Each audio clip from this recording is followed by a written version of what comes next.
If you could take your seats, please, we're just about to begin. Excuse me, could you take your seats, please? We're about to begin. It's now 10 o'clock, and I would like to start proceedings. Just check my mic. Can I check that everybody in the audience and people at the table can hear me clearly? Is that all right at the back of the hall?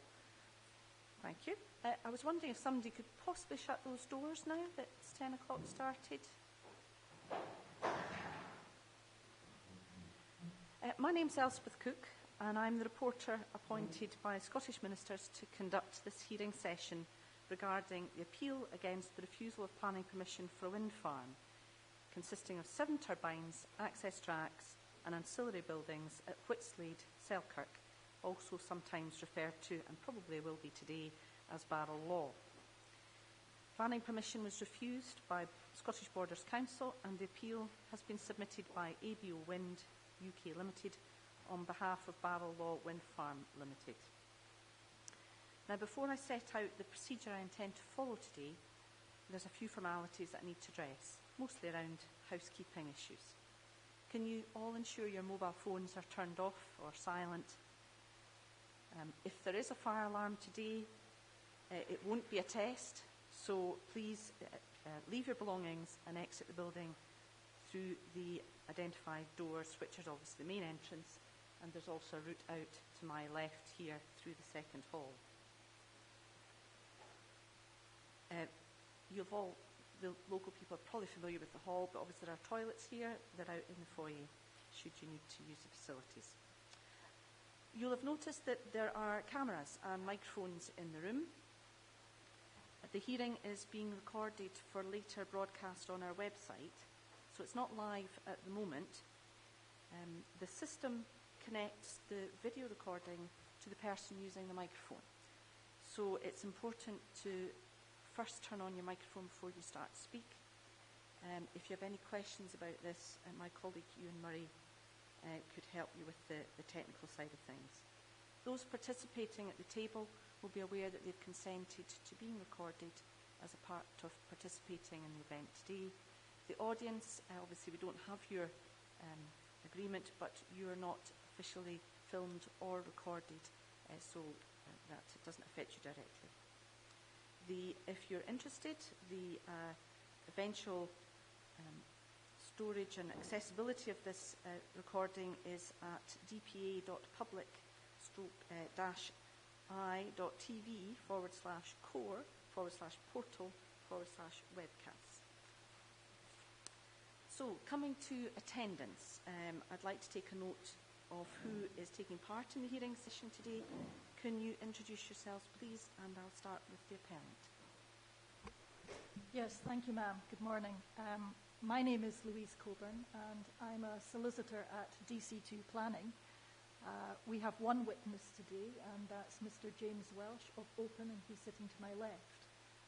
Also present are Anna Webster, also of Open, and a chartered landscape architect, Clark Crosby from ABO Wind, and David Coburn from DC2 Planning.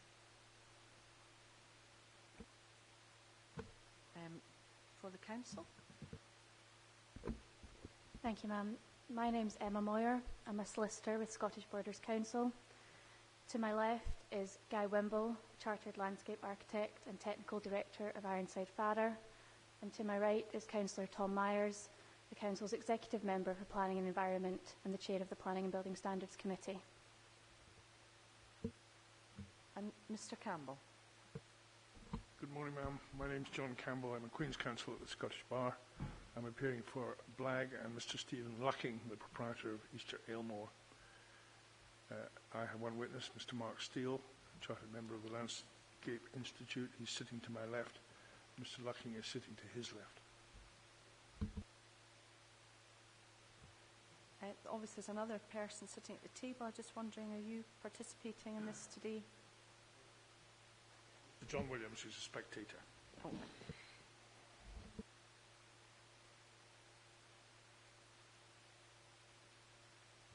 Now, is there anybody else in the audience today who also thinks you should be taking part in the hearing session as opposed to being a member of the audience?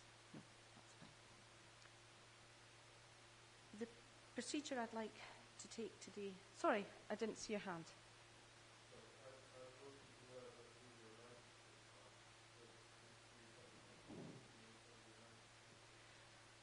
The process in the run-up to this hearing invited anybody who had made representations to the application and the appeal to indicate whether they wanted to opt into the process.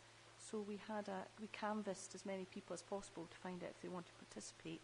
We had 5 other potential participants identified themselves about a month or 2 ago, and they have withdrawn from participating. Were you a representation? Did you make a representation to the planning application?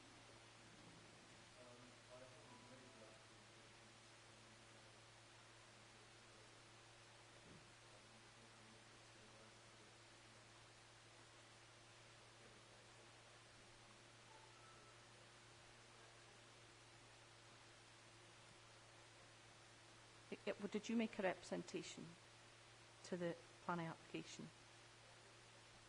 Well, what's your name? Anna Polver.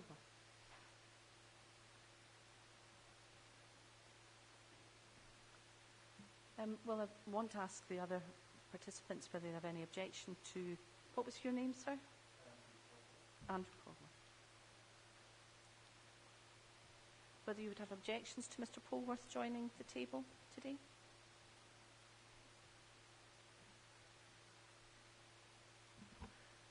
Ma'am, it's fair to say that we don't recall any representation from Mrs. Polworth, and we don't have it with us, but subject to keeping within the specified matters, we don't have any great objection. Okay. Ms. Moyer? No objection, ma'am. Mr. Campbell? Well, Mr. Polworth, if you wanted to join the table at the end, you're very welcome to.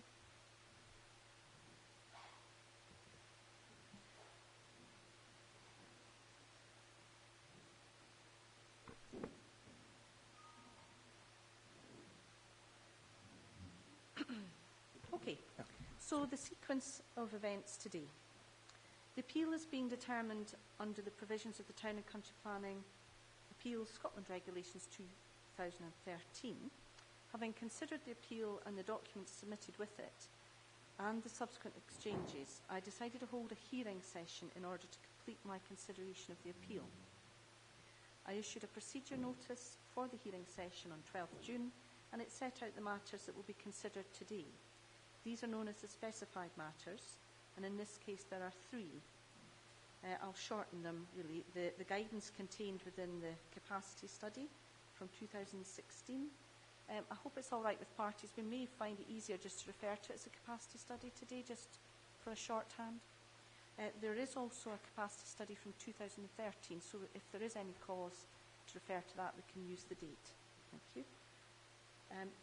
Part B was the relevant parts of the previous appeal decision for Barrow Law wind turbines, referred to at page 38 of the aforementioned capacity study, and the cumulative landscape impacts that may arise from the proposed development with specific regard to the existing turbines at Langhope Rig. For those of you who haven't participated in a hearing session before, the intention is that the discussion will centre on those matters and those alone. I will be taking into account the other matters that you may have raised in representations, as well as in the various statements and documents that have been submitted by the main parties. However, I'm satisfied I have enough information on those matters, so I don't need to discuss them today. Hearings are a way of letting each of you put forward your point of view on the specified matters, while also letting me get the information I need for my decision. The format is a discussion that I will lead, so there will be no need for you to repeat your cases to me or read out any pre-prepared statements. If you don't have a comment to make, don't feel obliged to participate unnecessarily. The points on which I require further information on are listed in the agenda that was circulated to the main participants on the 22nd of July 2019. Now, I have spare copies of that here. Maybe Mr. Polworth would like one and other parties. Perhaps you and, well, yes, thank you. If there's anybody who wants access to the agenda, please take one now.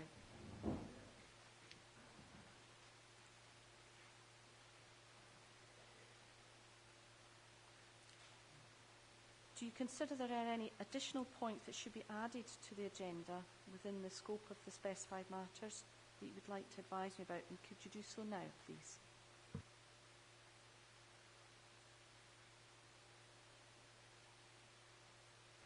No, that's fine. Throughout the proceedings, I'll invite particular people to contribute at appropriate times. Everyone will have a chance to comment and to ask questions, provided the questions are relevant to the specified matters. I'll discourage repetitive or irrelevant interventions, and it would assist me if questions could first be addressed through me. I'll indicate when I consider there's been sufficient clarification on any particular point, and then we'll move on. Please bear in mind that I must note the discussion as it progresses, and my ability to do this will be affected by the speed and nature of the exchange. For that reason, interruptions or speaking over someone isn't acceptable, and discussion must always be conducted in an orderly manner. And of course, remember the restrictions of the recording system, which can only clearly record one speaker at a time. Although the procedure is informal and there will be no cross-examination of witnesses, I will give an opportunity to the parties to sum up towards the end of the hearing. As is customary, the appellant would have the final word. Taking into account our progress today, I'll review and make a final decision on whether there's a need for formal written closing submissions later this afternoon. For the members of the public's benefit, I have already made an unaccompanied and an accompanied site inspection, and I don't envisage to repeat that process today. I have assumed that this hearing will last no more than 1 day, and I am conscious of the need to discuss the matters fully.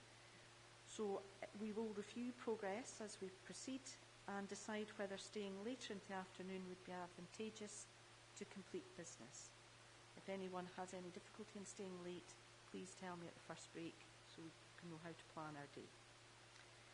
In terms of breaks, I intend to take a short break of around 10 minutes mid-morning, and then a break for lunch sometime between 12:30 and 1 o'clock, whenever there's a natural break in the discussion. Now, obviously we're out in the country here, and there's not the possibility of going anywhere locally for lunch. I'm assuming everybody has lunch with them and would be staying in the vicinity of the hall. Is that the case, or is there a need to go back into Hoyk for anybody? No? Okay, that's good. So we can make decisions on the basis that everybody's staying close by.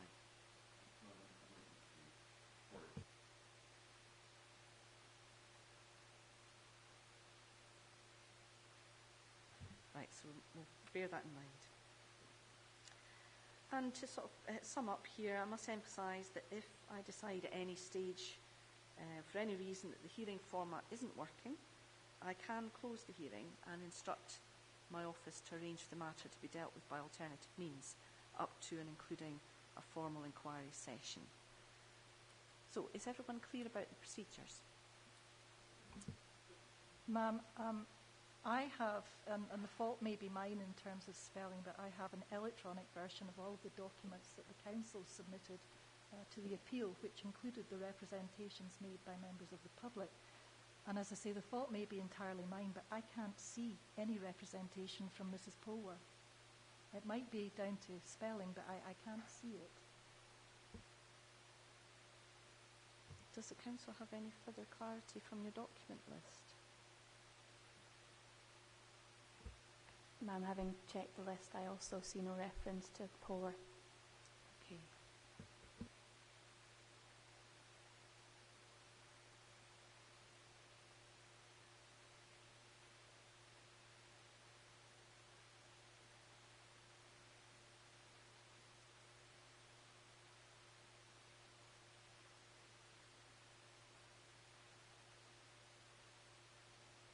So, Mrs. Polwarth, we're checking. The Council very helpfully gave an itemised list of every letter that they'd received and a number in their document list, and the council are looking to see if they have a copy of it.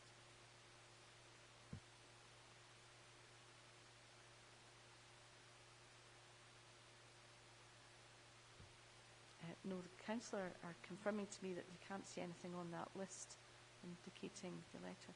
Does that change your position on Mr Polworth's participation? Yes, ma'am, I'm afraid it does, to the extent that we have no notice about what might be said.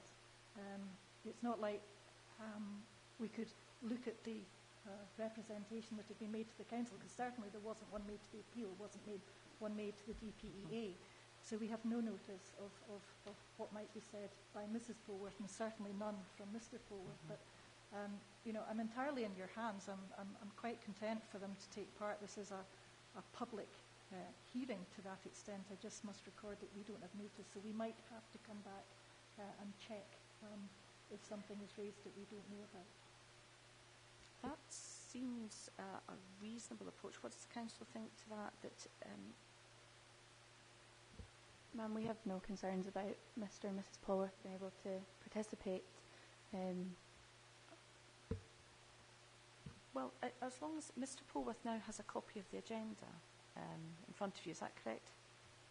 Yes, that's correct. So you'll be aware of the very restricted nature of our discussion, Yes. and obviously that's the remit of the contribution. So as long as you're aware of the restricted element of that the discussion will narrow down to those points only. Ma'am, I wonder if I might ask, at the start of the discussion, Mr Polworth said that he had views or some form of expertise, I think, on landscape.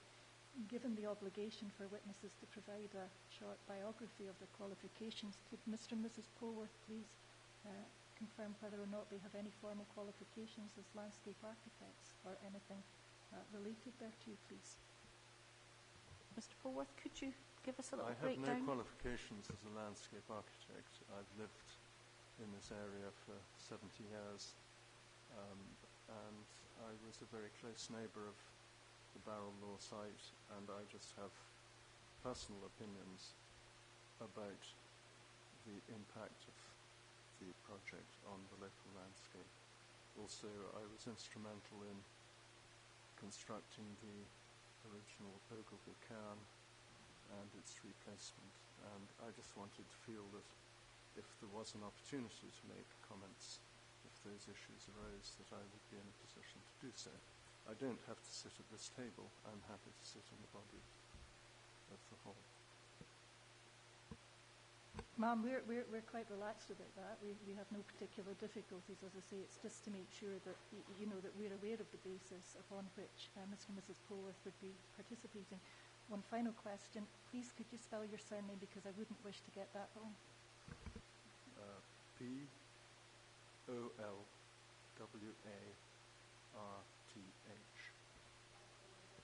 Thank you. Are there any other matters of procedure today? No? Good. That allows us to carry on.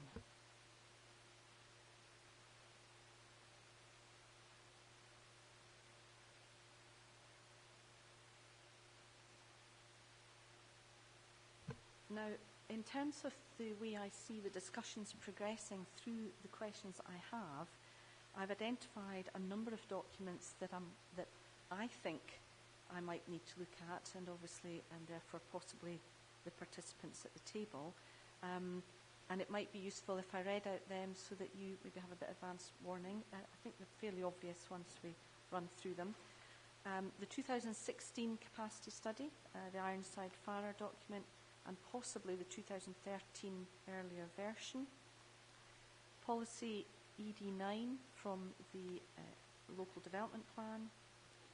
The Council's supplementary guidance on renewable energy from 2018. SNH's, Scottish Natural Heritage publication, Siting and Designing Wind Farms in the Landscape, 2017. Scottish Natural Heritage publication, Spatial Planning for Onshore Wind Turbines, Natural Heritage Considerations. The appeal decision letter for the previous wind farm development at PPA-140-2072. extracts from the visualisations from the environmental statement, Volume 4, Parts 1 and 2. Annex A of the environmental statement, which is the landscape and visual impact assessment, and the appellant's design and access statement. Can I just check, does anybody think there's any other key documents you're likely to refer to that I should have ready?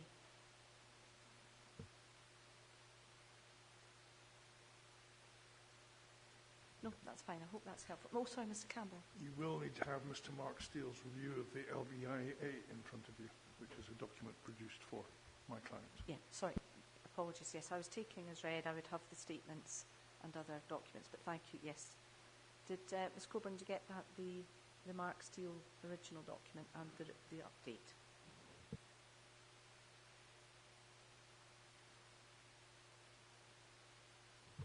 That now takes us to our first item, which is item 2, and it relates to the first of the specified matters, and that is the guidance contained within the update of wind energy landscape capacity and cumulative impact study 2016, which we're going to call the capacity study 2016, and Appendix C of the supplementary guidance renewable energy 2018, where it is placed and stored.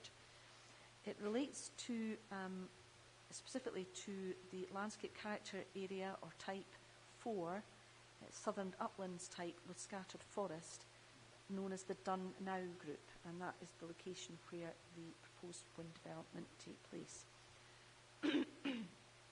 My question regarding this is quite short, and I don't expect a significant debate on this, but the status of the guidance that's set out in the 2016 capacity study and its relationship to the supplementary guidance and in turn the local development plan policy ED9. The evidence from all the parties indicates that supplementary guidance forms part of the development plan and it includes the aforementioned study. The terms of policy ED9 within the second coloured box, however, indicates that it is the 2013 study that should be taken into account. I think the phrase is as an initial reference point. So I'm looking for the Council primarily just to clarify the relationship between the 2013 and 2016 capacity studies and whether or not the 2013 study is fully superseded by the terms of the 2016 study. Ma'am, our position is that the 2016 study fully supersedes the 2013 study. The 2013 study was the study in place when policy ED9 was drafted, and it was referred to as an initial reference point. But as you pointed out, the 2016 study is now part of the supplementary guidance, which forms part of the development plan.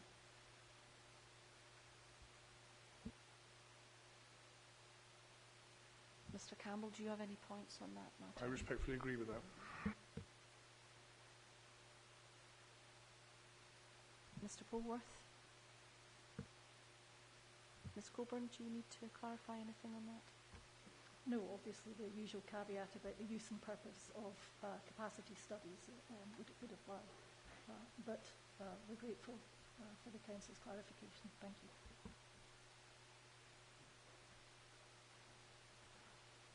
Ma'am, I have a question arising from Dr. Wimble's biography, just for clarification. I wonder when would be the appropriate point to raise that? Actually, probably a bit, if it's to do with his involvement in the writing or completion of the study. No. Well, perhaps raise it now and then we'll just get it out of the way.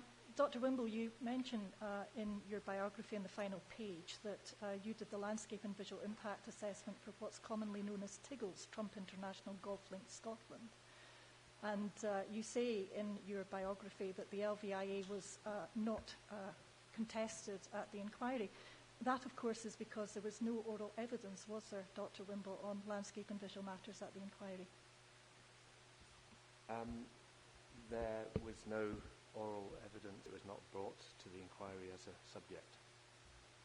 Yes, indeed, because I've got the pre-inquiry meeting notes sitting in front of me, and just for the record, I represented Scottish Natural Heritage and RSPB Scotland at that inquiry, along with David Coburn, my father. And the reporter said, just for the record, it is difficult to see what benefit would be achieved by the cross-examination of witnesses. Further written submissions are therefore invited. And finally, on that point, obviously, I'm assuming that you are not suggesting that the merits of the landscape and visual impact assessment were fully accepted by SNH. There is no quality of judgment to be implied from your biography. Ms Coburn, we may have strayed a little bit into debating the value of someone else's LVIA today, I think. It was just purely for a question of clarification, because I wouldn't want you, ma'am, to be working under a misapprehension about Dr. Wimble's involvement at Tiggles and the status of the evidence that was given. That was all. I'm happy to move on. Mr. Wimble, just clarify that quickly, please. It's not key. Well, I think the LVIA was acceptable to the degree that it wasn't contested public inquiry. Ma'am, we appear to have very quickly gotten into cross-examination of a witness, which is generally not allowed in a hearing session, and I have to ask that it's not allowed throughout the course of the hearing today. That wasn't in my intention to, when your question started. I thought it was going to be more relating to Mr. Wimble's experience with relation to perhaps Borders Council matters. So, but we've got it out of the way. I'm happy you've got it out of the way. I'm entirely content to move on, as I say. I just wouldn't wish you to be working under a misapprehension, that's all.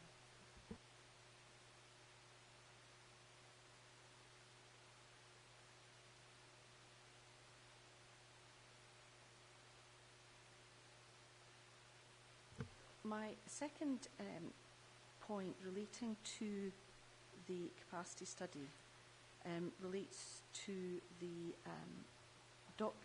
text in bold at section 1.5. So maybe we can find that briefly.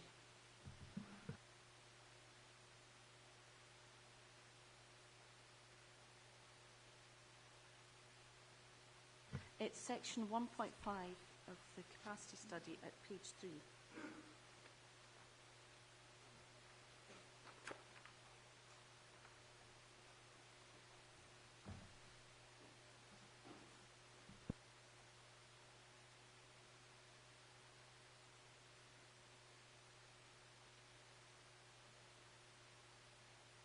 Does everybody have access to it now? It's really a matter of the nature of the document. Ms Coburn's evidence, or the appellant's evidence, has quoted, I think, the bold text at the bottom, which caveats the purpose of the capacity study about issues of its strategic level landscape and visual study, providing a context for considering the capacity for and cumulative effects of existing and potential wind turbines, and the point that no site-specific conclusions should be drawn from it in relation to wind energy schemes. It also says, as a strategic study, this does not address specific localised impacts such as effects on sensitive receptors, and that all wind energy proposals should be considered on their own unique locational and design characteristics, as well as their strategic context. So that's the key phrases I was referring to. However, when you move to section 2.8 of the same document, which is page 9, there is a heading identified as detailed guidance, and indicating that Chapter 6 would give guidance on turbine sizes, cluster sizes, and separation between groups that would limit cumulative development to an acceptable level. And this appears to be quite a specific position within the capacity study. So I'd be interested in looking at, through perhaps the appellant first this time, where their opinion is on the emphasis between the elements of the document that are clearly identified as detailed guidance and the elements of the document which have a more strategic focus. Thank you, ma'am. I very much in my experience, I'm of the view that capacity studies of this type are strategic documents, and I think that has been supported through numerous inquiry decisions. However, they also seek to steer development to certain parts or to appropriate parts of each council area.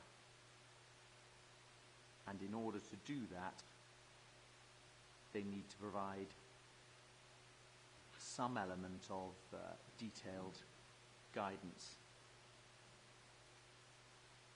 And I think that we can see, and we'll come on to table 6.1, I'm sure, that the guidance given there is fairly generic between each landscape character area. So, for example, the cluster sizes and separation distances for large turbines in the 120 metre plus bracket are almost commonly applied to all LCAs. It's not entirely all of them, but to most of them. So it's fairly generic guidance intended to help a developer in the initial stages of site selection. They do not purport to provide detailed siting or layout guidance, I would say.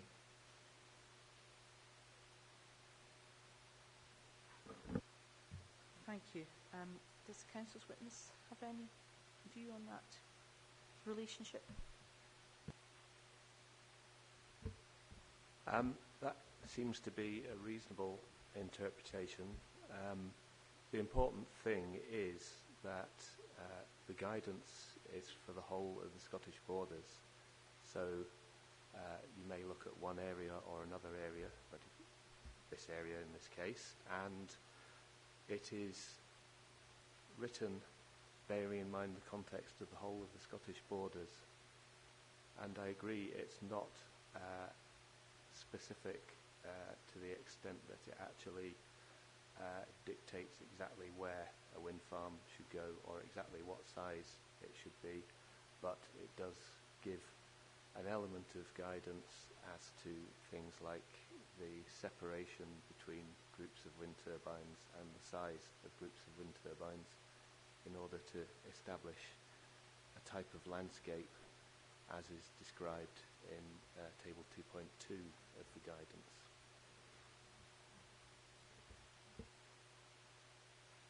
Sorry, Mr. Campbell, does your witness have anything?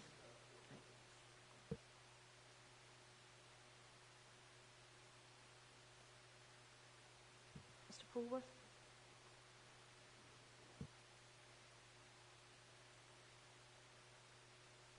Thank you, that's helpful.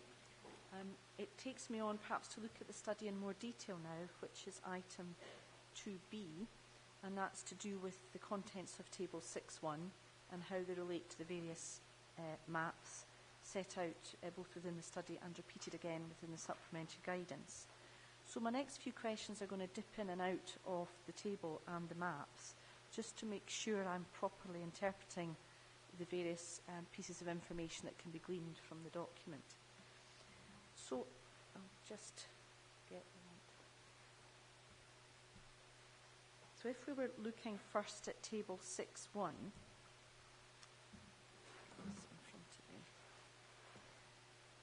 and perhaps going to page 38, where the Done Now group text is set out. In the left-hand column in the table, it's labelled underlying landscape capacity for the landscape area, and it's clear from that in the initial guidance notes with the table that it doesn't take into account any existing wind turbine development. Then the map set out at 6.1e in the study, or figure 12 in the SG, is labelled the underlying landscape capacity and would appear to relate to the left-hand column only. So what I'm interested in establishing is how a low capacity for the very high turbines over 120 metres which is applicable to the whole landscape area, when it's mapped, becomes focused into that oval shape within map 6.1e, and just how that relationship happens. Probably best aimed at the council first. Well, when I was preparing the guidance, it was obviously a collaborative exercise with the council and the council's landscape architect and planners, and also went through a process of public commentary. And in preparing earlier guidance, I had simply coloured the whole area as low capacity. But the discussions that evolved really pointed out that not all of the area would be suitable for a wind farm of that size, although perhaps some parts of it would be. So I was asked to prepare these maps by indicating a more, I suppose, an area that would give better guidance as to the parts of any particular landscape area that would be suitable. And that obviously doesn't apply just to this area, it applies to all the other areas in Scottish borders. And if you look at the maps other than 6.1e, you'll see those shapes and shadings change according to the size of the wind farm or the wind turbine. So really, that's just to give a more precise indication as to the areas where such developments would be most acceptable and should be read in line with the text as well. So the issue of the use of the word low is that it's low because it's only part of the area, really, or is it low over the whole area? But the mapping is more specific.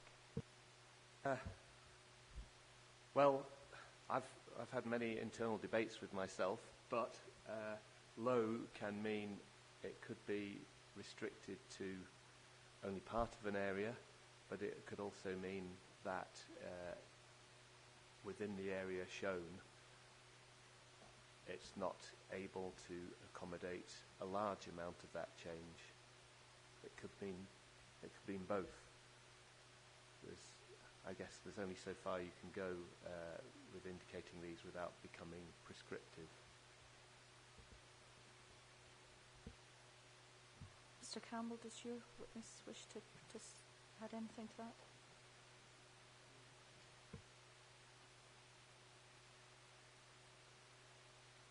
Ms. Polworth? Ms. Coburn? Mr. Welsh? Ma'am, I think it's worth saying that the low to me means there is some, because if we compare that with the white category, which is none, so there is a quantitative interpretation there, I would say, and I think we can see that then being carried forward into the second column in the table, where the existing typology is described. But I don't want to jump the gun. I'm happy to come to that. So our interpretation is that there is some capacity in the core of the done now group, but as you, I think, quite logically move towards the edges of that group, that capacity may be diminished by adjoining character types, valley types, for example.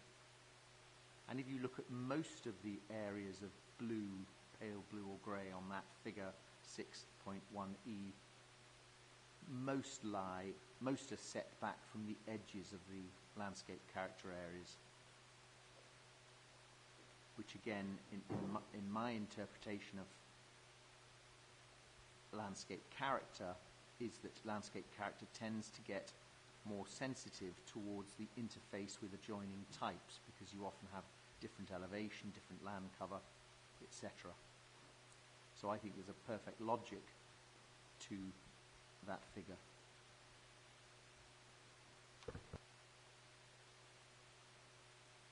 Councillor Wimble, do you want to add something back to that? No. No, I think that's perfectly reasonable. I mean, in the case of this area, obviously on two sides it's surrounded by valleys which would be more sensitive to large wind turbine development. Other issues may be the location of settlements, smaller landscape elements such as fields and small woodland blocks, and to the west a steeper, more conical hill form. So these are all issues that were taken into account in coming up with that rather vague blob. Can I just say that these areas are indicative as well, and it's not meant to imply that should a development be inside it, it's okay, or just outside it, it's not okay. A great deal of interpretation has to be implied, some of which is given in the guidance, and obviously further assessment can be made in the case of an individual development. And then that can be tested against the, if you like, the intent of the guidance.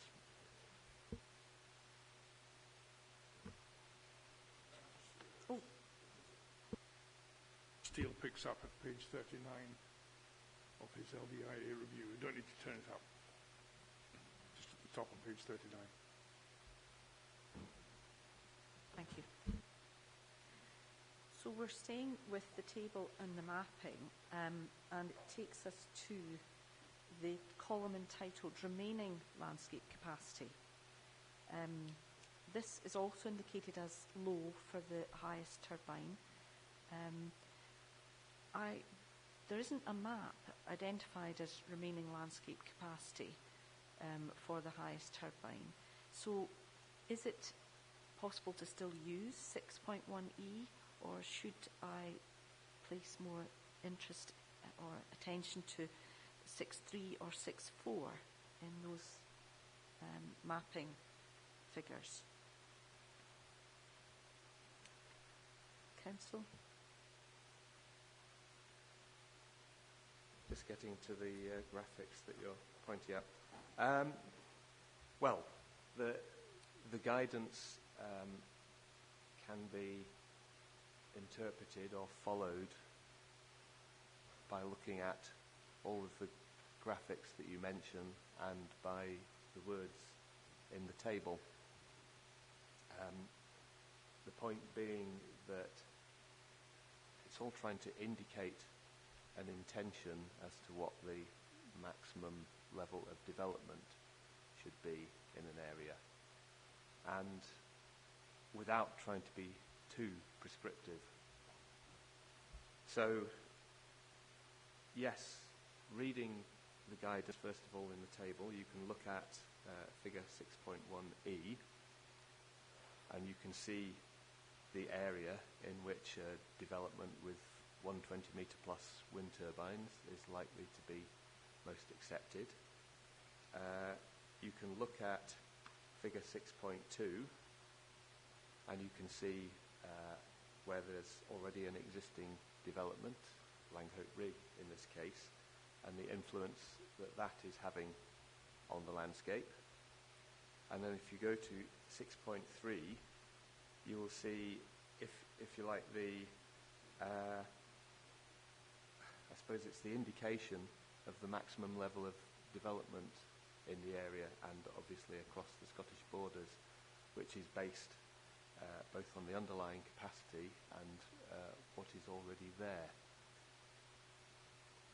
So, and I think figure 6.4 is best interpreted as a summary of where underlying capacity is, and also where areas of cumulative change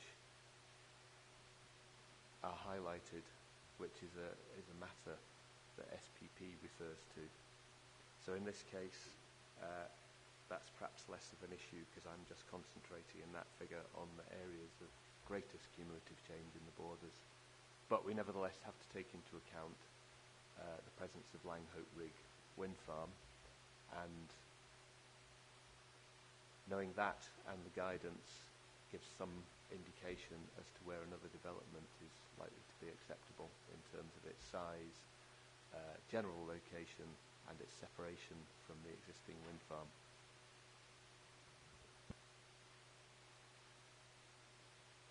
I'm just conscious that obviously in 6.2 the yellow colouring indicated as landscape with occasional wind turbines is the current situation, whereas 6.3 shows landscape with wind turbines but covers a larger area than the original blue oval. Is that indicative of the other landscape, the other turbine topologies rather than always the very high turbines? Well, it could certainly be indicative of the 80 to 120 metre group if you're thinking in terms of wind farms in particular. Obviously, the yellow areas around the outside of this could be indicative of groups of smaller turbines, which are also outlined in the guidance. And you have to take into account that obviously this area isn't floating in space on its own. It's adjoined to another group, for instance, to another landscape character area to the southwest, the Crake area, which topographically is a similar landscape but is much more forested. And there are obviously other upland areas both to the north and south.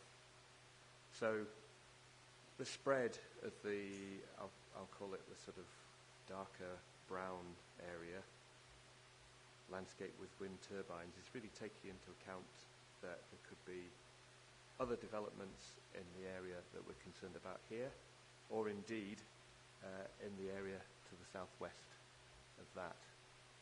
And for instance, if there was a development in the northern part of the Crake area, it would influence the landscape of the Dunno area together with Langhope Rig. Mr. Campbell, is your witness? No. Mr. Polwar? Ms. Coburn and Mr. Welch? Thank you, ma'am. Just a couple of further points I would add to Dr. Wimble's overview there. I think it's helpful to look at figure 6.2 and realise that there's a correlation between it and the typology that is defined in the centre column in table 6.1, which describes the current wind energy typology as being a central, this is for the character type, a central area of uplands with occasional wind turbines. Surrounding area is uplands with no wind turbines. And that's where we get this core with a typology with occasional wind turbines in the centre and a white area around it. But you can then turn to figure 6.3, and again it relates back to the table where it says in terms of the proposed limit to future development that it will become an upland with wind turbines and or occasional wind turbines, and again that correlates with the two shades of yellow and orange on figure 6.3. So as I see it, there's a direct correlation between the current consented position and 6.2 and the proposed typology and 6.3. And I very much believe that the overall orange area that bridges those two or three character types, which is the largest in the borders,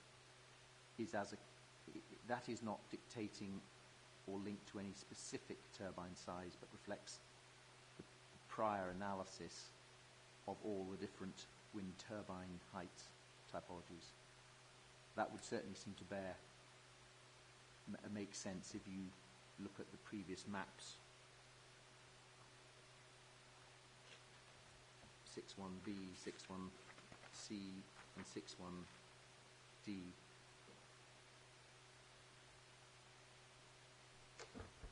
I think then what I'm trying to sort of settle in a sense is the oval area that is the underlying landscape capacity for the tallest turbine. That remains indicative of, or has some indicative purpose for future tall turbines. Would that be the correct? In our view, that is still the case. The underlying landscape character capacity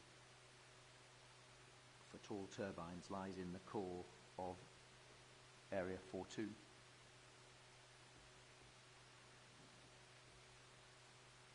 But it would not preclude, for example, 80 to 120 metre turbines occurring elsewhere in that character type outside the low capacity. Thank you.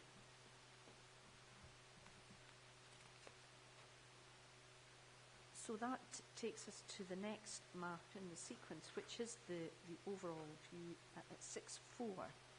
Now this indicates the highest capacity in the darkest green shading. However, there's a note on the drawing which clearly caveats that, and it says areas shown are indicative and reference should be made to the detailed guidance in table 6.1 and the discussion in 6.4. So what I really want to do is perhaps look at that detailed guidance in 6.1 and section 6.4 of the text, and which are the most relevant parts to the appeal proposals.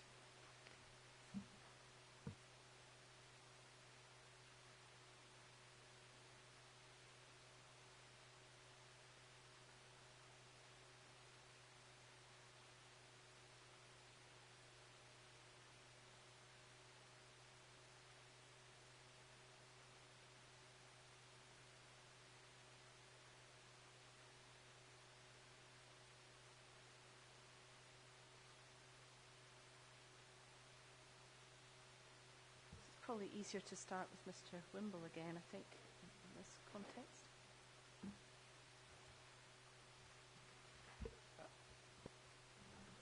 Sorry, that is sort of fairly wide-ranging, but do you want me to explain what 6.4 is all about and how it relates to? Well, I'm maybe looking to see what elements of 6.4 would then apply to the appeal site. Really, I'm just trying to keep it fairly specific, but just to find the parts of 6.4 that would be relevant to the interpretation of the green zones on table figure 6.4. So you see, you're referring to the written section 6.4 as opposed to figure 6.4. Yeah. Yes. Apologies. Yeah. Coincidental. Well, since I'm on figure 6.4 at the moment, I will just explain. I probably have explained already, but this is trying to be a helpful summary for the whole of the Scottish borders, pointing out areas where wind turbines are most likely to be acceptable and areas where there are cumulative issues. And obviously this indicates in upland areas in general that these are the areas with highest capacity. And this is really discussed in section 6.4 of the text.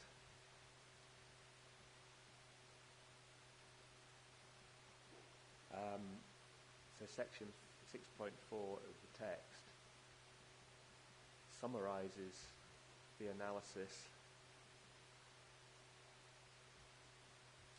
that's undergone in the previous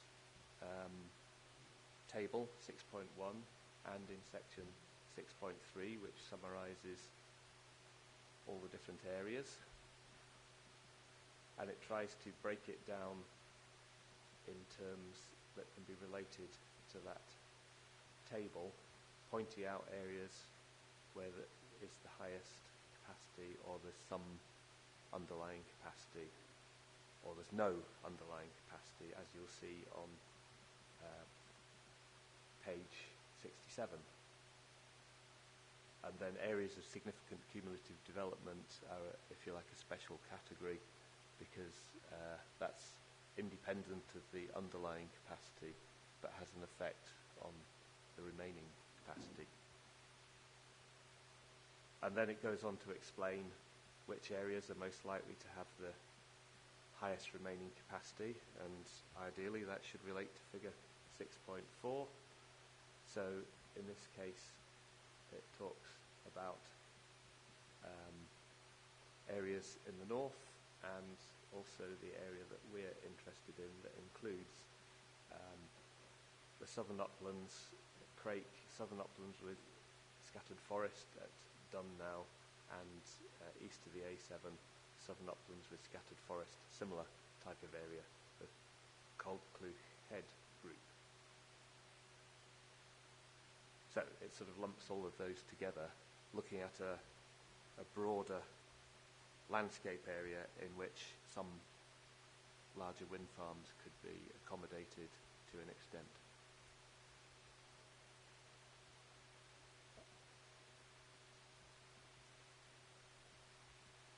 And then it goes on to explain about areas with more limited capacity, which might apply to the edge of this area, and areas with no capacity, which apply to certain more sensitive landscapes, such as narrow valleys.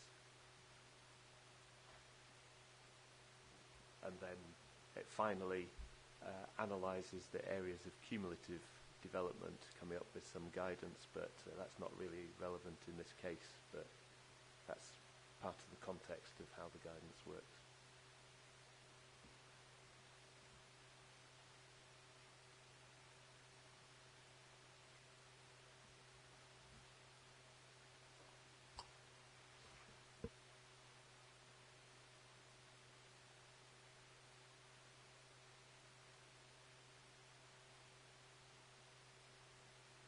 See in section 641 that Dunnow is identified as an area with the highest underlying capacity. With Creek, as you see, with Creek and other parts of the southern uplands, or the central southern uplands.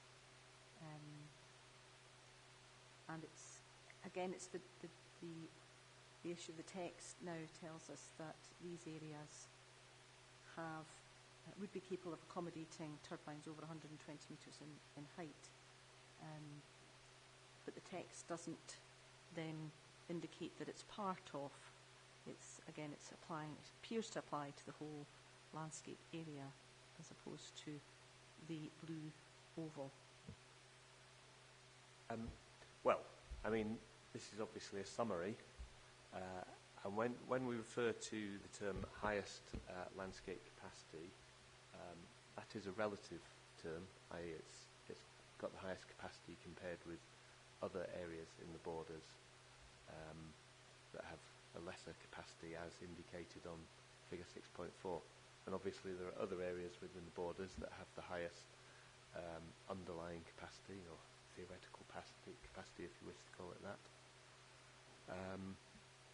So you have to look at the more detailed guidance in the form of the figures and table 6.1, which this is trying to summarise, to actually get a better idea of what the capacity is for this particular area or any other area within Scottish borders. So it would be you're obviously seeing that the table perhaps offers more clarity than the text. I'm not trying to get the table. Or is it of equal importance, the table and the text? To get the most detailed guidance, one has to look at the table in combination with the figures. And section 6.4 text is a summary.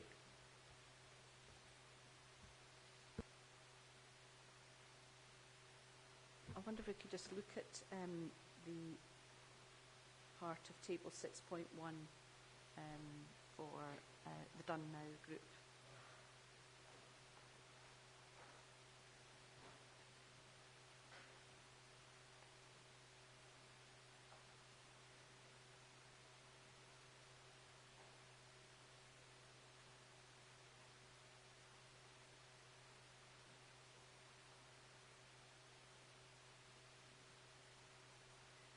Now we're going to perhaps discuss the reference to the previous barrel law decision in more detail in due course.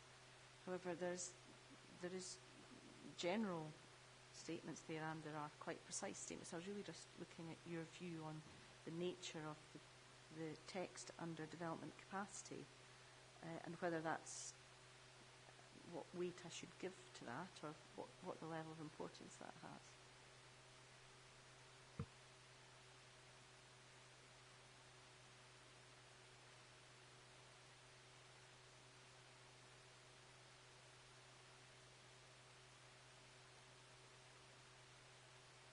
Well, this is the most detailed guidance available at the scale of a strategic study.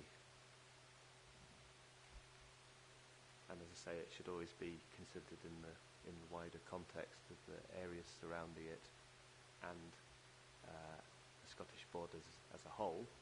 But there's just indication there of some of the characteristics of the group and the existing development that should be taken into account when considering any further proposed development.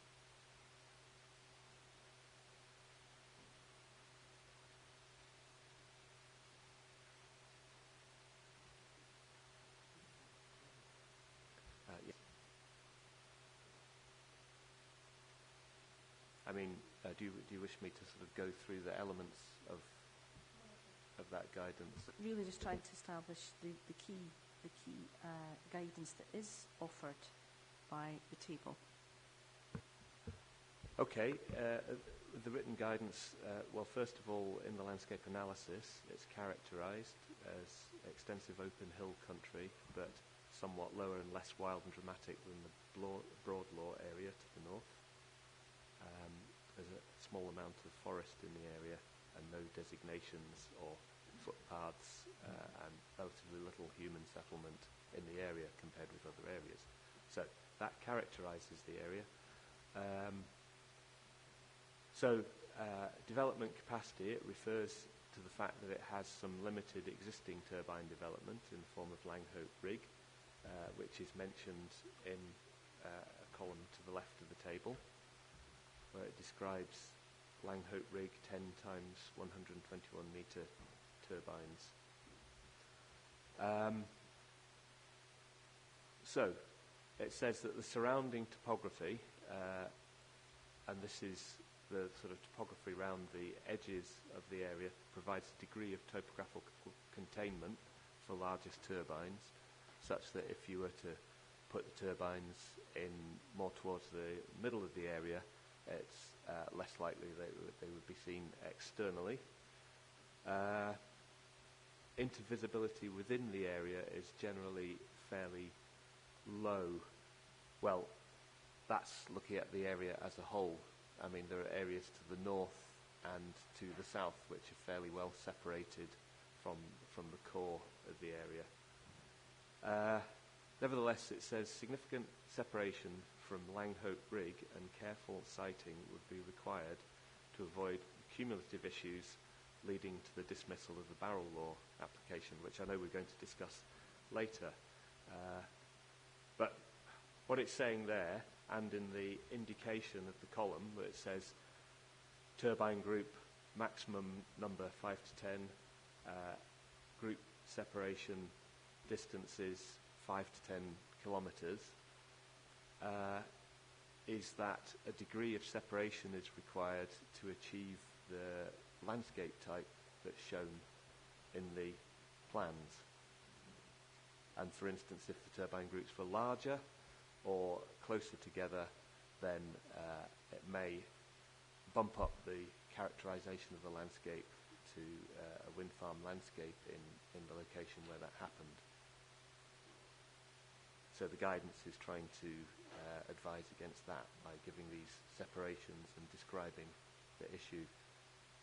I mean, I have mentioned the dismissal of the previous barrel law application, and I think I said in my written deposition that rather than it just being me dictating where wind turbines should go in the borders, it's a collaborative exercise with the council and so on, and any other information that feeds into the indication as to how people perceive areas and applications helps to inform the guidance as well. And that was obviously a very pertinent piece of information in the case of this area.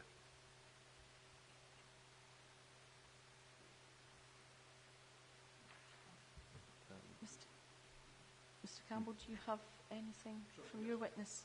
Just the reference to barrel law, the dismissal of the barrel law application there in table, I've forgotten its number, sorry, 6.1, in the right-hand box is not unique as a mention of a particular wind farm. If you look in the box above, which is a different landscape type, you'll see reference to wind farm dismissals at Minch Moor and Broadmeadows, which are between the Tweed and Yarrow valleys. So just in case it's later submitted that this is a unique reference to a single wind farm dismissal, it's not unique. It's a method which the author has employed in another in another landscape type. Thank you. That's helpful. Mr. Welsh. Thank you, ma'am. I would just like to, there's quite a few points came up there. I'd just like to track back to your opening with figure 6.4. I think it's valid to make the point that none of these maps can be read in isolation. And I cannot find anywhere in the document which says whether tables or text or figures take precedence, but it is a fact that it is the figures that are carried forward to the SG, not table 6.1. And I also think that when you look at figure 6.4, you must also have figure 6.1e to hand, because that is the typology of wind turbine that someone as a developer is seeking to find a suitable location for. So the maps need to be read together, is our clear view. In terms then, you went then to section 6.4 in the text, and it is the case that the Barrow Law wind farm is within an area of highest underlying landscape capacity. But also it says very clearly in the second paragraph of 6.4.1 that the LCTs with the greatest capacity are the upland areas, including southern uplands with scattered forest. And the reason is because they are landscapes of a larger scale and have a simple form and land cover, and fewer human scale references such as houses and trees. And that the uplands are generally suited to larger scale turbines and wind farm developments. When you then look at 6.4.1, as you mentioned, bullet point 5 is very clear that the done now area, favoured is perhaps a pejorative term, but it has fewer constraints than some of the other areas, hence why it is in that categorization. And as Dr. Wimble then went on to say, table 6.2 is not relevant to us because it looks at those character types where significant cumulative development may be a constraint. and that is helpfully indicated on figure 6.4 by a dotted line around the Lammermuirs, Moorfoots and over at Clyde.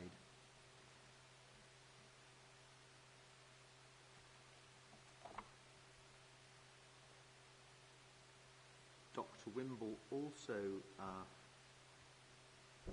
made the point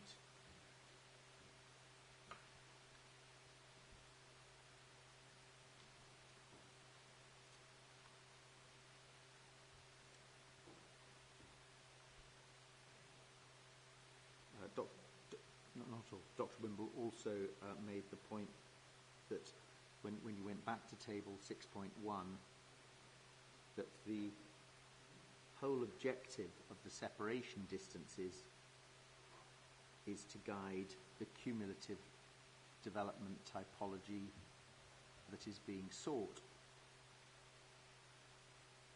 And we haven't yet mentioned it, but it's very important that table 6.1 is also read with table 2.2 in the capacity study, which tells you what those cumulative typologies may appear as in landscape visual terms. So there is a lot of cross-referencing required across the documents, and I just think it would be wrong to assume that one part takes preference over another, which would suggest something had not been consistently framed in the production of it.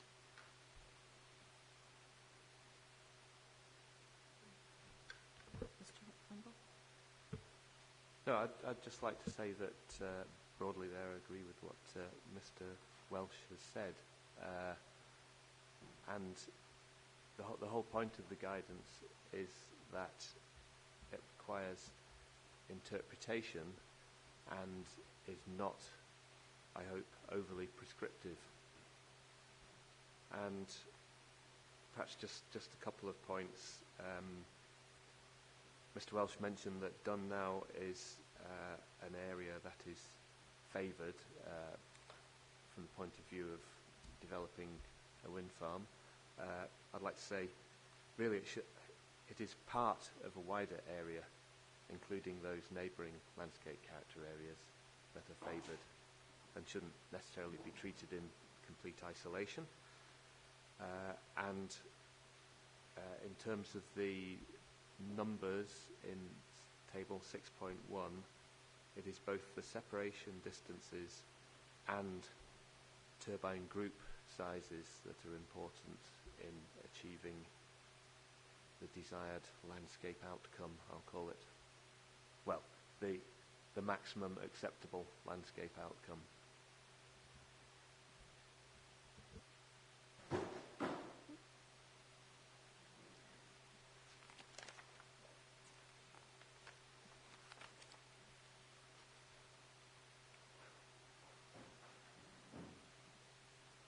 Okay, we're still in table 6.1, and you've touched on it, both Dr. Wimble and Mr. Welsh have touched on it, this idea of the anticipated change in the current wind energy landscape type to the future wind energy landscape type.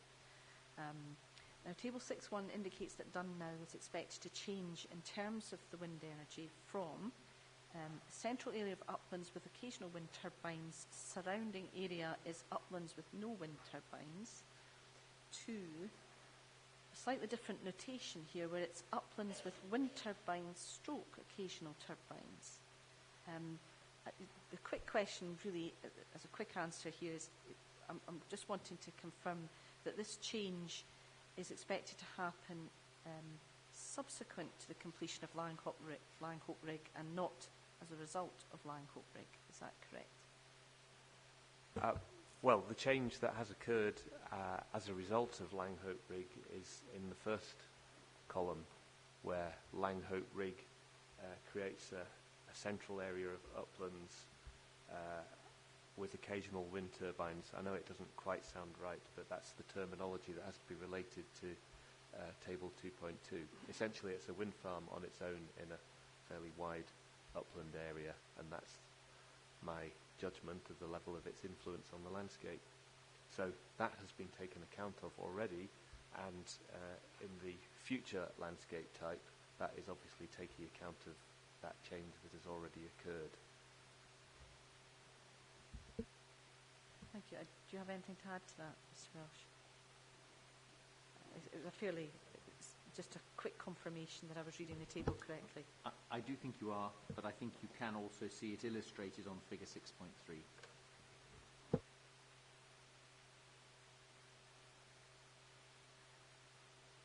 It then leads me to ask the question in Dr. Wimble's hearing statement on behalf of the Council, at paragraph 320, he sets out 3 landscape objectives that are derived from Annex 1 of the Scottish Natural Heritage publication, Spatial Planning for Onshore Wind Turbines, 2015. I'm really just, again, it's a fairly quick question, and it's really about whether or not that change is indicative of landscape accommodation or landscape change, which were 2 of the 3 landscape objections, or 2 of the 4 landscape objections that are set out in the annex. So I'm just really looking to see which one are we working in here. Well, we're working in landscape accommodation, broadly speaking. And again, that's illustrated in the small figure from S&H's guidance that's below table 2.2.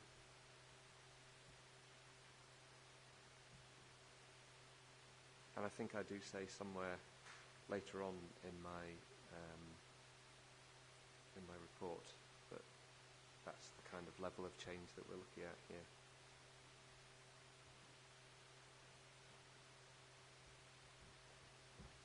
I couldn't tell you straight away where. But Mr. Campbell, does your witness have anything to add on that point?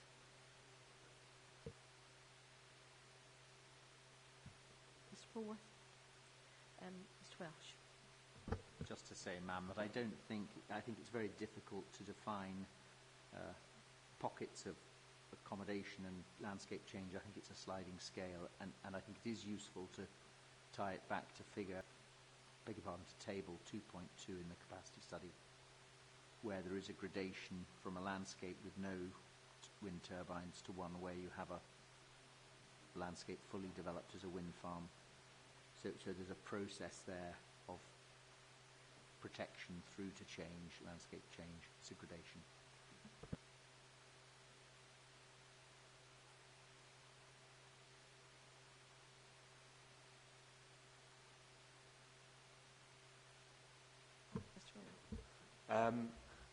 Well, of course, any change to the landscape,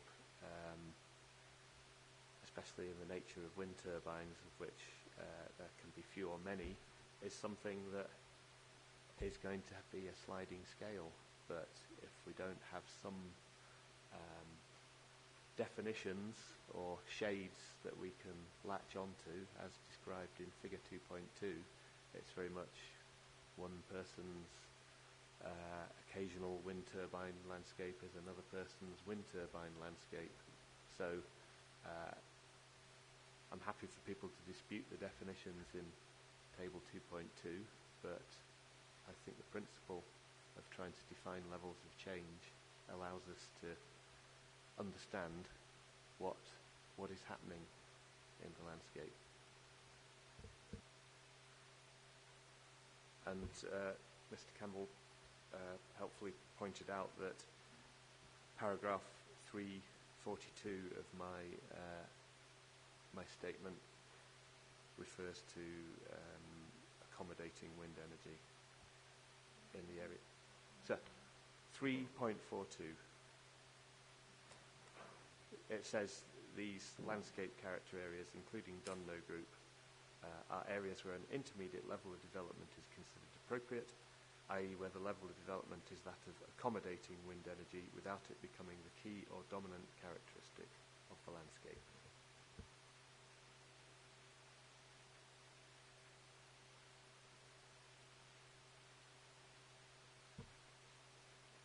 conscious of time,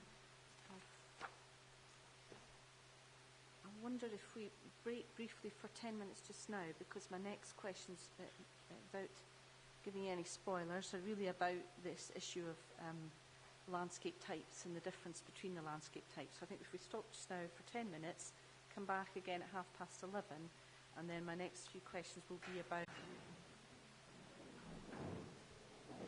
What's Mr.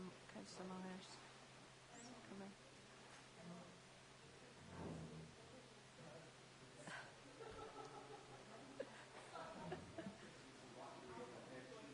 Right, okay.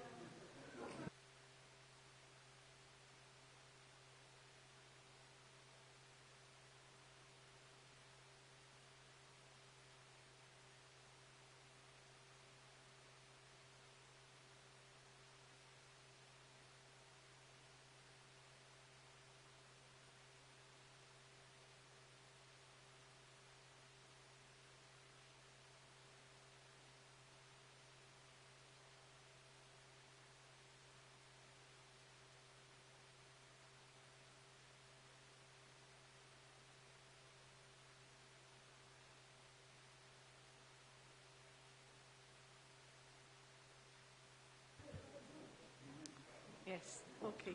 Mr. Myers' foraging has been successful, and we can continue. Okay, we were part of the way through my discussion on landscape types, and there was a slight change in the way my questions were going, because I really wanted to look at the issue of the descriptions of landscape type, which the witnesses had touched on in Table 2.2.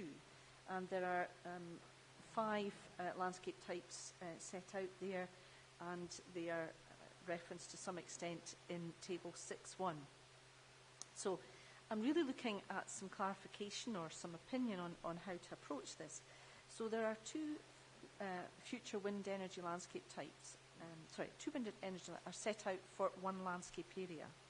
And this is this idea of whether it's the particular grammar of the sentence. So instead of the use of the word with or surrounded by, the future wind energy landscape type has this oblique between the two, uplands with wind turbines stroke occasional turbines. So I'm trying to establish, is it still likely to be a central area with a surrounding area in the second landscape type? Is it an either-or scenario? Or is it alluding to maybe some of the evidence that Mr. Welsh gave, this idea of a scale, of a moving scale, moving between one and the other landscape types? I'm really looking for some views on how I should interpret the 2 landscape types with this slash between them. Does that make sense? Sounds like you want an answer from me. I don't know. I mean, all right, there's 68,000 words in this document, and I probably wouldn't read too much significance in the slash or the surrounded by. Well, I suppose in the case of the existing landscape type, I can be a bit more precise, because that's what there is. So I've described it. In the future landscape type, I'm trying not to be too prescriptive, but obviously you can refer to the figure which shows a sort of central area of landscape with wind turbines and a surrounding area with landscape with occasional wind turbines, which in itself is an indicative figure.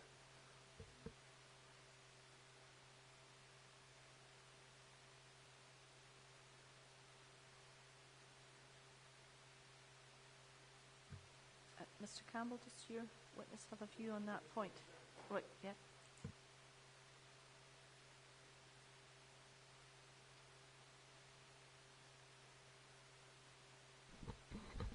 Okay, we're talking here about the definitions of a landscape with wind farms, a wind farm landscape. Is that where we're coming from? Yeah, the definitions are set out in Table 2.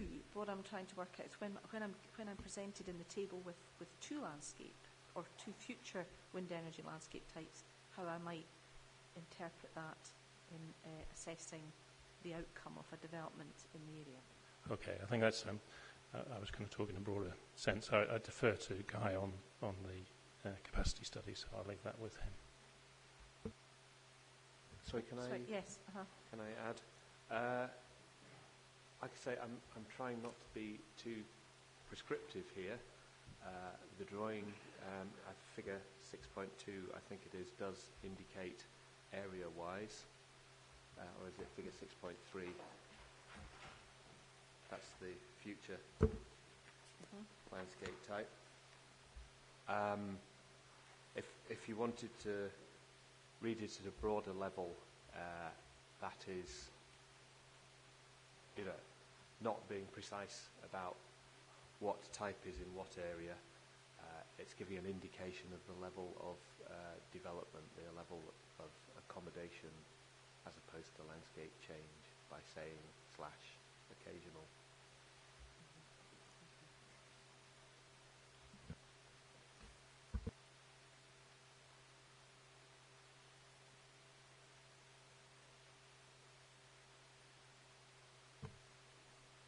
Mr. Welch? Ma'am, I think that figures 6.2 and figure 6.3 are very clear. Whether the boundaries are indicative or not precise or not overly prescriptive, I've heard so far, the concept is very clear. It shows an area of Dunlaw group, Dunnow group with, as a landscape with wind turbines, and parts of it as a landscape with occasional wind turbines as the proposed typology. And that relates very clearly to the table, in my opinion. And the table, I think it's important we don't forget that the table is structured on an LCA by LCA basis. So the information contained in the table relating to the Dunnow group relates to LCA 42 and no other character area.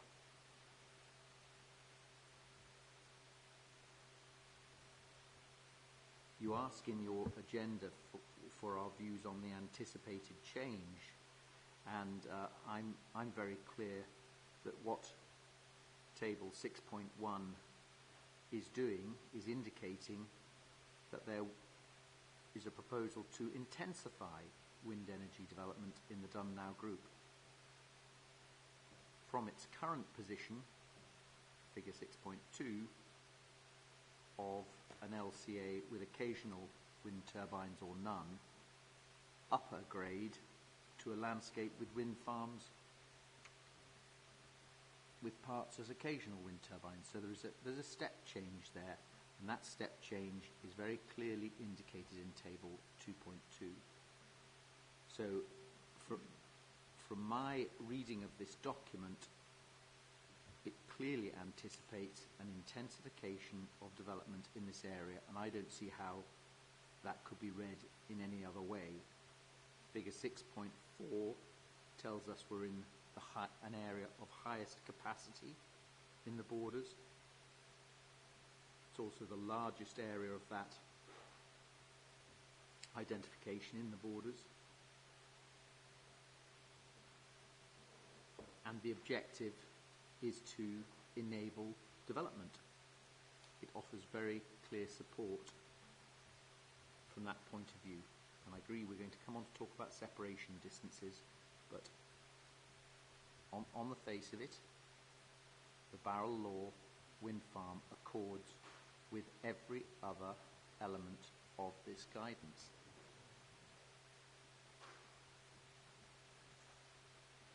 You then in the agenda ask how may this affect the assessment of wind energy proposals, and in our view and in my view it provides a very strong indication that change is expected in LCA 42.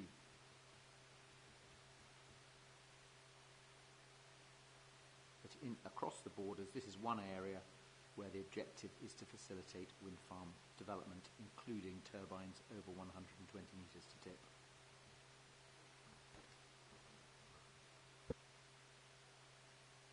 Mr Wimble, did you have other point to make?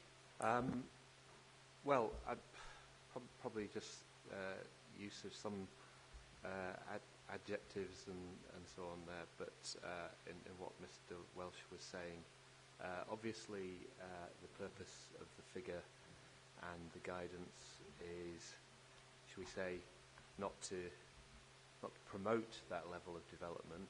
It's to anticipate that this may occur and to control the level of development. So it's important as to what the type of development should be, as in how it relates to what's there already and to the characteristics of the landscape. And this is what we're really here debating. Finally, Mr Welsh correctly pointed out that the guidance for Done Now Group is for Done Now Group, but it cannot be entirely taken in isolation, because ultimately, to try and control the information here, we have to talk about defined landscape character areas and defined landscape types, but they nevertheless border all sorts of other landscape areas and types. So I don't think you can simply imagine this as an area that's floating free in space.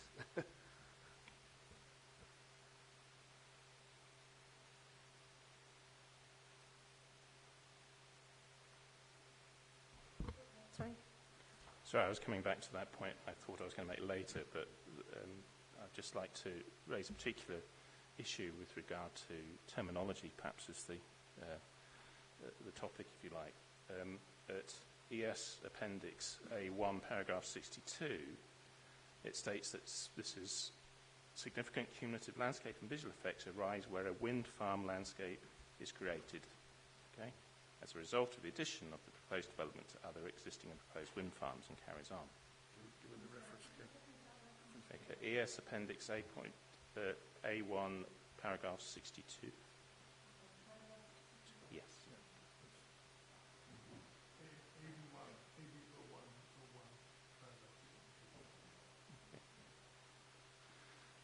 And then if we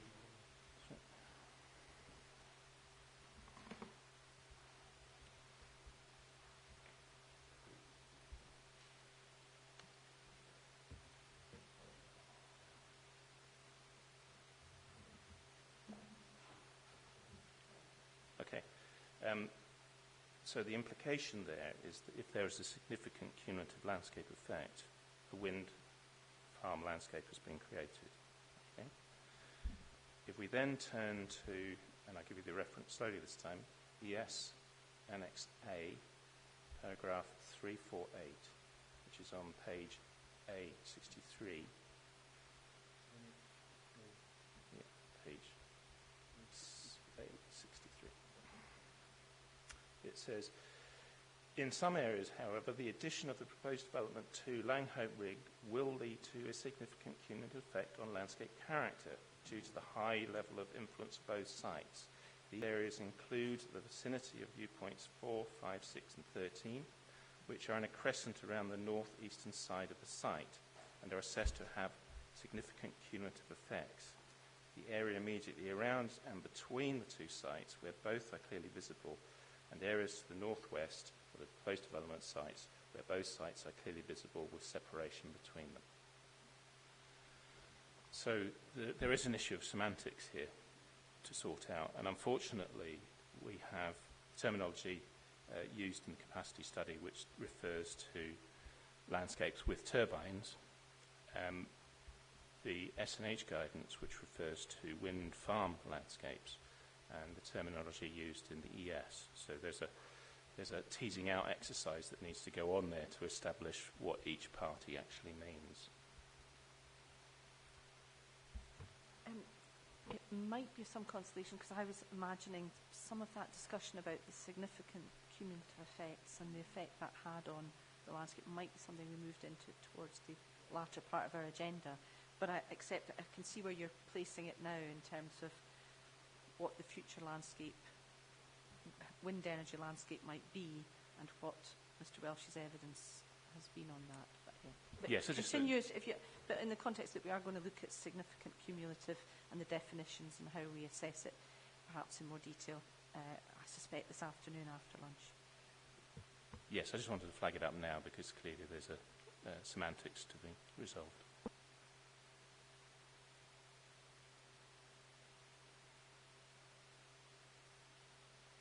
Dr. Wimble. Can I just highlight that I deal with this matter that Mr. Steele has just discussed in my report from paragraph 5.2 to about 5.8.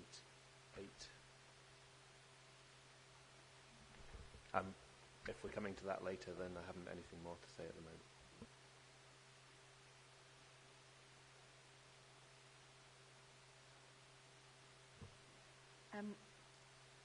So if we're staying with the table in Annex 2, or actually it's the same table in paragraph 2.2, isn't it? I think it's repeated. It takes us really into starting to look at this issue of separation, which has cropped up a lot through the evidence. Oh, sorry, Mr. You want to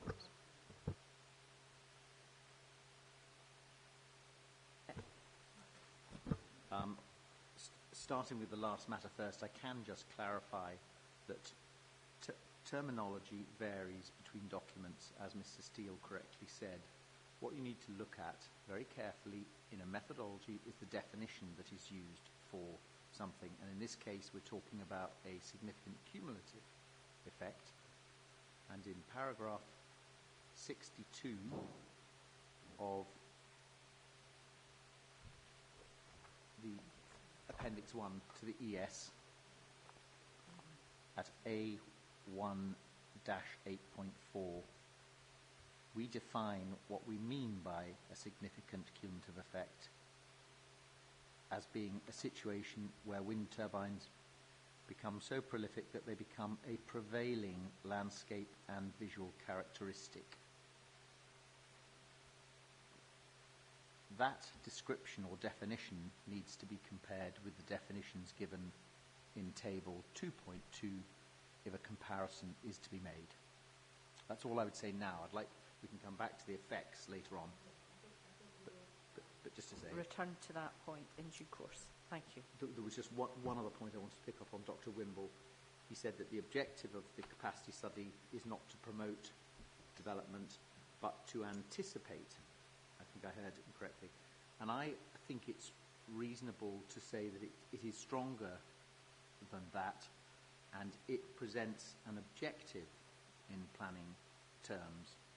And that is why it is referred to in the SG. And I'm not capable of giving planning evidence, but I do think it's stronger than simply an anticipation. I think there is an objective embedded in there to help meet targets.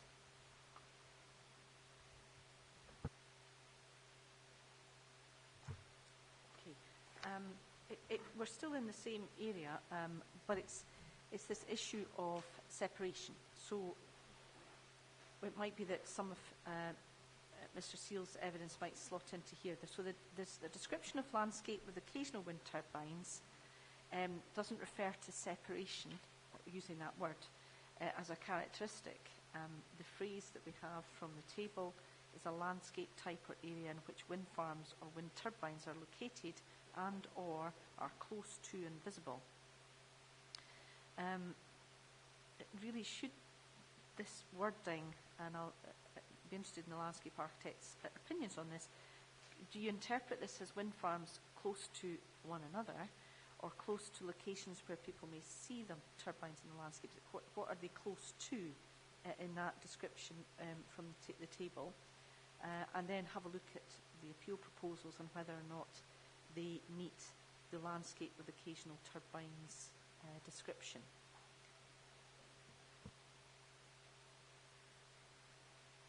We'll start with the council, I think, if you're ready for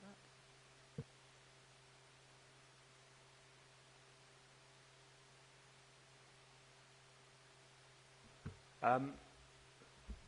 So, again, you have to read the context of the table, which is a points on a sliding scale.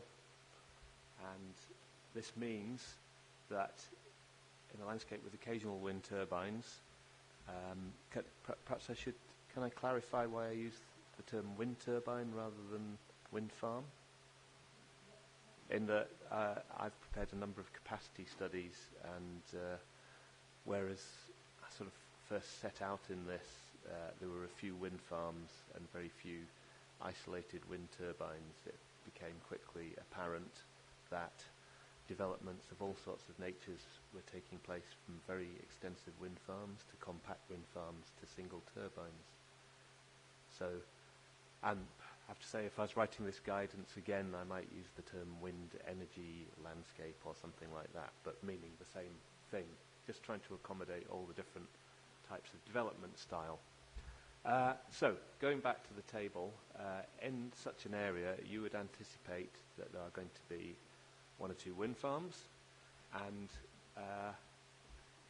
they may be close to an area, or they may be a lot further away, but ultimately they are not of such a size, number, or extent that they become a defining characteristic of the landscape. So if you were to travel through that landscape, which is the visual experience, you would get very occasional close quarters views of a wind farm. More frequently, it would be seen as a background of wind farms or turbines, and possibly some of them might not even be perceived as being located in that area. They might be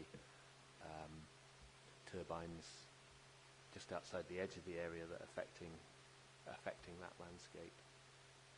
So that you wouldn't feel driving through an area, if you recognised it as an area of a particular character, that wind farms or wind turbines were a defining characteristic. There would be an occasional item of note. So that issue of close to is about close to the receptor, the person, or a person seeing them or experiencing them. But some time ago, and I could always have chosen better words, but I think by talking about the landscape character in one column and then the visual experience in the other, hopefully I can give somebody who isn't an expert in this area an understanding of what that landscape may be like.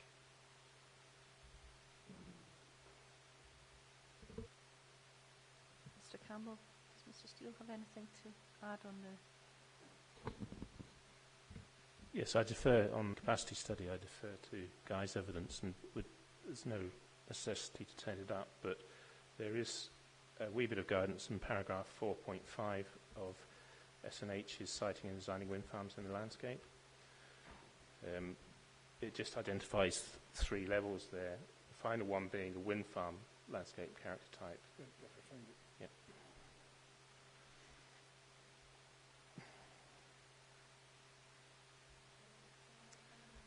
4.5 on page 29.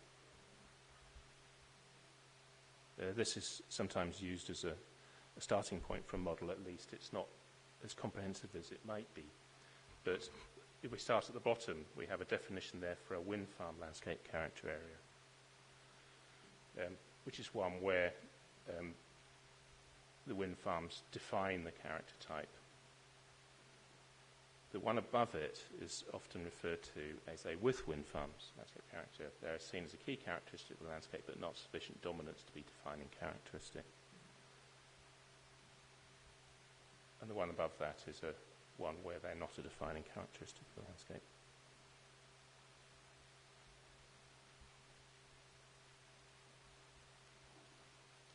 That's as close as you'll get in terms of a definition outside the capacity study.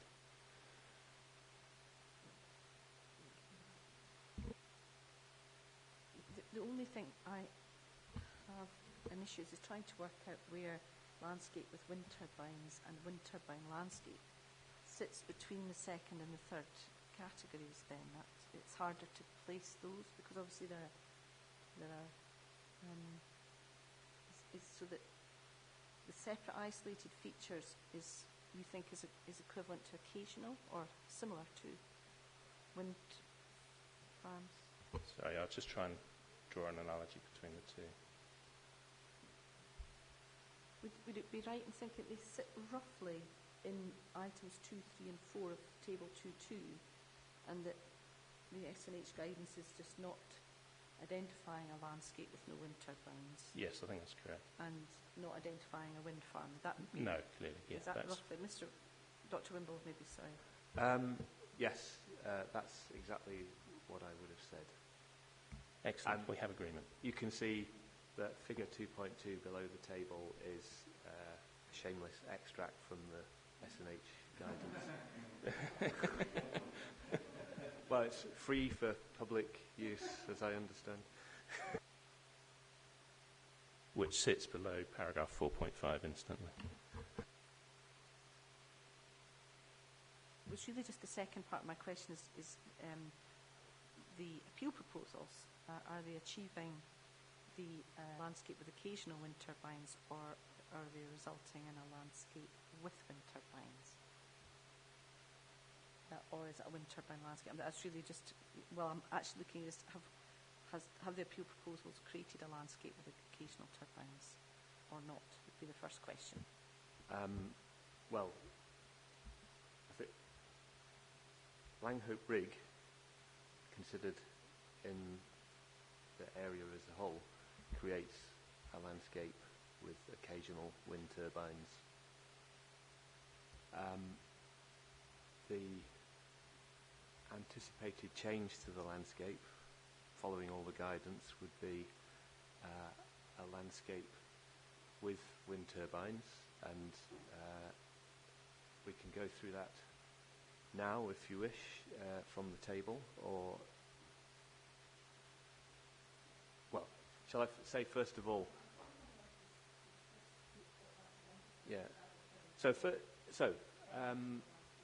I mean, the applicant's own assessment is that an area of wind turbine landscape is created in that they identify significant cumulative effects in the area around Barrel Law and Langhope Rig.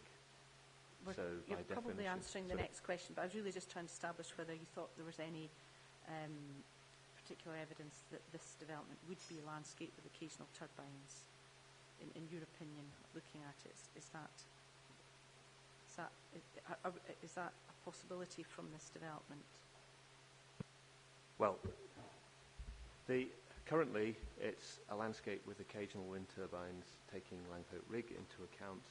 If you are to take the proposed development into account with Langhope Rig, then there's an area of concentrated effect around the two, which would be the equivalent of a wind turbine landscape, because multiple wind farms, as in more than one, are a dominant feature. Further out, where you can see it as two separate wind farms in a wider area, it might be interpreted as a landscape with wind turbines. And only really when you get far enough out that you might only see one of the developments, and probably at a reasonable distance, would you say that the landscape there is a landscape with occasional wind turbines. But by the time you're getting that far out, that's more the visual experience than the landscape experience. Mr. Steele, did you want to come back on that point? Because I was just trying to establish if you saw anything in that. No, I'll go with Guy on that. It's his guidance. Mr. Welsh, the same idea is the interpretation of that particular landscape type, and whether or not that is in evidence from the appeal proposals. Thank you, ma'am. I go back to the point I made a few minutes ago that you need to look at the definitions, and I believe that our definition for a significant cumulative effect aligns very closely with the landscape with wind turbines typology, the middle box. And that is the objective for the Done Now group.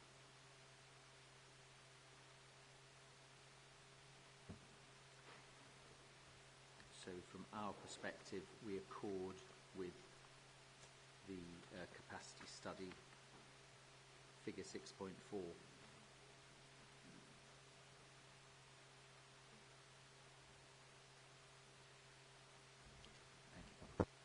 No, that's fine. I've obviously got additional questions as we'll move through here. So, apologies, sorry. Sorry, because I'm not sure where the conversation is going after this. I feel I need to comment on Mr. Welsh's comment there, which, from my point of view, their opens definition is more akin to that of a wind turbine landscape, in that it says, and I quote my extract in my paragraph 5.3, addition of proposed development leads to a landscape of view becoming defined by the presence of multiple wind farms so that other patterns and components are no longer definitive. And if you look at table 2.2, I can read the definition if you wish. No, this is for wind turbine landscape. Do you wish me to read the second sentence out loud? Yeah. They become the dominant defining characteristic of the landscape. Whereas going up one to landscape with wind turbines, they become one of the defining characteristics of the landscape character. However, they are clearly separated and not the single most dominant characteristic of the landscape, i.e. they would not subsume all other characteristics. So this can obviously be a difference of opinion, but because I'm reading Mr. Welsh's definition in terms of mine, and he's the opposite, but I think you have to read the words there.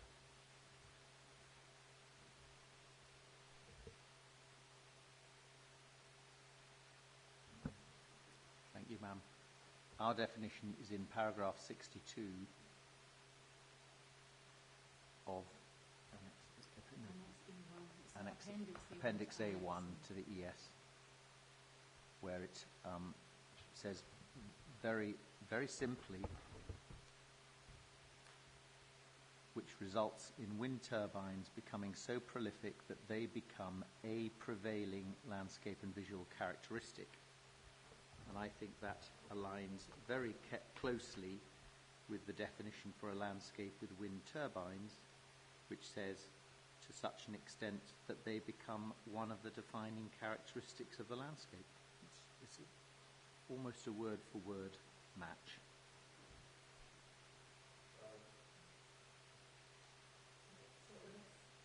Dong.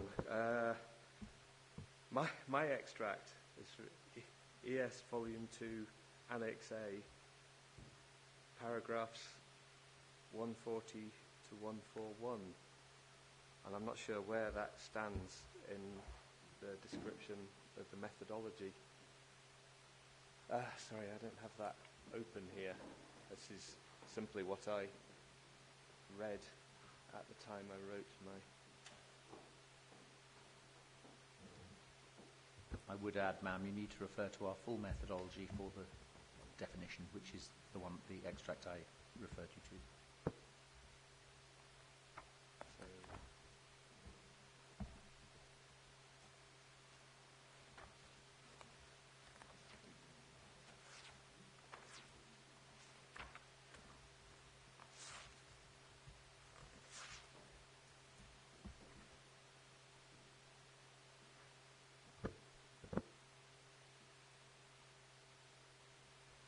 Yes, it is paragraph 140. A significant cumulative effect occurs where the addition of the proposed development leads to a landscape or view becoming defined by the presence of multiple wind farms so that other patterns and components are no longer definitive. Now, maybe there's a nuance in the wording there that can be debated, but my impression was that meant that wind farms became the defining characteristic of the landscape.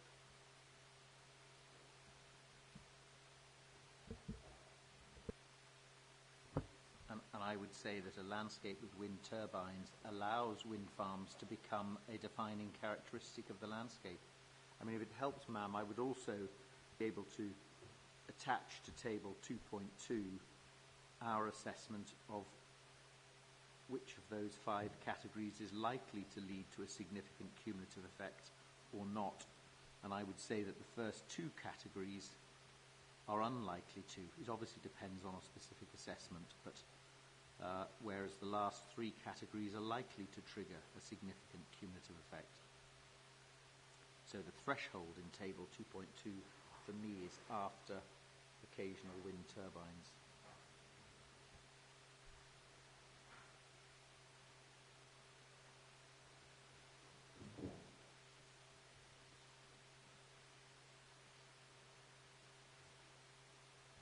We may come back to this in more detail this afternoon, if that's any help. Ma'am, just final point there. I would ask you to have regard to our full methodology rather than the abbreviated or summary version in the body of the ES.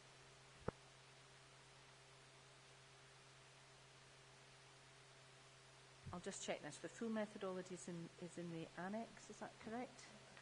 Appendix, sorry. In the appendix. And within the chapter of the ES itself, in the introductory paragraphs of the LVIA, you've summarised it. Is that correct? Exactly. And the full one is in Appendix A1.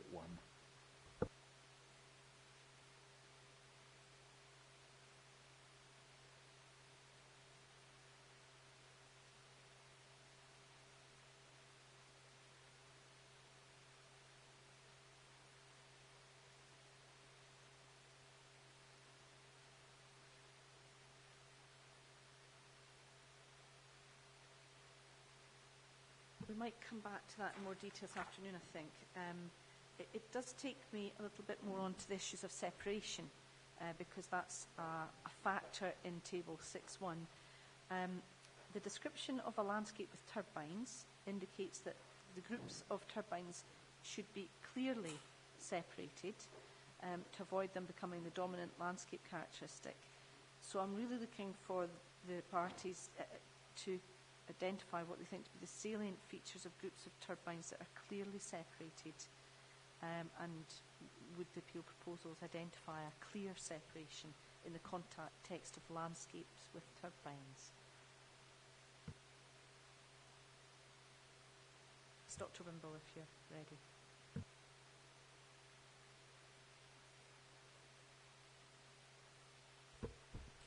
Well, in summary, it is the case that if you look at the 2 developments together, in many of the photomontages, they are clearly separate developments, though that doesn't apply to all directions of the compass when you view it.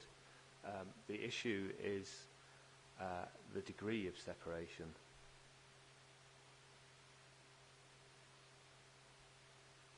So I would be looking for a greater degree of separation to match the definition of a landscape with wind turbines, because when the wind farms are separated by a measure that is barely greater or similar to the span across the actual wind turbines, or the span within the wind farm,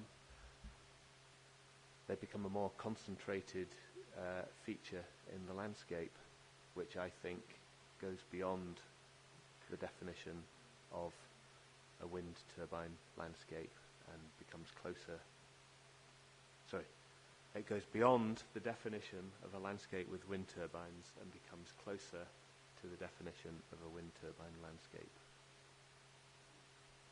which does in its definition, say, nevertheless, there is a clearly defined separation between the principal developments.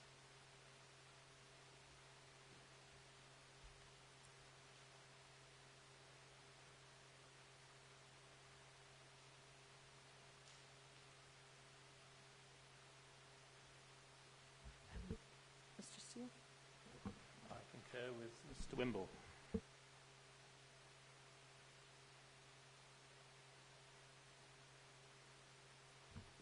Mr. Welsh? Thank you, ma'am. In our view, the advice in table 6.1 is ambiguous in that it refers to the barrel law application, not the appeal. The application wasn't dismissed, the appeal was. And the reporter's conclusions do not refer to cumulative effects. So there is something ambiguous about that sentence. Could I just stop you because we're going to come on to that particular sentence. I'm still really looking at what you would consider to be a clear separation for the purposes of interpreting landscape with turbines and their definition. Thank you.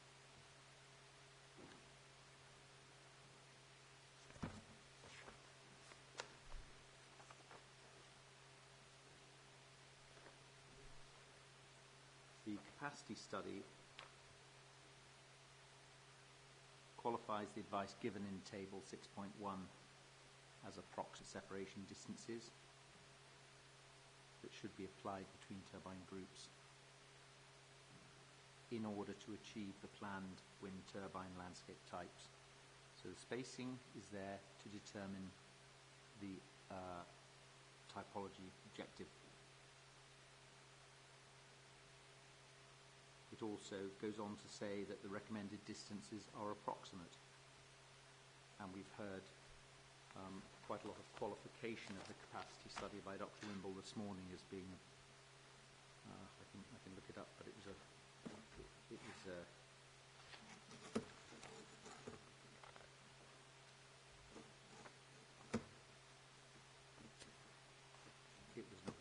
an approximation, I would say. We get guidance in citing and designing from SNH on separation distances.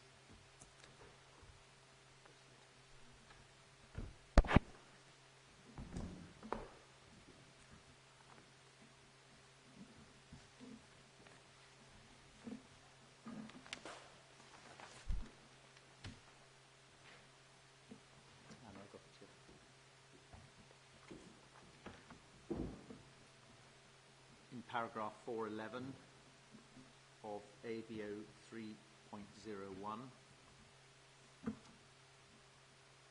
which tells us that a key factor in determining the cumulative impact of wind farms is the distinct identity of each group. This relates to their degree of separation and similarity of design. And SNH goes on to say at the bottom of that paragraph, it is important to achieve a balance between wind farms and undeveloped open space retained between them. Adequate separation will help to maintain wind farms as distinct identities. It also tells us that the separation distance will vary according to landscape characteristics.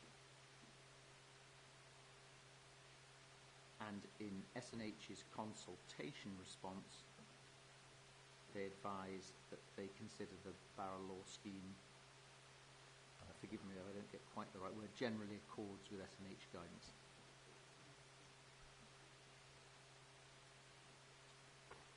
It is also helpful to look at the consultation response from the Council's landscape architect, Jim Knight.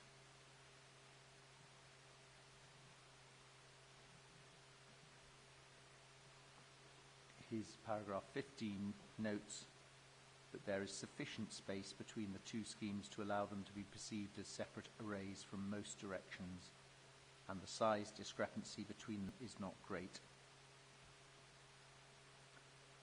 And furthermore, he goes on in paragraph 16 to to note that there remains, however, enough distance between the two arrays that they will not be seen as one wind farm, where the difference in turbine height might be more apparent.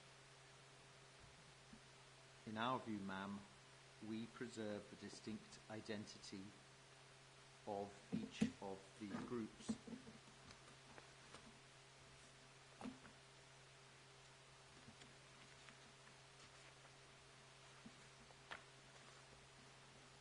And it may be also helpful to look at some precedents as well, just to show that we're not in an exceptional situation here.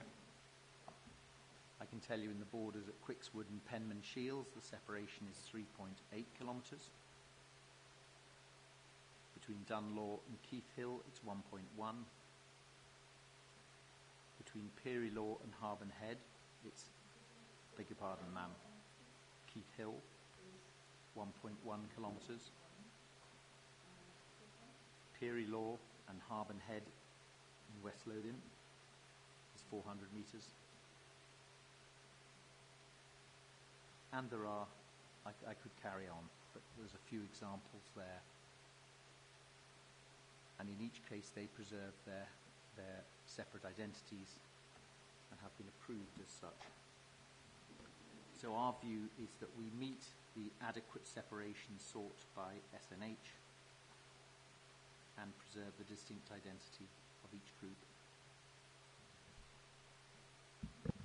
Probably going to come back to the issue of adequate, but I just wondered I was still trying to focus in on what you think was clear, the salient features of clear separation might be. I think clear separation is determined by looking at the wind farm in the visualizations and seeing whether the separation that is there is sufficient to allow the individual identities of the schemes to be discerned, and I think it is the case that they are.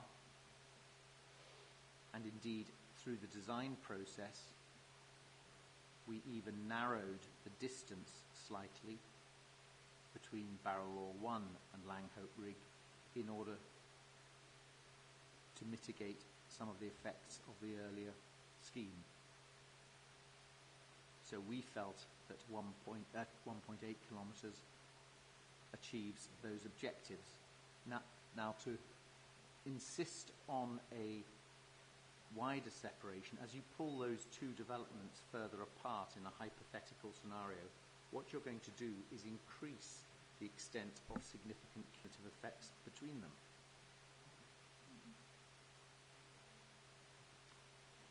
So there can be advantages in siting them closer together whilst also achieving those objectives.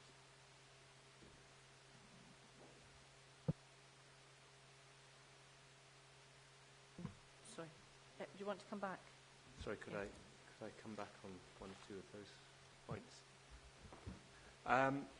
First of all, I think you'll see from my report and from what I said earlier, I don't dispute that they're identifiable as separate developments. Nor do I dispute that the design and location work that's been done on Barrel Law 2 improves the image compared with that of Barrel Law 1. My issue is the effect of wind farms on the landscape, recognising that these are two separate wind farms and not one wind farm. That at this separation distance, the concentration of effect is closer to that of a wind turbine landscape or a wind farm landscape than it is of a landscape with wind turbines. Now, one is not, the guidance is not insisting on a wider separation distance between these two schemes. The guidance is aiming to control development to the extent that you don't get a wind turbine landscape. It's not specifically targeted to any particular application. And while I agree with Mr. Welsh that you get a more widespread effect if you separate the two developments further, that effect becomes less concentrated. And you also have to bear in mind the fact, as I say, the guidance does not anticipate or pick upon a particular development. It imagines that any development could occur. So other developments could conceivably be submitted, or other proposals could be submitted, that similarly have a shorter separation distance than recommended by the guidance. That is what the guidance has to anticipate. I'm not saying that will happen, but the whole purpose of guidance is that it's strategic and looks forward and tries to anticipate, not, shall we say, promote. The only thing that it's promoting is a separation that is adequate to achieve the kind of vision of the landscape that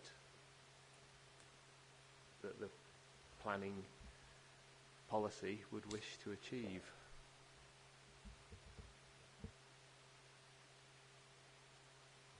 Mr. Campbell, were you wanting to add something there? The impression is that the purpose of the guidance that we're discussing is not, with respect to Mr. Welsh, to promote, but to avoid a significant adverse cumulative effect. Now, if you pull the wind farms apart, as Mr. Welsh has illustrated hypothetically, clearly you increase the area of potential cumulative effect, whether it be a static cumulative effect, that's to say from one viewpoint, or whether you're travelling. If you pull them together, first of all, you fly in the face of the reporter's observations from the first barrel law case, but we're coming to that. But secondly, you're going to increase the cumulative effect just by numbers, and you will lose the potential, in some views, for the two wind farms to be viewed as discrete entities. I don't mean discrete as in hidden, but discrete as in separate. And it seems to me that is an idea which can be related back to policy quite easily, although I'm not allowed to talk about policy today.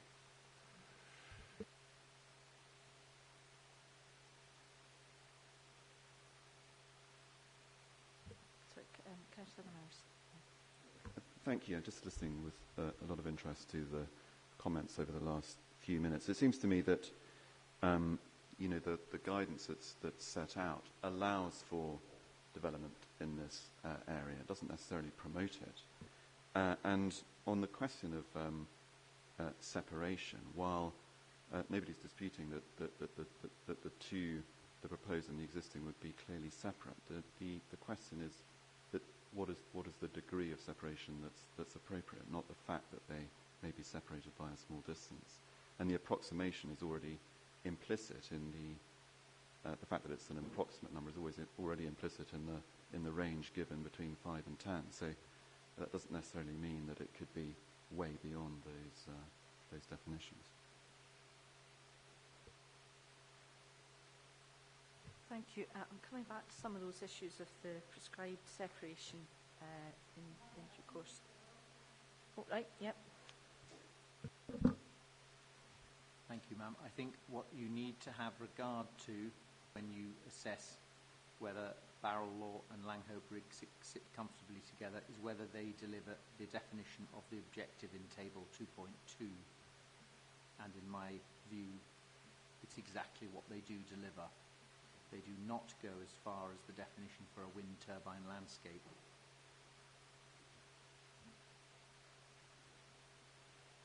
I would also seek to draw your attention to figure ABO 4.02, which illustrates where barrel law sits in relation to the area of capacity for tall turbines.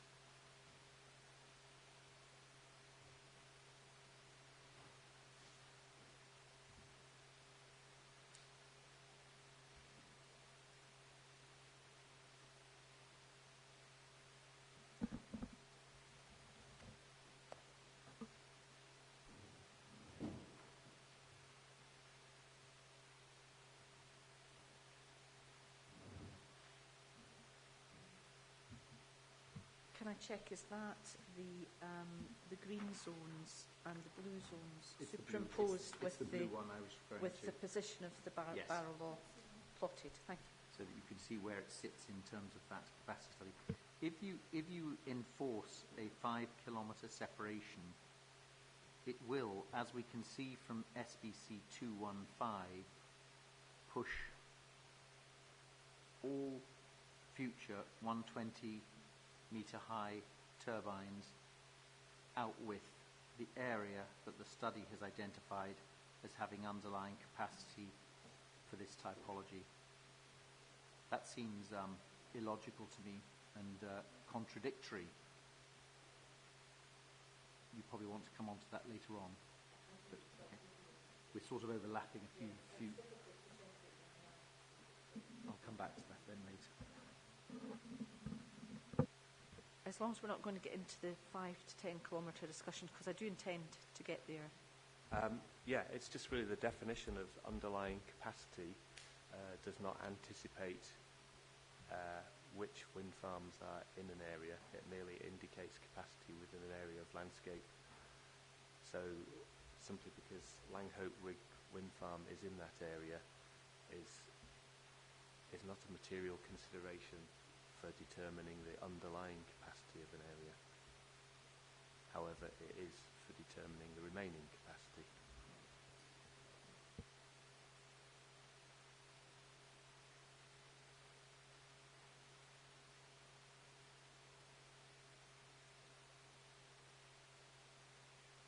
Dr. Bloom, I think that takes us back to some of the things we discussed this morning about the difficulty of the mapping 6.1e as to whether or not it was reflective of the future or the remaining capacity or the underlying capacity without Langhope.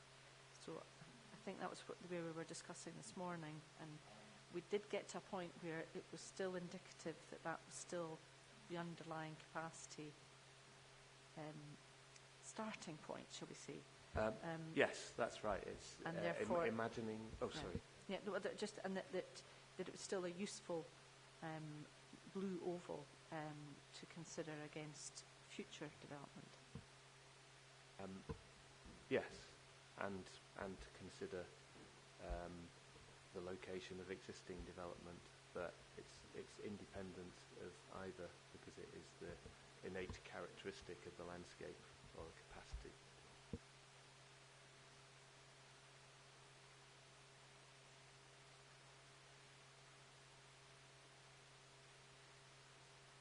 Mr. Welsh, do you want to come back Sorry, on that? just to say, you might almost want to consider it as inherent landscape capacity. It is, the capacity is there for tall turbines.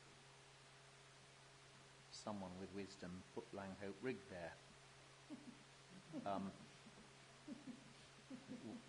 We're trying to follow suit and take account of that inherent capacity.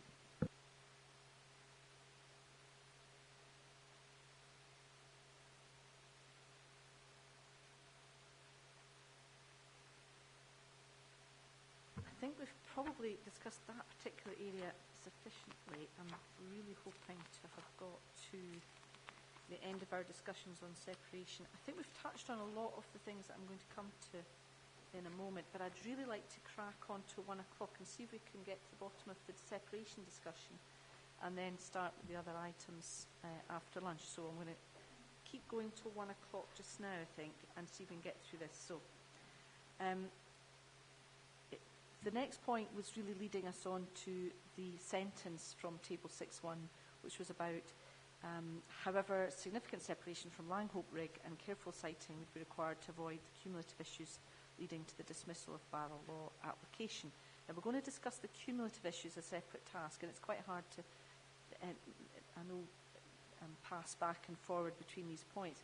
But I really want to, with as briefly as possible, for the parties to consider whether or not there is significant separation in evidence within the appeal proposals. And just to really focus on that particular point, because I'm going to come to the issue of adequate separation as a separate discussion.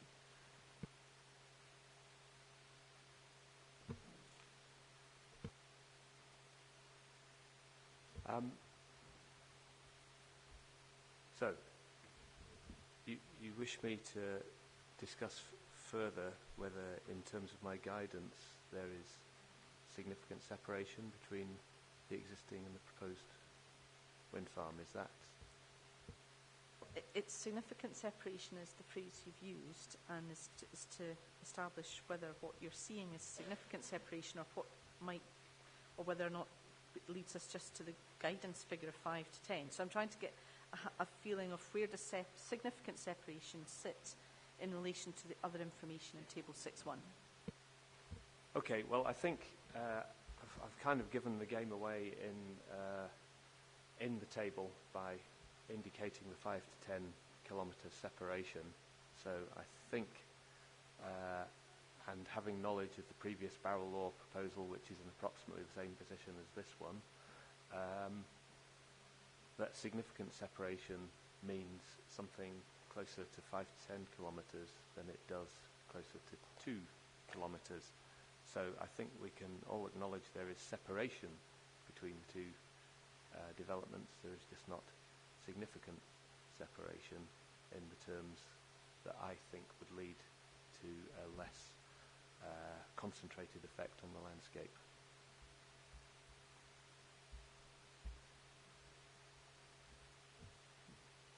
Are you coming back? Just are you finished with your mic? Sorry, that's Mr. Steele, do you have a view? I agree with Mr. Wimble, but I'd also take you to viewpoint 7, where you can see that the two wind farms are seen next door to each other effectively in the view and look contiguous and look like a single-turn wind farm. So there are examples where it's quite clear that there isn't significant separation. Mr. Welsh, obviously this issue about whether or not there is significant separation. I'm clearly of the view that there is significant separation because the two schemes relate to each other well in terms of SNH siting and designing wind farms. The principles therein, SNH has acknowledged as much, and indeed the Council's own landscape architect at the time acknowledged as much. Furthermore,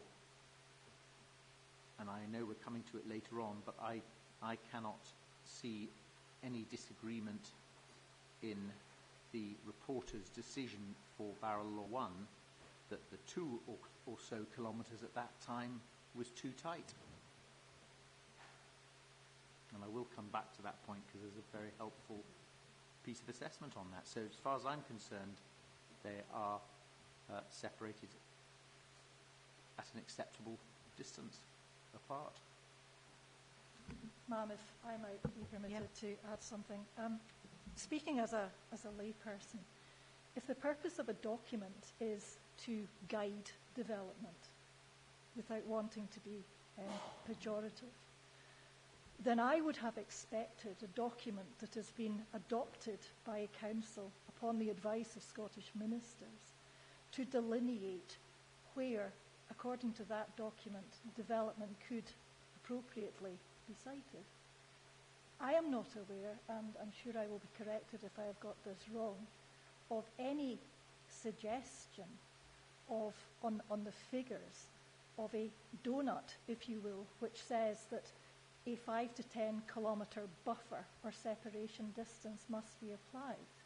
If you look at the two documents, ABO 401 and 402, you see quite clearly that the proposed development sits within the area that has been identified by this council as being appropriate for this typology, with the exception of the separation distance. My point is simply, if the separation distance was to preclude development within that area, then surely Scottish ministers' intention would have been that the plan would have demonstrated that clearly, because otherwise you would have an awful lot of people spending an awful lot of money pursuing schemes which are, as a matter of principle, verboten, simply by virtue of separation distances that are derived not from an assessment of the proposed development, but from more generic criteria as set out in the study. Thank you.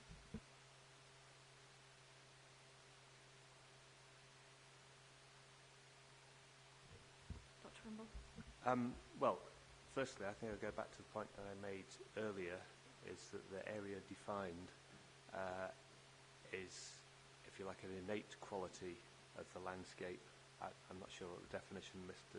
Welsh used, but it's the underlying capacity and doesn't take into account the fact that there's a wind farm there already. So the area has not been drawn around Langhope Rig wind farm. It just reflects the landscape, whether Langhope Rig is there or not. And secondly, the more generic criteria that have determined 5 to 10 kilometres, I agree, is not so precisely determined as an individual assessment might be, but on the other hand, it's born of a significant amount of experience of wind farms of all sizes in all sorts of landscapes, but as you might imagine, many similar landscapes to this. So the two issues are to an extent independent of each other, but they both form parts of the guidance.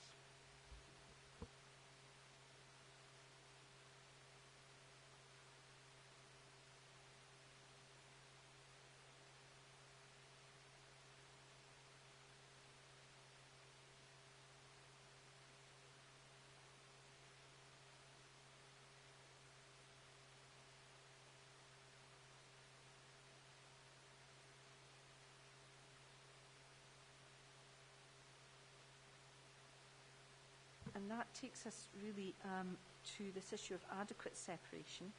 And we've touched on it, this paragraph 411 from the SNH guidance citing and designing wind farms in the landscape. We've looked at clearly separated and we've looked at significant separation. So is there something different in adequate separation, or is it essentially the same thing? So I'm really looking just for a view on where the various parties sit on adequate in relation to the phrase clearly and significantly. Might be open-ended, and I do want to go for lunch at 1 o'clock, so we'll keep that in mind. But yes, it's essentially, can adequate separation be one or all of these things at the same time? And that's really what the evidence, perhaps from Dr. Wim.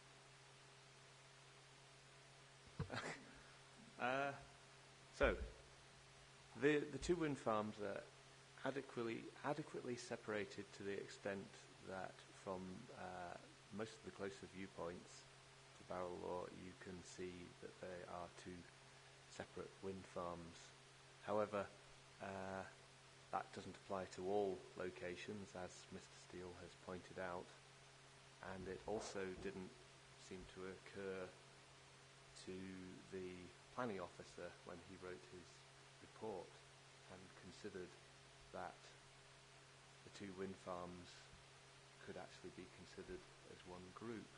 And I think that's in document SBC 84, unfortunately without page or paragraph numbers. Oh, sorry, SBC 1, sorry, which is the report, the committee report. Ah, right, okay.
In a way, that was a kind of a side point that I was making, that they are close enough in some instances to be considered as one group, and that the officer considered they might be interpreted as one group for the purpose of the guidance. So that's why I say they are adequate to be perceived from most directions as two separate wind farms. The point is, the separation is not adequate to perform according to the guidance, and I think I have made that point before. And the guidance of 5 to 10 kilometres separation is born of experience of similar wind farms in similar landscapes, and that guidance is to achieve what I would regard as a landscape with wind turbines as opposed to a wind turbine landscape.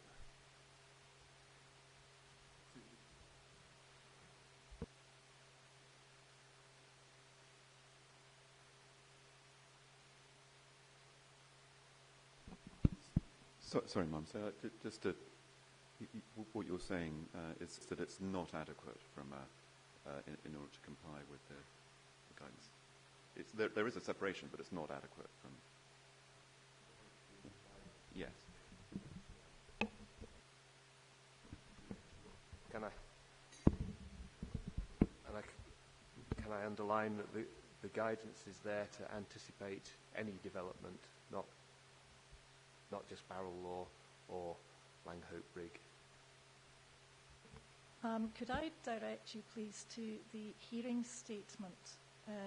It was either, if you bear with me, it was either the hearing statement or it was the response document, because in one of those documents it was explained that each and every separation distance in this capacity study is either a minimum of 5 to 10 kilometres or 10 kilometres. You cannot get closer to an existing wind farm in this capacity than 5 kilometres.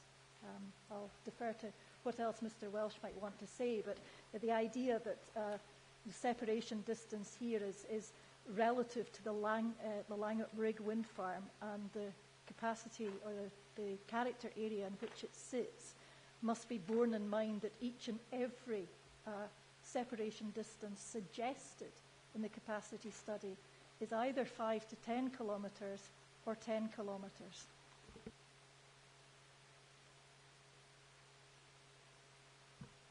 If I could just take you back, because obviously what I'm trying to establish is there is evidence that the separation distance is adequate for the purposes of meeting the SNH guidance.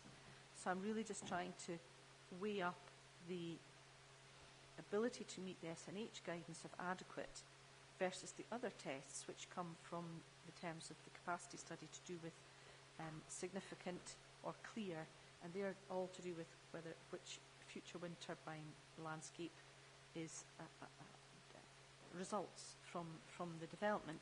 So I'm really just trying to focus on the compliance with the SNH guidance, because obviously that's a separate consideration, and obviously one which the appellant thinks is a significant consideration, and I really was just trying to pinpoint adequate in the context of the SNH guidance and less so on relating it back to the capacity study.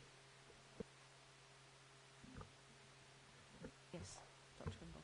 I mean, the SNH guidance and the SPC guidance are obviously looking at two different things in my mind. The SNH guidance is definitely at a more generic level than this regionally specific guidance. And I think the SNH guidance is concentrating on how to achieve a relationship between two or more wind farms such that they're viewed as separate entities, rather than looking at a wider landscape scale of effect. That might come from multiple wind farms. I'm just going to address the last sentence in paragraph 411, which is the separation distance required will vary according to landscape characteristics. So adequate does have a relationship to landscape characteristics in terms of the S&H guidance? Well, it is landscape guidance, and yes, it's anticipating any kind of landscape.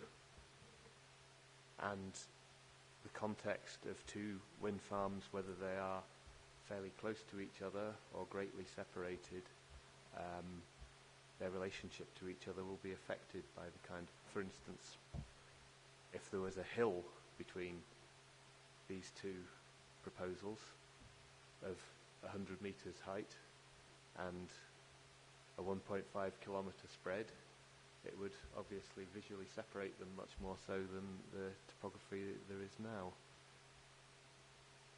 So to that extent, and obviously with other characteristics of the landscape, that affects how two wind farms are perceived, and each new wind farm has to take that into consideration. But I'm talking about the SPC guidance applying to a much wider landscape effect in terms of both wind farms and wind turbines. Before I come back to Mr Welsh, obviously, does Mr Steele have anything to add on this point, on adequate?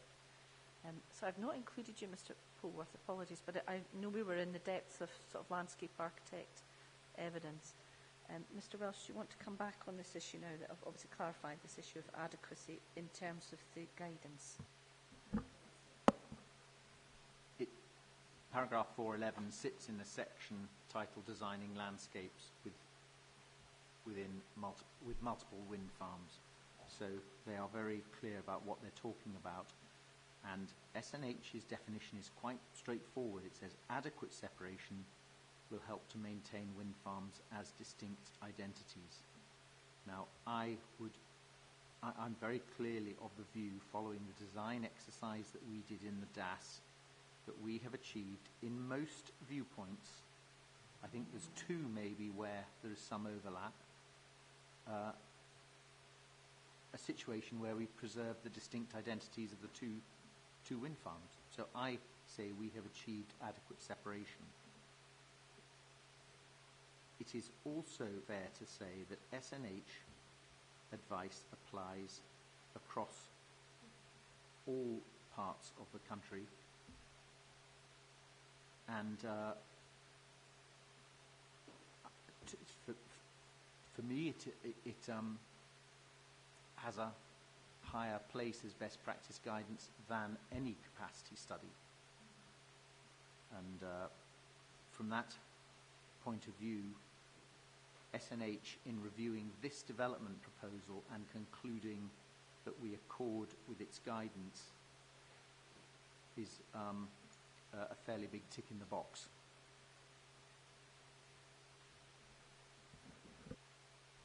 Thank you. You wanted to come back, Dr. Wimble, are you okay? Yes, maybe I'm just emphasising the same point again, but paragraph 4.11 is about the relationship between wind farms in the landscape rather than how wind farm development changes the character of the landscape, which I think is best demonstrated by the three little pictograms below my table 2.2, which are also extracts from SNH guidance.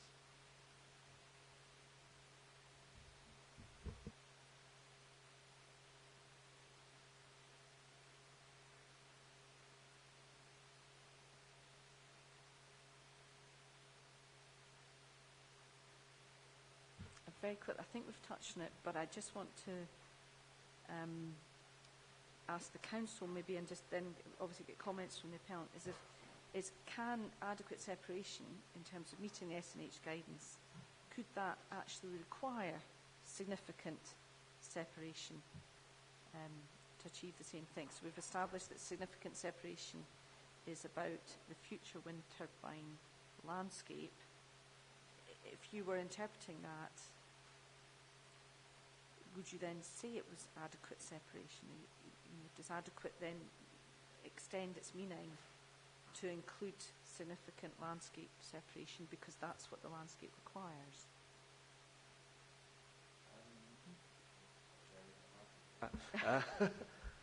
The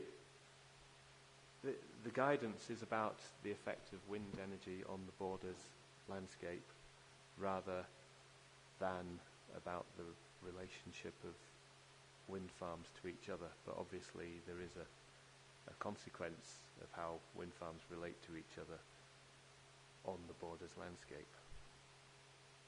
And in my view, if you're taking this current development into account, then the two developments are closer than is a comfortable interpretation of the guidance. Now, obviously, it's a specific development that we're looking at here, and the guidance is written in anticipation of all of it, or any type of development. So the two have to be looked at separately and weighed. Mr. Welsh, you want to come back on that? It's just, it was a simple point, separation, definitions. I think, again, ma'am, I would just draw your attention to Jim Knight's consultation response and also to the bold section that we looked at earlier in the introduction to the capacity study, which says that no site-specific conclusion should be drawn from it.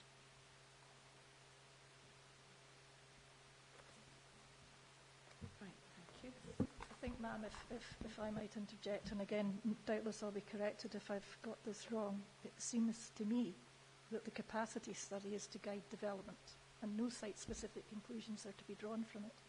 However, SNH's guidance is not with the rider that no site-specific conclusions are to be drawn from it. It very much is to enable site-specific and proposal-specific conclusions to be drawn from it. It helps developers to design, and it also helps authorities to consider and SNH to consider.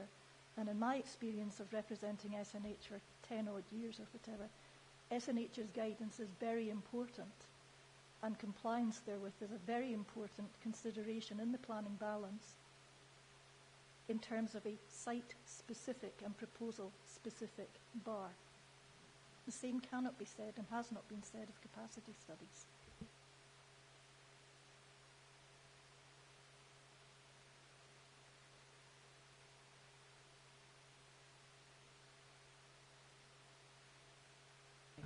We're getting near 12. I think I might stop at that and let us get our lunch. It's 5 to 1.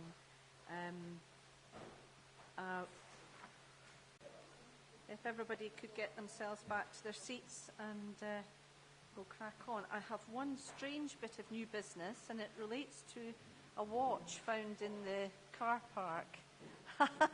Great. Can you continue then? Yes. We'll get that out of the way first. Good.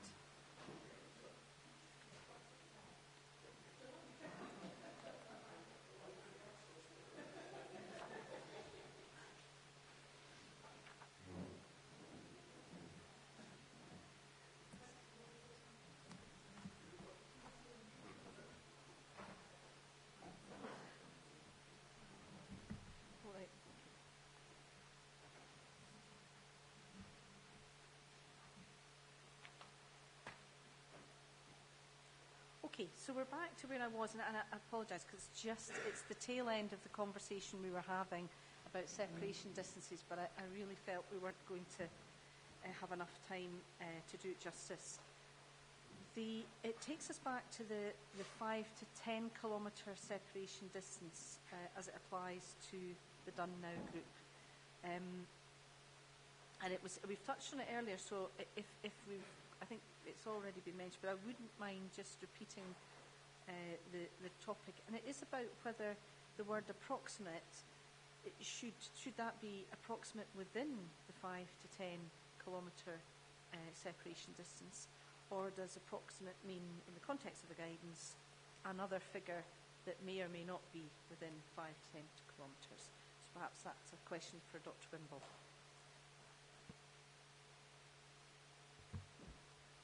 Okay.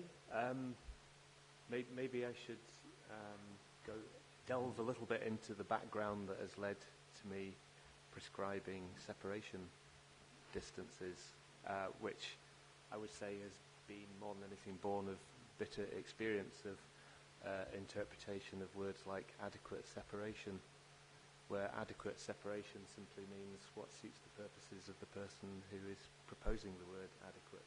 So I thought by putting numbers into the guidance, that at least allows something that's relatively indisputable to be seen.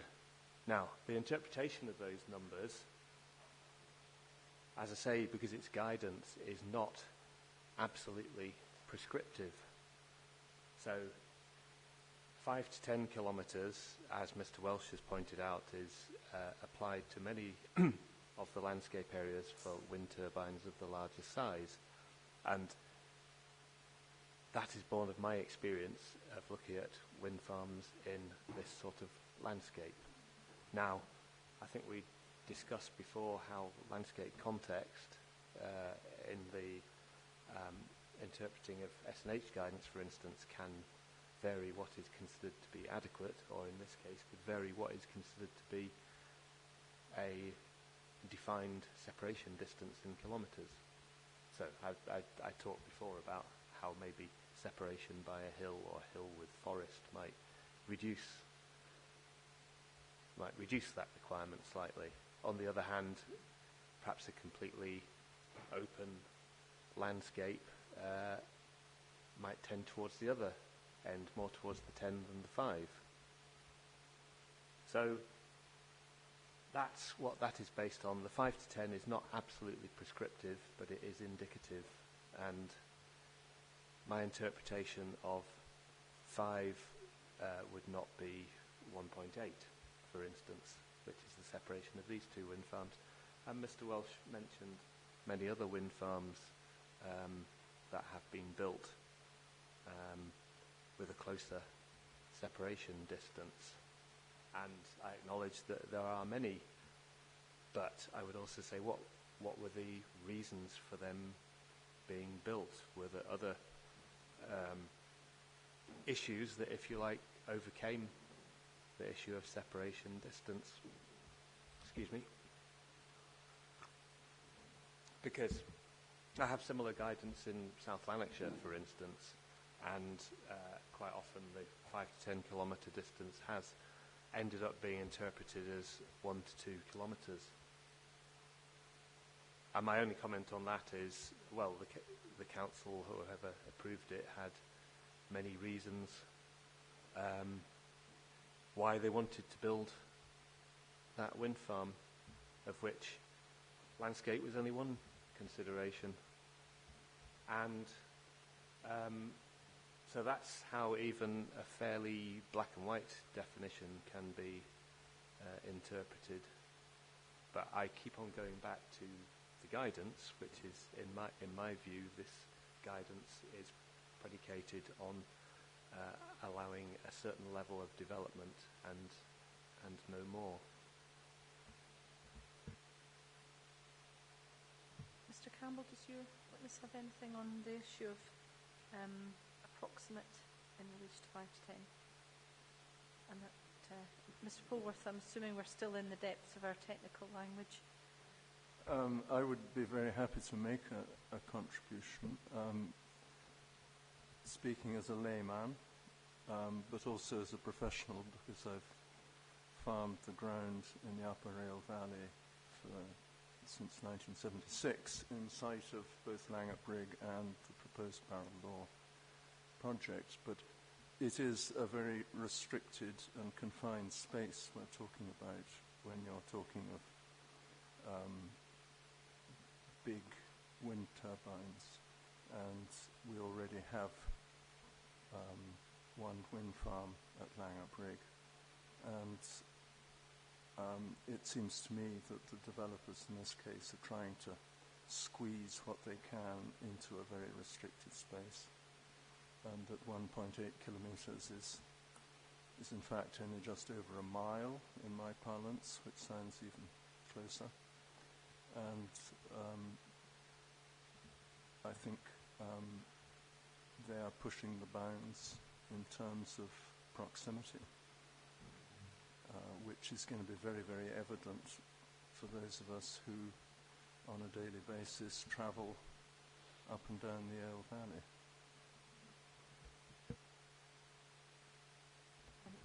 Mr. Welsh?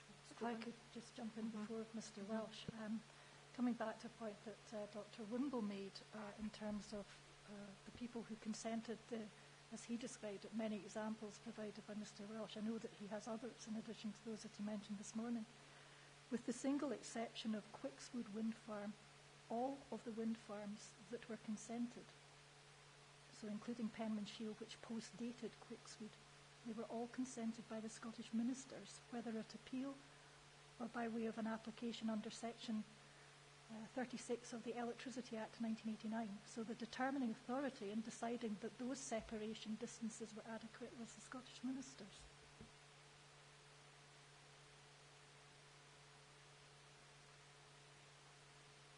Want to come back on that? Scottish ministers have to take due regard of the affected local authorities who have guidance.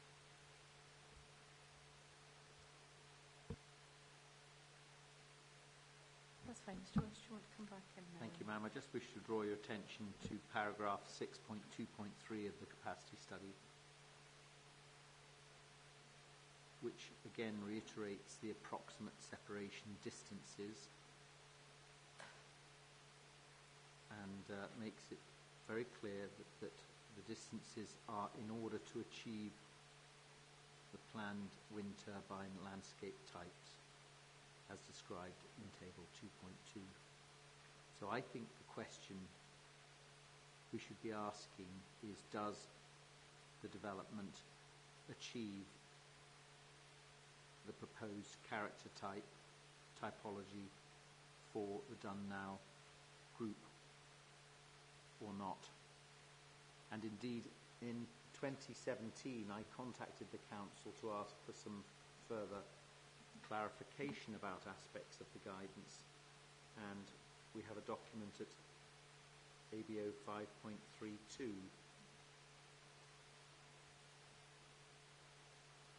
which includes an email from Charles Johnson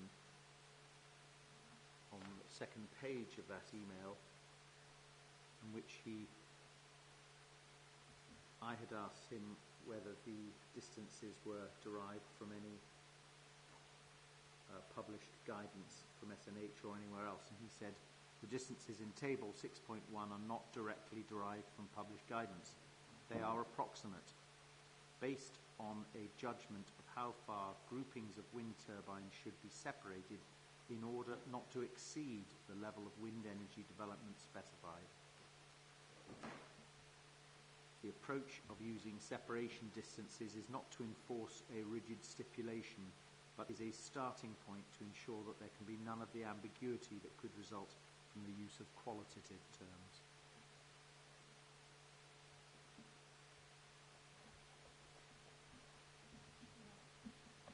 I think, ma'am, you're going on to discuss, are you, the item F of the agenda, or do you want me to address that here? Yes, that's the next question. Thank you.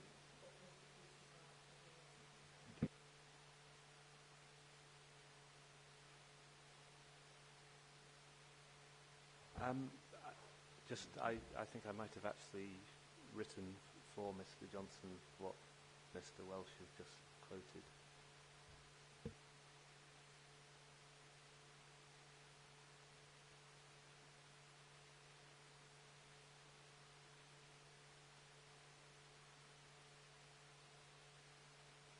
Right. So that takes us on to the more important part of that, which was alluded to in part F, was what, if you apply the 5 to 10 kilometre separation distance, does that then prevent further wind turbine development happening in the landscape capacity, the landscape character area? And obviously we've touched on it, Ms Coburn touched on this issue about whether or not there is a buffer, whether it creates a buffer around an existing wind farm. So it's really just to explore that, whether or not, if you apply these separation distances, whether then that may conflict with the purpose or aim of the capacity studies future wind turbine landscape type.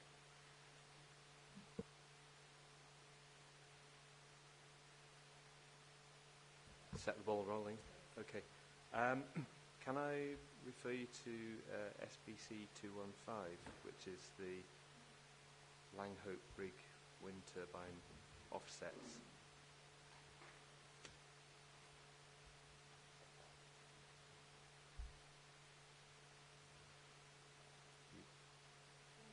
You have that? Yes, that figure there. Yeah. I mean, it's just a handy figure to allow you to scale the area and see the relationships. Should have probably put barrel law in there as well, but I didn't. So the first point to make is one that I've made a couple of times before, is that indicative area showing low capacity for 120 plus turbines. Ignoring Langhope Rig would allow you to achieve a 5-kilometre separation between two developments, I would imagine, if you had one in the top and one in the bottom. More so if you were to interpret the shape as something that is approximate, and it may be acceptable that something would lie just outside that area. Secondly, if you look at it as I've drawn it, with the separation distances from the outer turbines of Langhope Rig, you can see with a strict interpretation of 5 kilometres and of that area, you wouldn't be able to get another development in, but as I say, this is guidance. Nevertheless, you may possibly be able to get another development in that would achieve twice the separation of the current barrel law scheme of, say, 4 or so kilometres, if you were to put something in the bottom southwest corner. And then you have to look at the blue area in the neighbouring landscape character area, which is an area that's also indicative of capacity for this size of turbine. And you could certainly achieve 5 or 10 distance between these two areas. Secondly, this is obviously just looking at wind turbines of 120 plus. The guidance also countenance 80 to 120 metre height turbines. And was, I don't know whether we need to go back to that figure, but was considerably more liberal in interpreting where those would be acceptable. That would be figure 6.1D, I think. And then there was some discussion, I think, in papers submitted about whether you could literally put another development in the landscape character area, done no group, with the Langhope Rig turbines being there already. And as you can see, there are plenty of areas that are more than 5 and some areas that are more than 10 away. Admittedly, they're not highlighted for 120 metre turbine development, but you could certainly put another development in the area, but that would obviously be subject to its own assessment. And it's necessary to underline as well that simply because you can, in theory, put a development within the blue shape or tolerably within 5 kilometres separation, that doesn't necessarily mean that development would be acceptable, because there may be other reasons why the development was not acceptable, other than cumulative effect.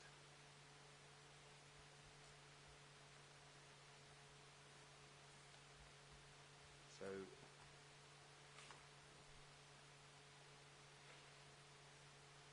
that's my interpretation of how the area could accommodate other development, with or without Langhope Rig. Mr. Campbell or Mr. Steele have anything to add? I agree with what Mr. Wimble says. It's covered in paragraph 5.4.5 of my LBIA review.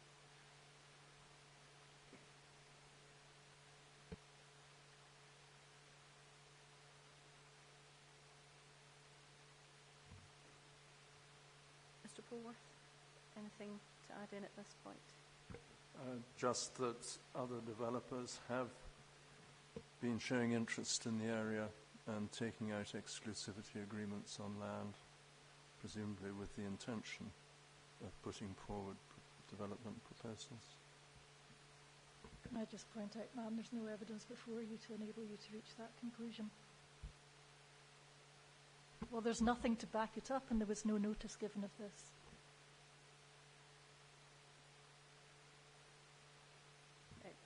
Please, that's not quite how I imagine the discussion going. I accept that that is your particular personal knowledge from neighbours. Ms Coburn is correct. There's no actual evidence of ongoing or future schemes, and that it's not in my consideration today. I accept it might be an interest from a community's point of view.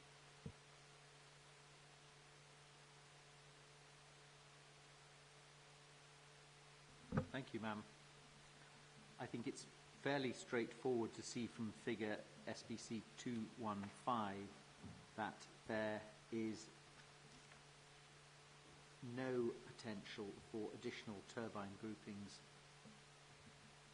if you apply the 5 to 10 kilometre band, which can use areas that have been identified as having underlying capacity for large turbines. So you are immediately into some form of compromise.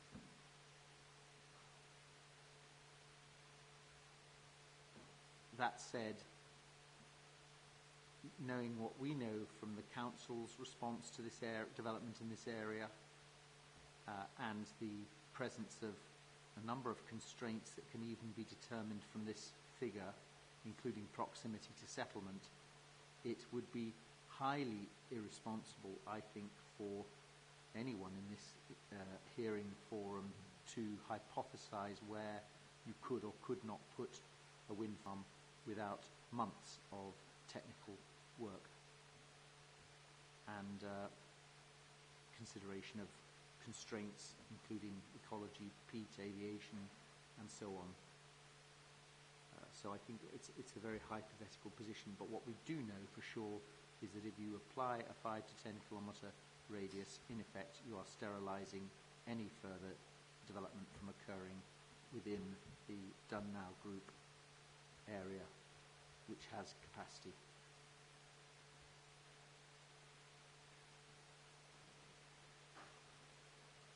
Okay, thank you very much. Oh, sorry, Ms Coburn. Sorry, I have a question for Dr. Wimble. Dr. Wimble, where on that map, particularly in the... sorry, I'll address this through you, ma'am, because you said that. I'd be interested to find out from Dr. Wimble where in the southwestern corner of the map the constraint imposed by Eskdale Muir is demonstrated. Obviously, I know there is a different constraint to do with the radar sensing area. But obviously, I'm conscious that we're not debating the other constraints today. But no, we're not. But it goes to the suggestion from Dr. Wimble, not from the Council in its response to the appeal, but in response to this hearing, ma'am, and this document SBC 215, that there may be other areas within which a wind farm of this size and scale may be located.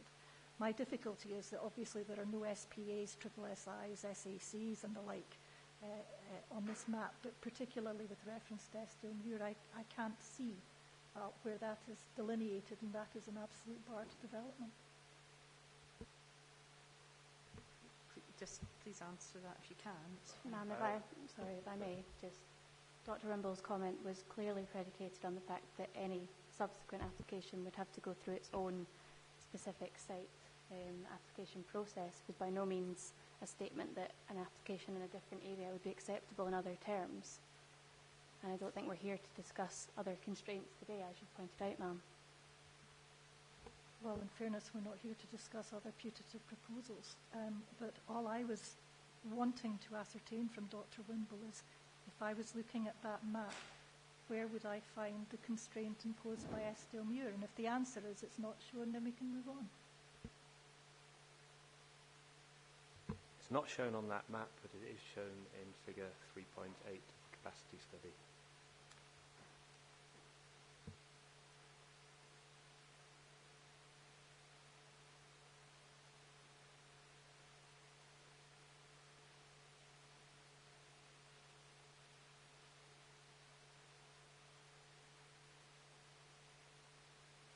The number of the figure. Figure 3.8 MOD EKA seismological array, and it shows the consultation zone and the prohibition zone relative to landscape character.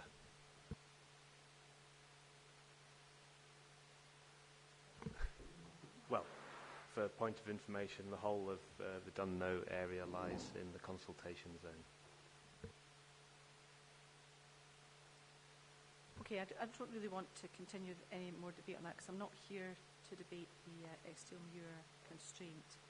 I'm happy that as a capacity study it's recognised that there are other constraints beyond landscape, but I am concentrating on the landscape concerns today. That, if nobody else had any points on that, brings me to the end of that little group of questions, and I wanted to spend a bit of time just understanding which elements of the previous appeal decision might be considered to be cumulative issues and therefore relevant to the interpretation of Table 6.1.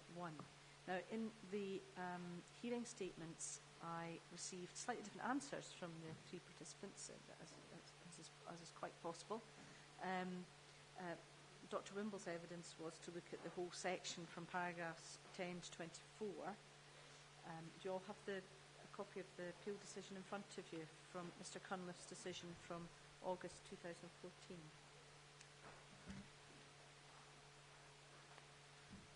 The appellants gave us specific paragraph numbers 179, 13, 21, 23 and 41, and Mr. Campbell, through his evidence on behalf of Blagg and Mr. Lucking, gave us 14 and 23.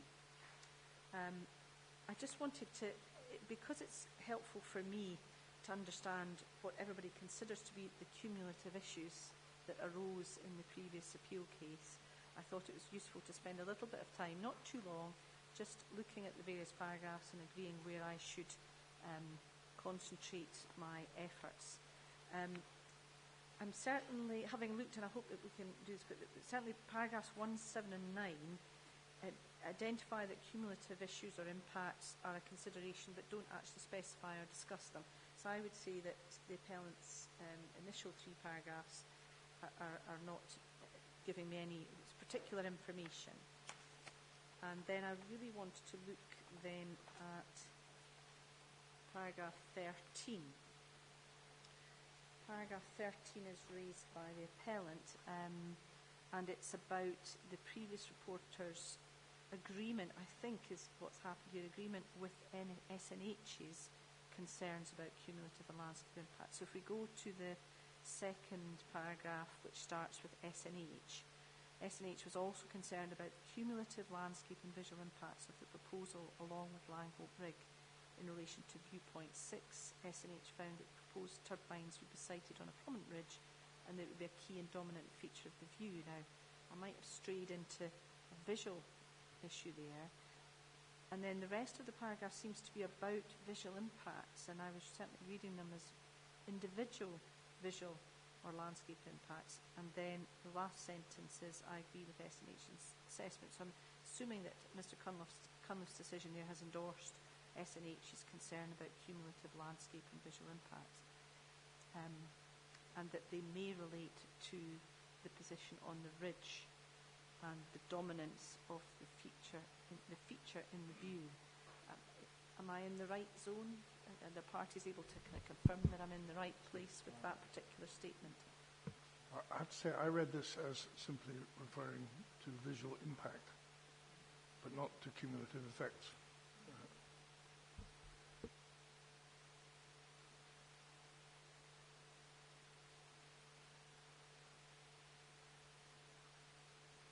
Does the council or the appellant have any views on that paragraph? Well, paragraph 13 is in a section that's entitled Landscape Character, before it then moves on to visual effects.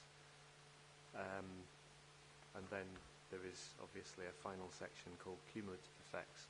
But it does mention cumulative effects. It's one of the points at which cumulative effects is highlighted.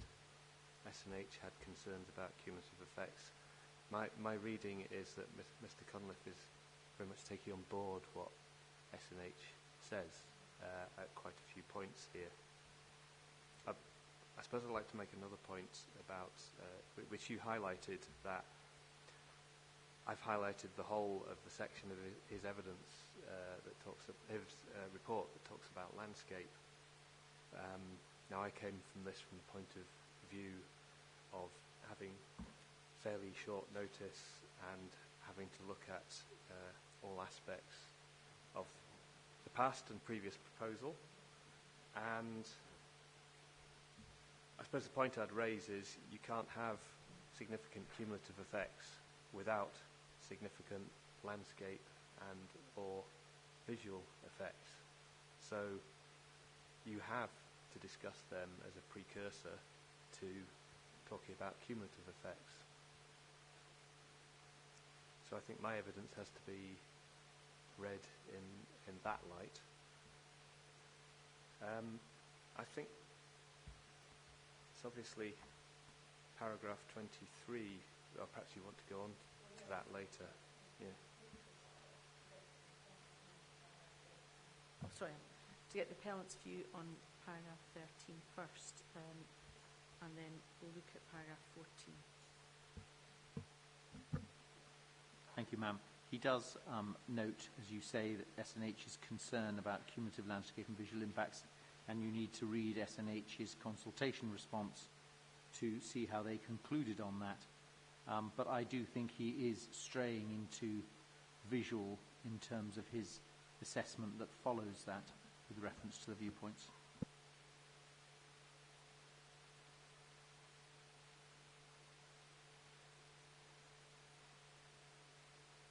Thank you. That takes us to paragraph 14. Mr. Campbell's raised that as being significant. Obviously, it's embraced within Dr. Wimble's opinions. The appellant didn't raise paragraph 14, so that was of interest to me as to why you hadn't listed it. But it's looking at it as a whole. It's about the distance from the site, upland landscape. The landscape, the second half, however, while the landscape does not enjoy protected status, I regard it as an attractive area. Consider that its landscape character would be seriously damaged by the scheme. From the viewpoints I've visited, the adverse impact of barrel law would be greater than that of Langhope Rig, and its landscape effects, both on its own and combined with Langhope Rig, would, in my view, be acceptable. And then he's obviously linking it back to a policy which just doesn't apply anymore, and I'm wondering if that's possibly one of the reasons why we have to treat this one with a bit more caution. But certainly, although he doesn't use the word cumulative, I'm of the opinion when he uses the phrase both on its own and combined that is indicative of a cumulative assessment. But I'm interested in the parties' views on that. Probably start with the appellant. I think because you didn't raise it, maybe just to get your views on it. Yes, ma'am. He doesn't use the word cumulative in there, but I would accept in that last sentence that he's talking about its combined effects with Langhope Rig. And as you say, policy D4 is no longer relevant.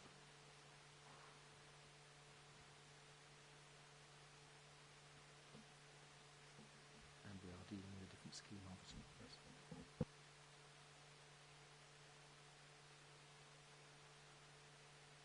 Mr. Campbell or Mr. Wimble, do you have any views on that particular issue? This with you, but I don't want to add anything that speaks for itself.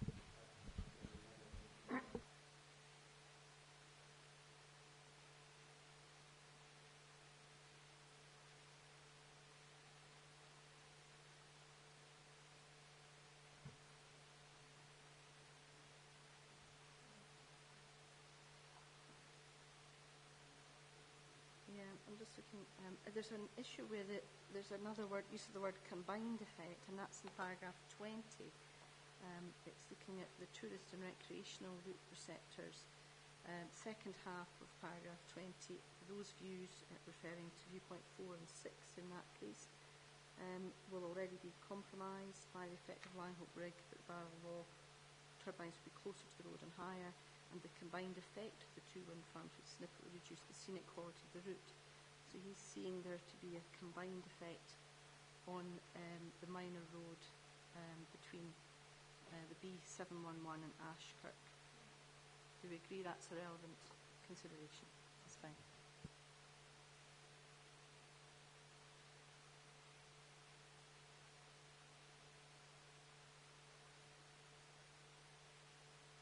If we go on to paragraph 21. Sorry to interrupt, but just to say that that point in paragraph 20 is a cumulative visual issue. I accept it's a cumulative visual issue, and I know the bulk of this hearing session is about the landscape, but the actual phrase in the guidance is dealing with cumulative issues without differentiating between landscape and visual. So I was really just trying to identify where they did sit and whether or not they are visual considerations or landscape considerations. I am just trying to establish the difference between the two, but thank you, that's helpful.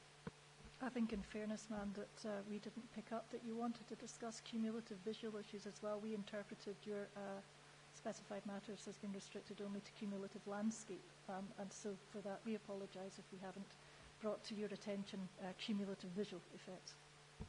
No, it's fine. I accept that's one of the difficulties. I think it's, in a way, it's the nature of using the phrase cumulative issues in the guidance is that it is making it difficult for me to establish when it's a visual cumulative issue and a landscape one. So hence the reason why I wanted to do this rather mundane task of looking at the various paragraphs.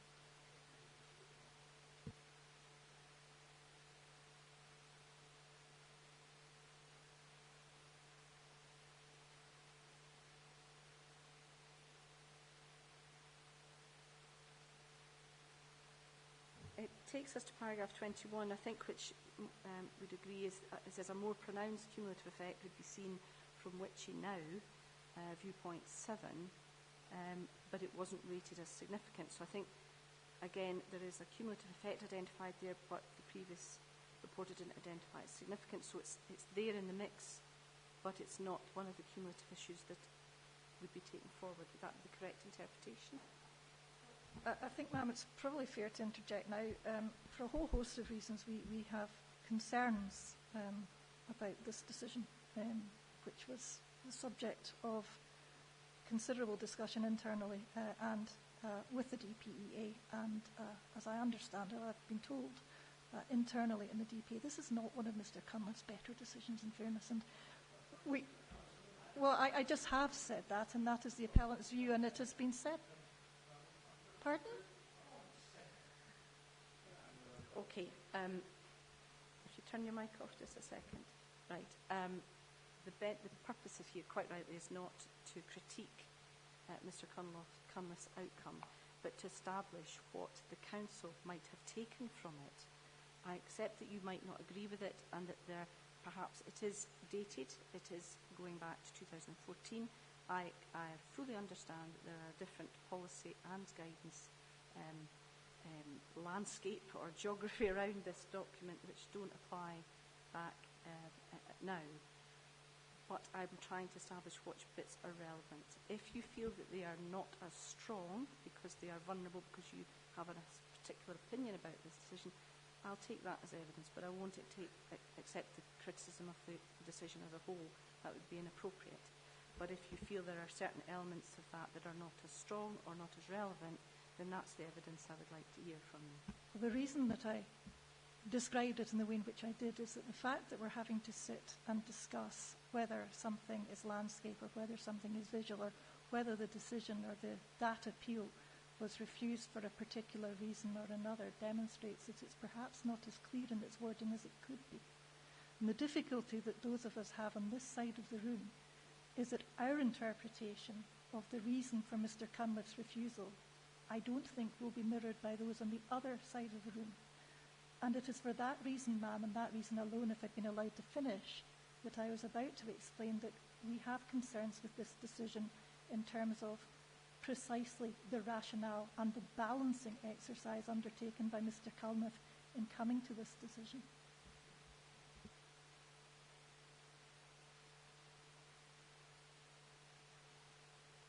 Well, I'm happy to take that as a point of view and to accept that as evidence given just now. I'm still tasked with the challenge of interpreting Table 6.1 and its reference and find out which references would be the most relevant and still remain current and appropriate for this appeal and my own decision. That's Mr. Culniff's report at paragraph 43, in which he predicates his decision upon the impact on landscape. And whilst I accept, as Ms. Cohen would have it, that there is certain infelicity in the expression of, or differentiation between landscape and visual, it isn't in my submission material when we read the document as a whole, because the final paragraph makes it absolutely clear that he was focusing on landscape issues. And, of course, on aviation, which was as good as there, I hope.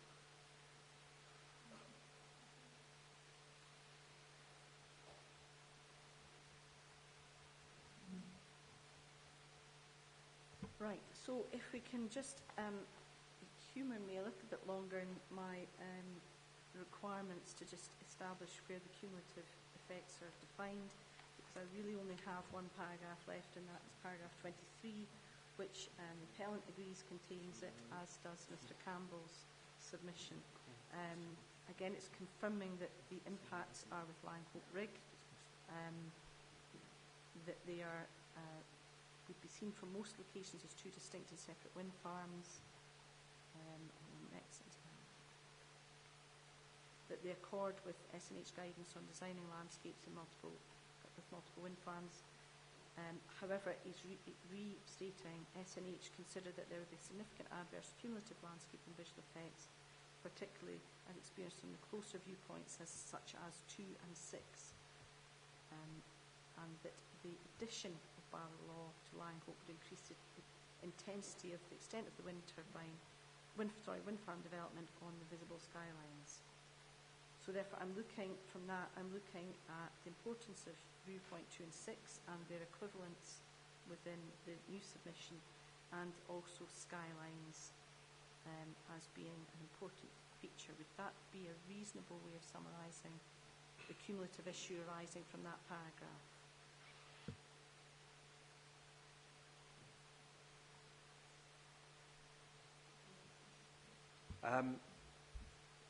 Yes.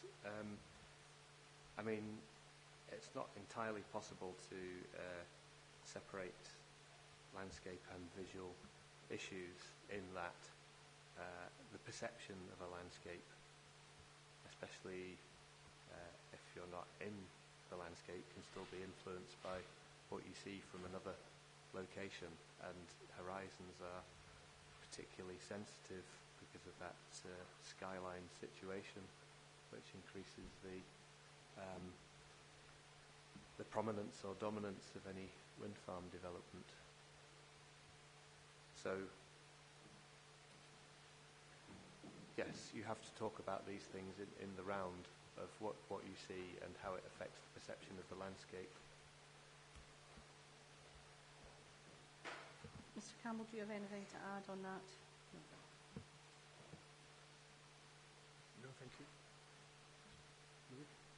Whilst Mr. Welsh is finding a document, ma'am, can I just point out that I've been told that the distance of VP6 from the then proposed wind farm is 3 kilometres. Well, that's the current proposal, is 3 kilometres, VP6.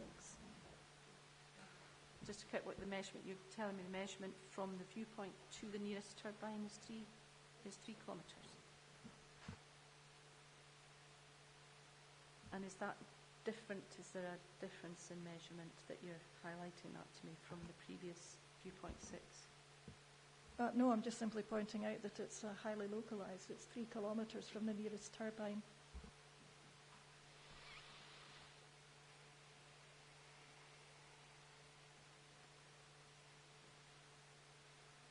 Ma'am, if I could just add to that and just point out that in the last sentence of 23, second from the last sentence, Mr. Cunliffe notes that the extent of wind farm development on the locally visible skylines would increase the perception of the area as one with multiple wind farm developments.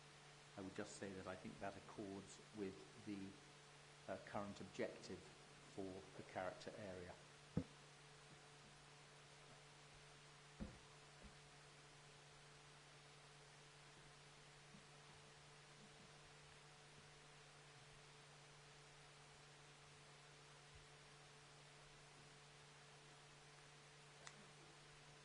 Thank you for indulging me in that bit. I wanted to make sure I had covered all the relevant parts.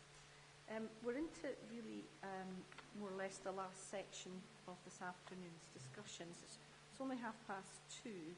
I'm conscious that I might just keep cracking on and see how we get on and perhaps not need a break this afternoon, but if you let me know if any of the discussions go on significantly, we can take a break part of the way through. So the last point is really about cumulative landscape impacts, and which is almost the whole hearing has been about. But I was really looking at the particular testing of that judgment.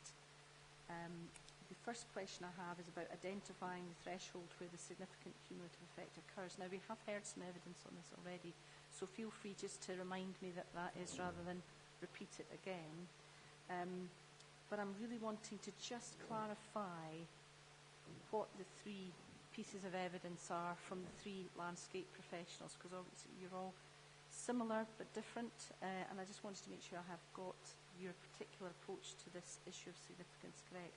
So if you wouldn't mind repeating for me where you think the significant cumulative effect occurs with respect to landscape.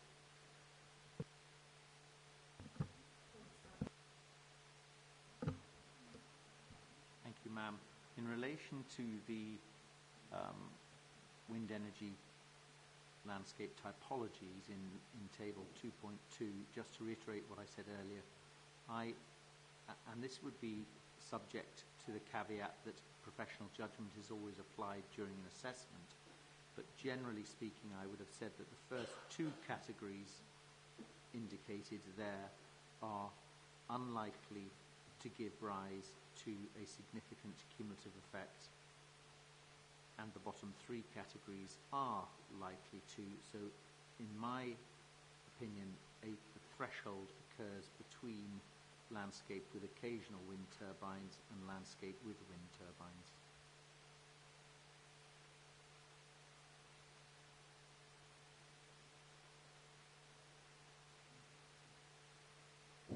Can I just check, because I think it's going to come back from the other evidence, is that if you go from whatever the existing situation is to either of those outcomes would be a significant effect, or is it moving down that hierarchy or up the hierarchy of landscape types?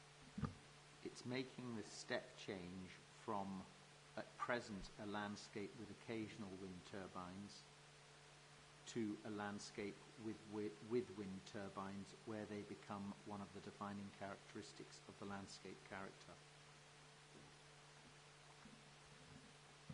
So it's that step change, I think, takes us across the threshold into a significant cumulative effect. I would find it unusual assessing a development where wind turbines or wind farms had become one of the defining characteristics that would not trigger a significant effect.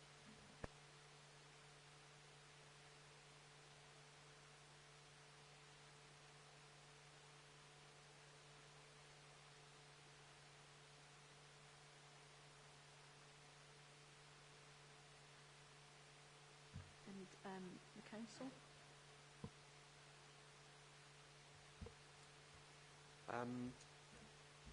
Well, in my evidence, I've talked about perhaps a similar exercise to what Mr. Welsh is talking about, but referring as a rule of thumb to my table 2.2, where you have the 5 different levels of effect, really as a matter of principle rather than anything else, which is that a step between any 2 of those, or a step further down the table each time, may be indicative of a significant effect, but ultimately the effects would have to be assessed on the merits of the particular set of developments. And this is also, just to explain more, it's where the addition of a proposed wind farm would lead to that step change, because obviously you can already have a landscape that is quite highly defined by wind turbines, but the addition of the wind farm might lead to a change in state according to those definitions. So I think the difference between my approach there and what my understanding of Open's approach was that my approach looked at a change between different states, whereas Open's approach appeared to define only one extreme state of wind farm development as indicative of significant cumulative effects, i.e. the creation of a wind farm landscape. And that's in my evidence, I quote what I think must be the summary of Open's method as opposed to from the detailed method, but the reference is there in my evidence. I have subsequently had a chance to look at Open's detailed method, which provides more explanation, but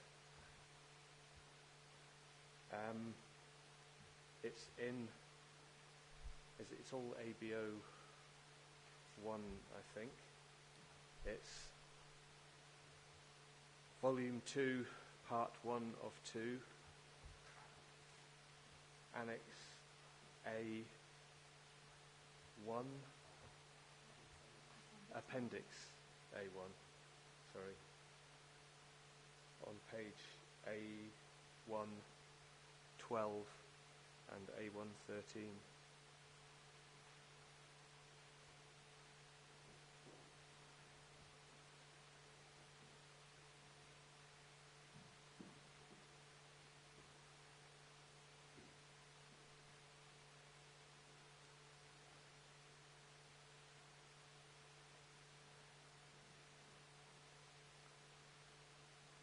Yeah.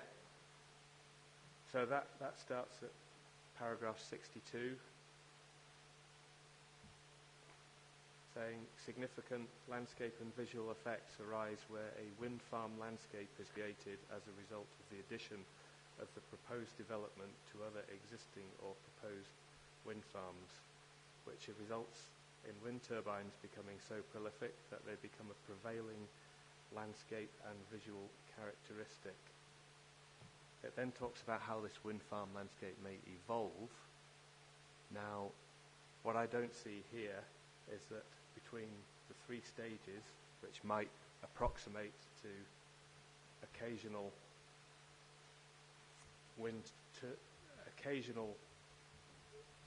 a landscape with occasional wind turbines to a landscape with wind turbines to a wind turbine landscape. It doesn't appear to say that a step change between each of those is the issue. The defining matter appears to be that it has to become a wind turbine landscape. So, and we know that Open's assessment is that there are significant cumulative landscape effects. So I think I could be forgiven, having read all this on fairly short notice, that my understanding was that Open's definition was that it had to become a wind turbine landscape.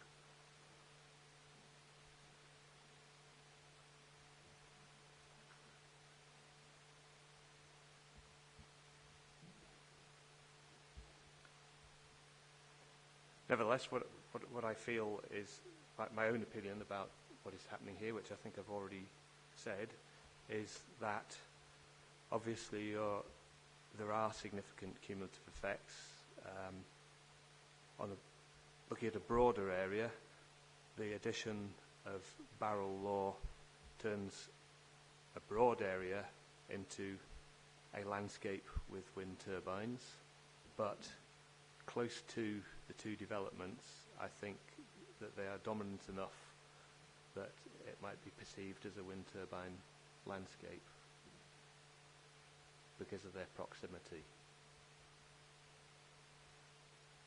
So if you're by one development looking at another, or between the two developments, or within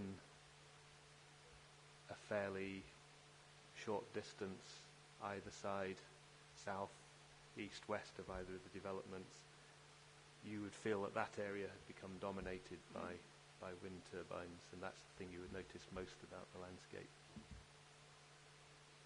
And I think I've described that in my report anyway. So that's all a significant change, but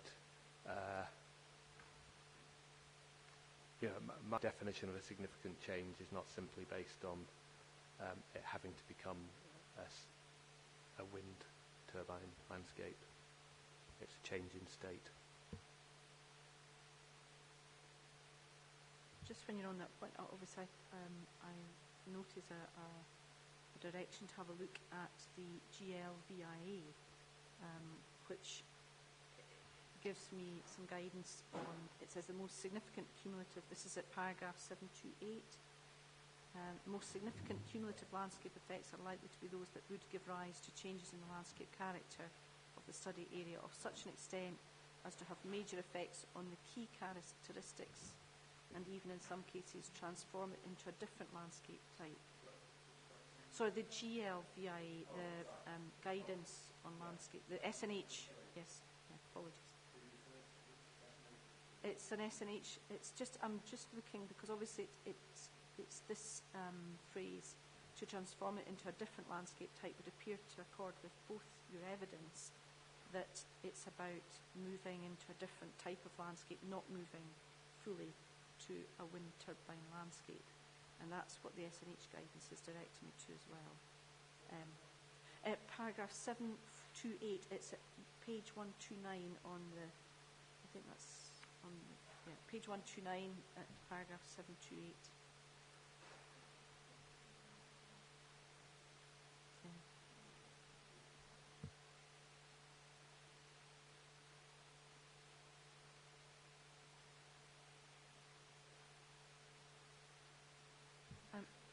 It's 7.28. I'm raising it only in that sense as it seems to be, it seems to apply to both your evidence in the way that you've advised me.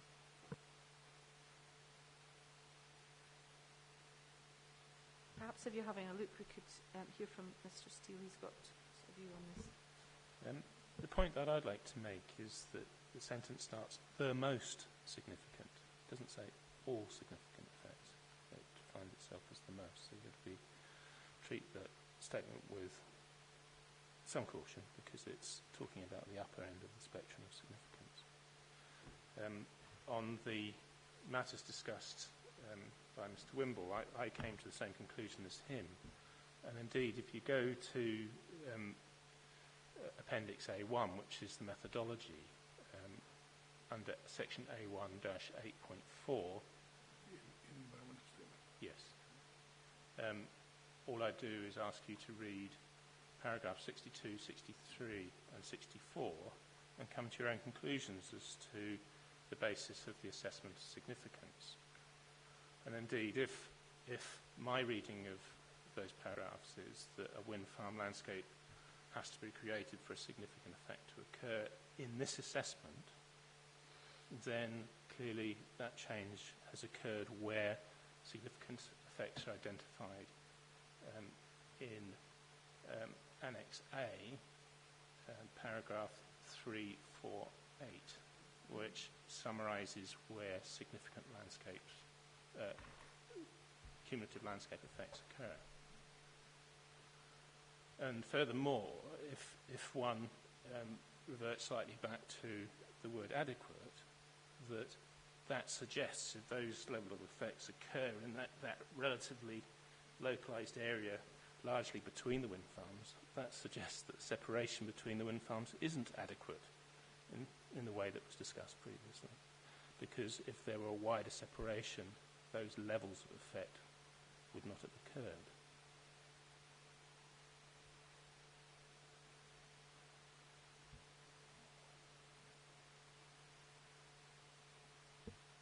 Mr. Welsh, do you want to come back on that? Thank you, ma'am. I simply reiterate the point I made earlier on, that wind farm landscape as a term depends on how you define it. And we define it very clearly in paragraph 62 as a situation which results in wind turbines becoming so prolific that they become a prevailing landscape and visual characteristic. That happens to coincide with the slightly different definition used by Dr. Wimble of landscape with wind turbines. So terms can have different definitions. We've been quite clear as to what ours means.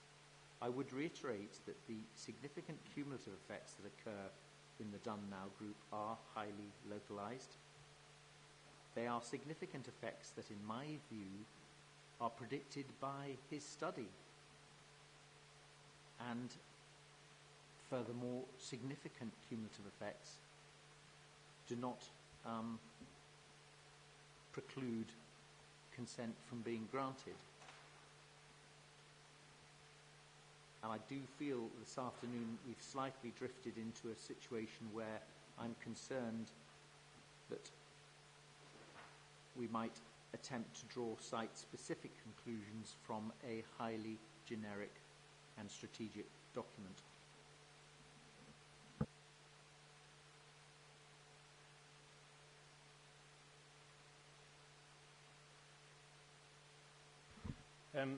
Now, I'll just draw your attention to paragraph 64 of Appendix A1, which says, significant cumulative effects may also result from the creation of a situation where wind farms have some geographic separation but remain highly intervisible, potentially resulting in a proliferation of wind farm development on the skyline. Skylines being highlighted in the previous discussion. Or the creation of multiple discrete wind farm landscapes. Again, talking about wind farm landscapes.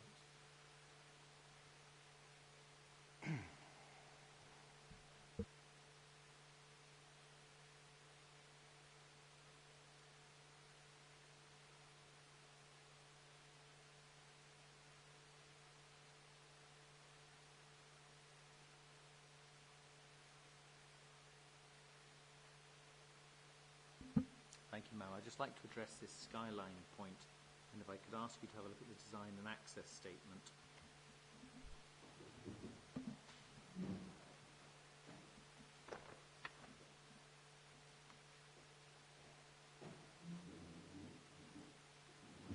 And the 4 pages of wirelines, 4 or 5 pages of wirelines at the back of the document. And these comparative wirelines show the difference between the 2012 layout and the current application layout, with the current scheme shown in dark blue turbines. And you can infer from each of these figures that the proposed development has recessed back from the skyline into the core of the character type, and indeed the blade tip heights are discernibly lower than the previous scheme.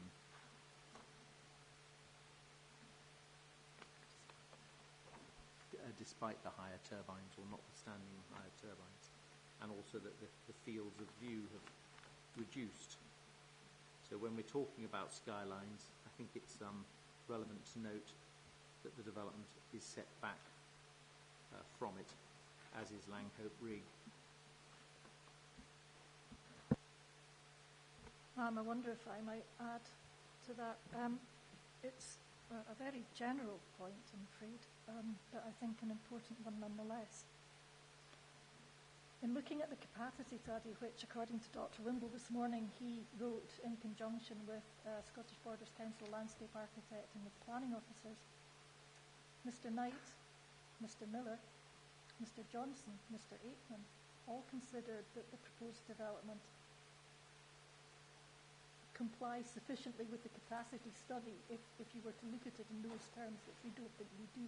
The capacity study, in other words, is not an impediment to consent. It's only Dr. Wimble who's suggesting that the capacity study is an impediment to consent. Obviously, Mr. Steele agrees with him.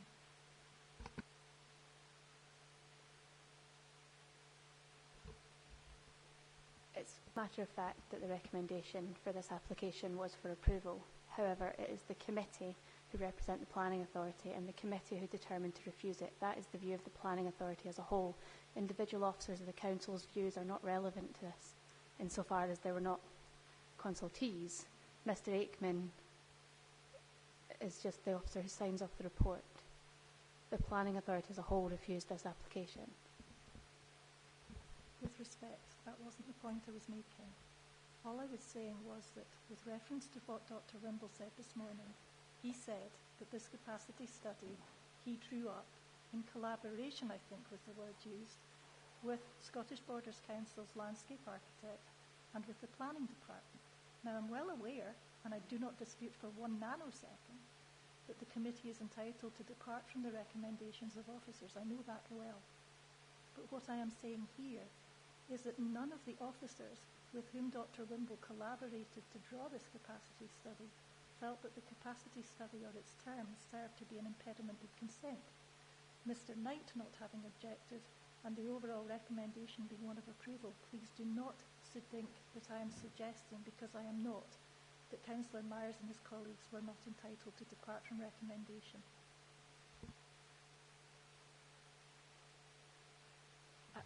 I'm happy to. I mean, I do understand the different positions. It's not a problem. Obviously, I have the report of handling and the landscape architect's views, and I'm able to read them and see the balance and the weighting that they place on the various documents.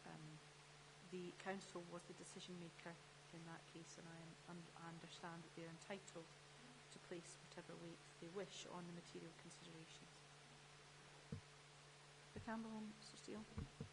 Sorry, before that wee digression there. Coming back to the wire lines that were referred to, I'd just like to point out that, yes, the turbine positions have altered, but you would note that the blade length is considerably longer on the proposed turbines than the original scheme. But also, they're still seen on the skyline, whether they're actually positioned on the skyline or not. And indeed, in some views, the earlier wind turbines aren't seen on the skyline either, they're seen beyond it. So there are certain circumstances, like at viewpoint 3, for instance, as an example.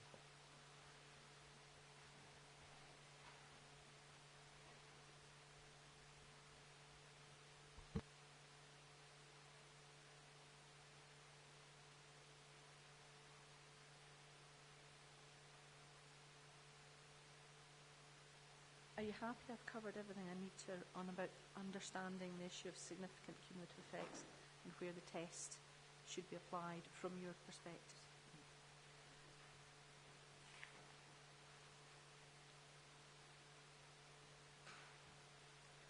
There's one point, and I think I know the answer, so I apologise because I think it's come out previously, but I just want to double check, and it's to do with the, in a way, the availability of the 2006 steam capacity study at the point where a lot of the LVIA work was commenced.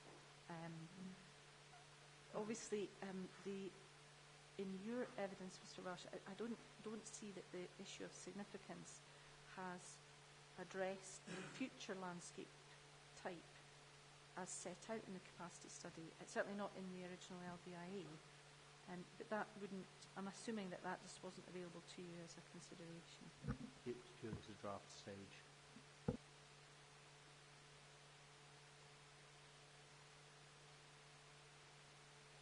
The council, I'm assuming, then has the benefit in their decision that they then made a decision in the context of the 2016 capacity study as a completed and endorsed document. And I think, and maybe Ms Moy, you can confirm, I think from the evidence that it was approved by Scottish ministers before the decision was taken by the Council, is that right? Yes, that's right.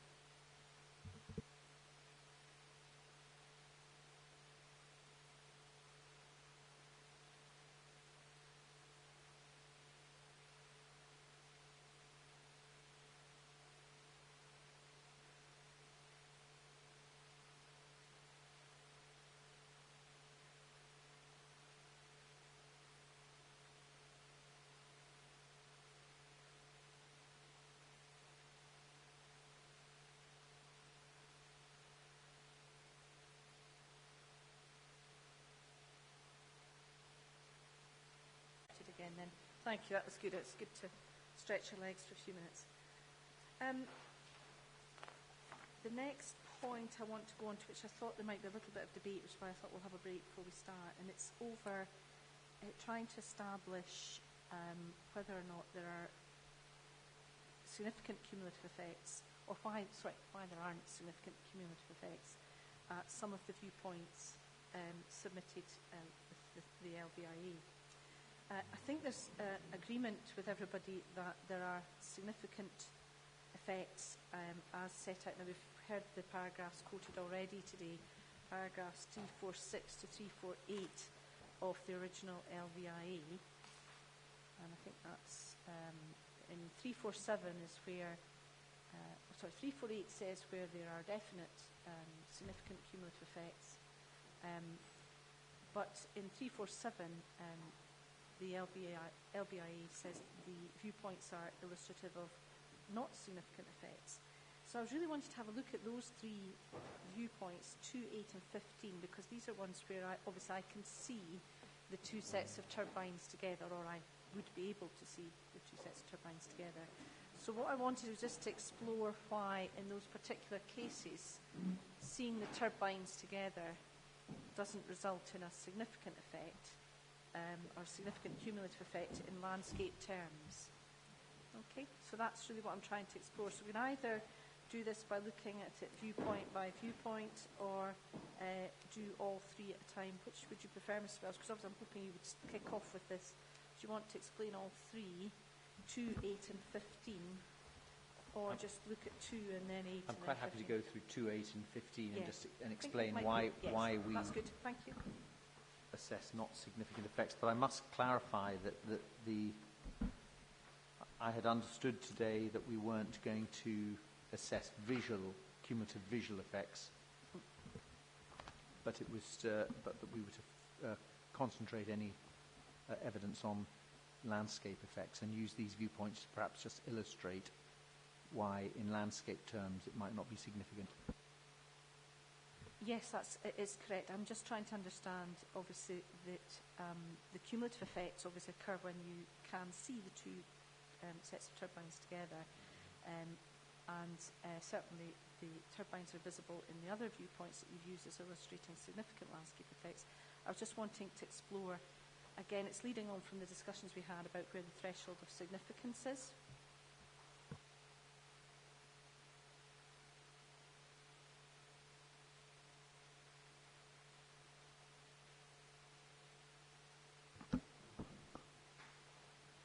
Thank you, ma'am. The first thing I would point out is that all of these viewpoints are within the Done Now group,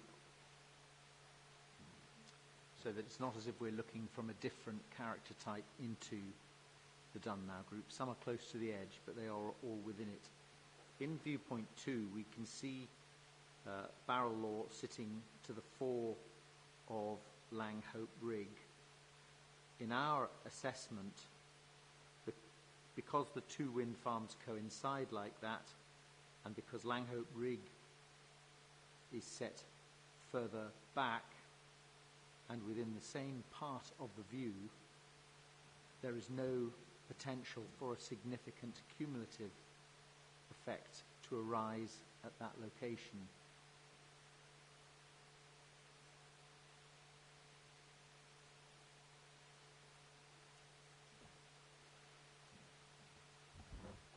Turning to viewpoint 8,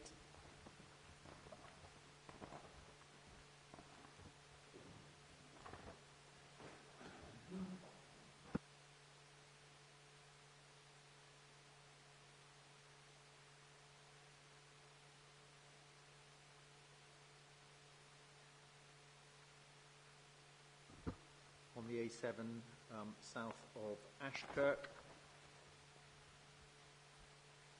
We have a situation where Langhope Rig lies pretty much directly ahead in the direction of travel along the road north, and Barrel Law is set off further to the west, concealed partially behind an area of commercial forestry. The consistent siting of the developments within a similar land cover helps to assimilate and reduce the cumulative impact, and we have assessed this to be of a low order of magnitude at this location and not significant.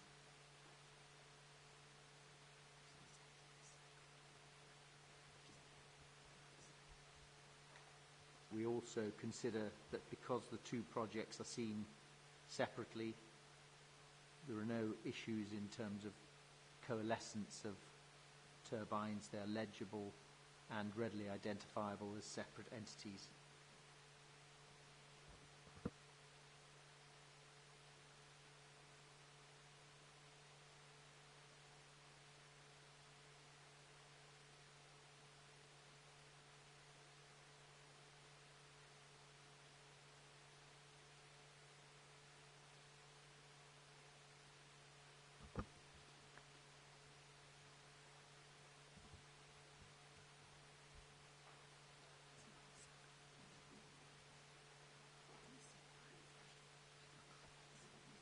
And turning to viewpoint 15 on the B711 to the southwest of the site, you're seeing a relatively small part of Langhope Rig at 7.7 kilometres in the same part of the view as Barrel Law, which again is partially concealed by landform and forestry. The two again are seen as separate entities, and we have attributed a medium to low magnitude of change for the cumulative effect from that location. So in our assessment, none of these three viewpoints would give rise to a significant cumulative visual effect. We've only used these viewpoints to assess visual. But what I'm trying to work out is that we're seeing two sets of turbines together, so we're looking at the issues of separation, the issue of clear or adequate separation, and about the issue of dominant wind farms in the landscape. So I'm looking at how these photographs are showing a different perspective. So that's why well, I'm coming back to it. Just carry on, if I may, then with 15. I mean, again, in all these views, you are seeing the wind turbines in the same landscape character area, which means there's a logical relationship there. They are again seen as separate, distinct identities, which accords with SNH guidance. And I think that they have clear and adequate separation between them. Indeed, I think it's quite significant separation. And they don't become a defining influence on the landscape character in any of these three cases.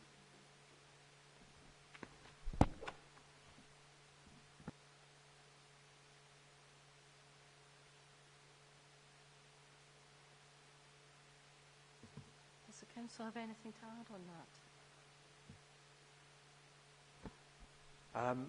Well, in my evidence, I've mainly referred to these viewpoints in terms of the significance of visual effects, because, as Mr. Welsh says, the viewpoints are only used to assess visual effects. They are obviously used to inform the assessment of landscape effects. So, for what it's worth, in 510 of my evidence, I felt that viewpoint 8, if the forestry was removed at some point, revealing more of Barrel Law Wind Farm, then potentially that would be a significant visual effect. And I felt potentially, again, that viewpoint 17 would be a significant visual effect because you're seeing two wind farms ahead of you. Obviously, Barrel Law is added. Did you mean, just Sorry. 1 minute, Ms Coburn, did you mean 15 or 17? No, sorry, I meant viewpoint 15. Viewpoint 17 was another one that we're not discussing here.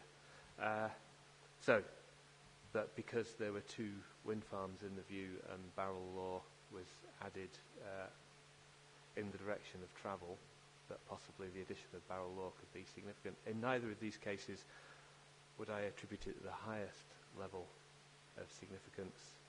In respect of viewpoint 2, it is a cumulative effect, but I think that once Barrel Law is added, Langhope Rig would become so recessive in the view that people might not really notice it as a cumulative effect.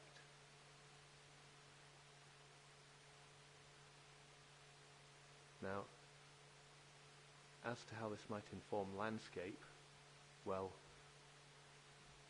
you'd be looking at several factors. You'd be looking obviously at the ZTVs, and you would be looking at these visuals and other visuals that are taken from both within and out with the area to inform you as to what the changes are in the landscape that would result from adding Barrel Law to Langhope Rig. And I suppose what you could draw from this is if there is a significant visual effect, which I've said may occur at two viewpoints, one of which would only occur if the forestry were removed, is you are seeing this particular landscape character area as having two wind farms, which is a cumulative effect. They are separated, clearly separately identified, but that also means they are more identifiable as a cumulative effect. So your impression, informed by these and other visuals, would be that there is a cumulative landscape effect on the area, and then it's really simply a matter of judgment as to what level you think that effect is. And as we've already discussed, it's likely to vary from being a fairly concentrated effect close to, which, for instance, viewpoints 4 and 6 might tell you, to something more indicative from the more distant viewpoints, such as these. So I'm really just trying to, in terms of the landscape effects that you're concerned about in terms of changing to a landscape with wind turbines or a wind turbine landscape, I'm trying to establish that Mr. Welsh's evidence, I think, in the LVIA is that from those particular directions, from the south-west and the south-east, that would not demonstrate that significant cumulative landscape effect in terms of coalescence and separation. And that's what I'm just trying to, that this distance, that the distance that we're set back diminishes the risk that the wind farm with landscape or the wind farm landscape occurs. I'm trying to get this in the right order. So the wind farm with landscape is what we're concerned about, and Mr. Welsh's evidence is that it could occur from certain points evidenced by a set of viewpoints, but these viewpoints don't show that, and that's what I was just trying to tease out, and that is about the distance the distance that we're seeing them from means that these are not areas where that wind farm landscape becomes so obvious. Is that the correct way to interpret your position? Well, I think it's important to note that these are fairly peripheral, and that really accords, these viewpoints anyway, that really accords with what I was saying before about the concentration of effect closer to the wind farms in viewpoints such as viewpoint 4 and viewpoint 6 and viewpoint 5, where that's more likely to be interpreted as looking at a wind farm landscape. So from here, for instance, if I were to look at viewpoint 8, as it is... Ma'am, could I interject, please? I don't want to be difficult, but those viewpoints mentioned by Dr. Wimble are not mentioned in your procedure notice and so strictly allowed with the specified matters. Yeah, apologies. It's more that they are in the group of viewpoints that Mr. Welsh's evidence says are illustrative of a more significant effect, and that's in the LVIE. I wasn't intending to actually examine 4, 5 and 6.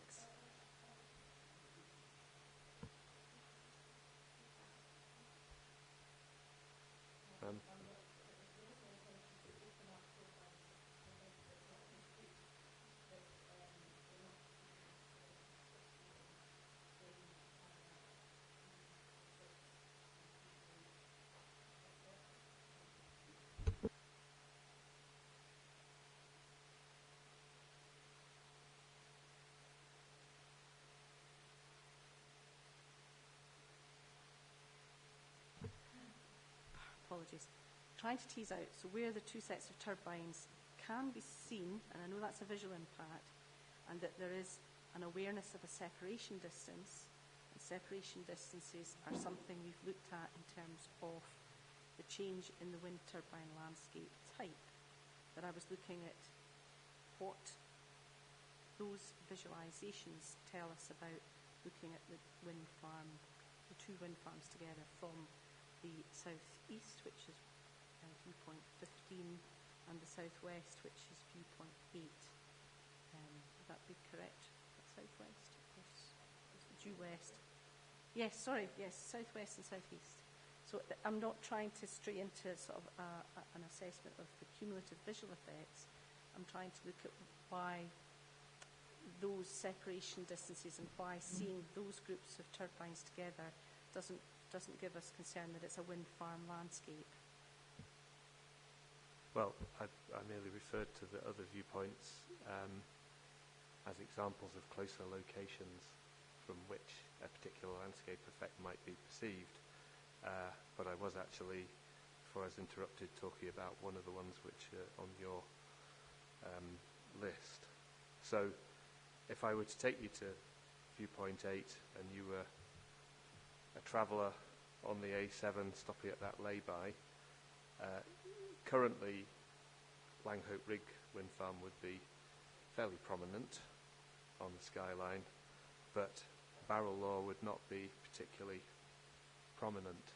And with the forestry there, you might even interpret, if you knew you were looking at a particular landscape area, that as a landscape with occasional wind turbines.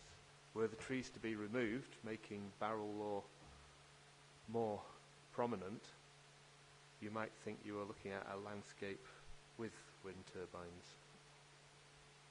And distance has an effect here, obviously, because you're looking not only the two wind farms separated, but you are separated from them by some distance, which is 8 kilometres to Barrel Law and further to Langhope Rig. So that's one viewpoint from which you might interpret or understand the landscape in this particular area. Mr. Steele, do you have any points to raise on the landscape implications of seeing these two groups of turbines together? First point is if you refer to ES Annex A, paragraph 348, that does actually, in the context of significant cumulative landscape effects, it does refer to viewpoints 4, 5, 6, as well as 13. I agree with Guy's points by and large, apart from one which relates to viewpoint 2, which is near Wester Elmore. If you go further back east on that road, and are travelling in a westward direction, the existing turbines are much more apparent.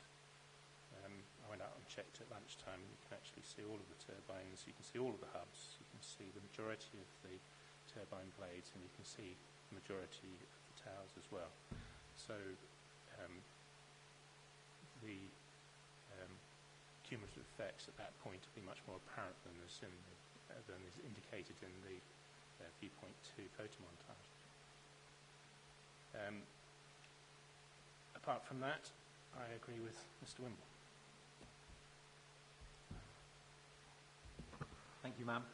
I would just like to draw your attention to a section of our detailed methodology at Appendix A1, at section A1-8.3,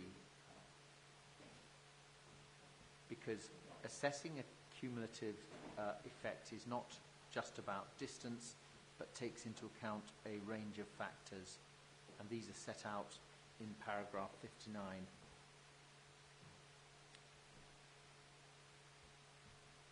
And the sheer fact that you can see 2 wind farms does not mean that there would be a significant cumulative effect. It depends on a whole host of criteria set out there, as per GLBIA 3.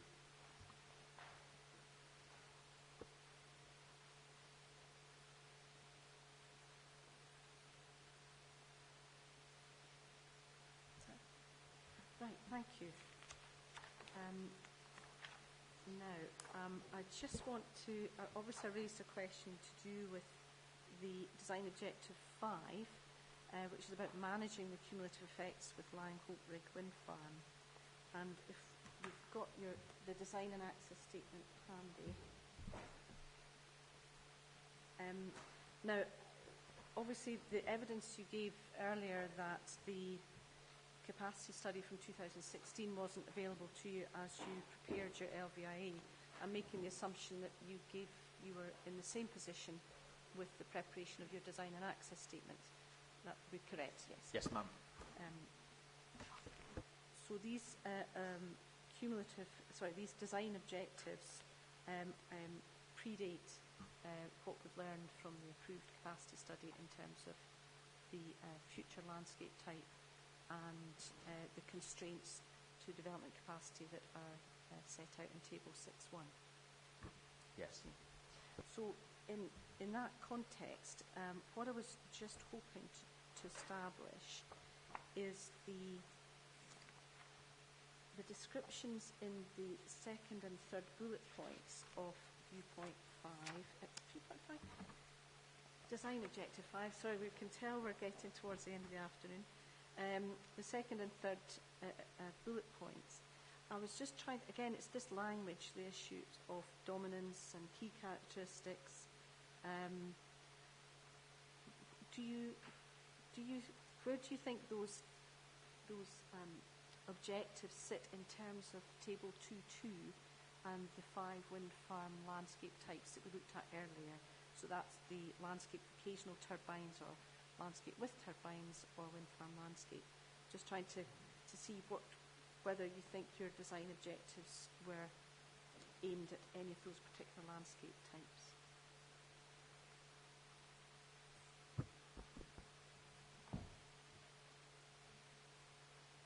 I think our objective in the second bullet point there is quite clear, that they will be seen as a key characteristic of the landscape, and that would align with landscape with wind turbines, which it says to such an extent that they become one of the defining characteristics of the area.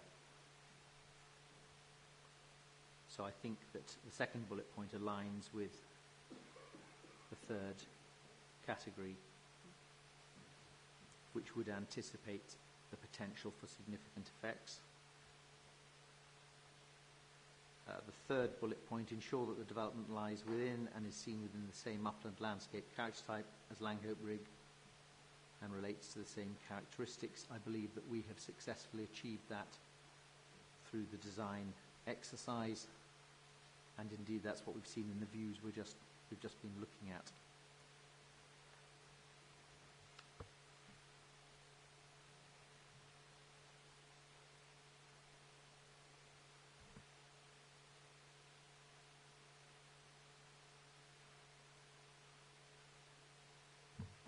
Mr. Rumble, do you agree with that, that the design objectives are resulting in landscape with turbines, wind energy landscape type?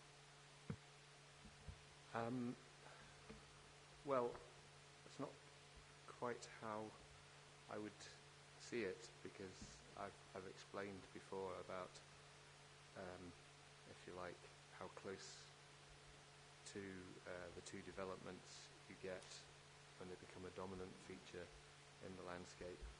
I've recognised all along that they are separate features, and that would have applied to Barrel Law 1 development as well. My interpretation is that managing the effects, and I think it's important to say that most wind farm LVIAs start by saying that there are inevitably significant landscape and visual effects of wind farms. So managing the effects really means addressing the degree of adversity, or, if you like, the mismatch between the wind farms, but does relatively little in terms of reducing the magnitude of change that might occur. So although Barrel Law 2 is clearly a more balanced, tighter formation of wind turbines,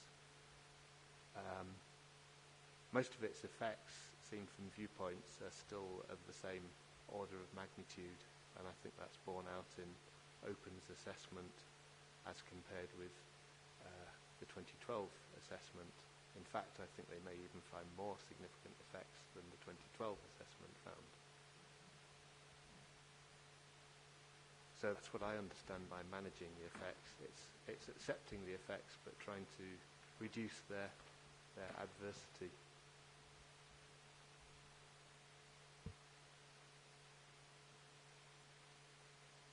But just very quickly, do you agree that Mr. Welsh's description aligns itself with landscape with wind turbines rather than landscape with occasional turbines? Bullet point 2 is probably the one that is using the phrase key characteristic of the landscape but not of sufficient dominance. Would that align itself with landscape with turbines? Well,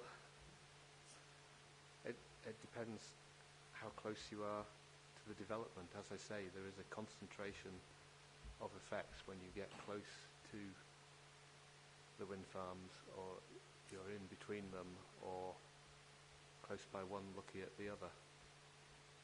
That means they become overbearing to the extent that they are the most prominent characteristic of the landscape.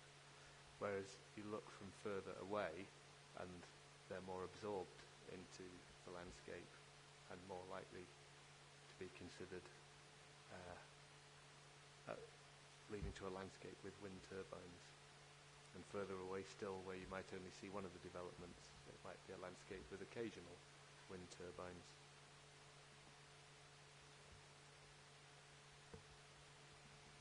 I suppose the point I would draw is if they were more clearly separated, or separated by a greater distance, you might never get the effect of wind turbine landscape.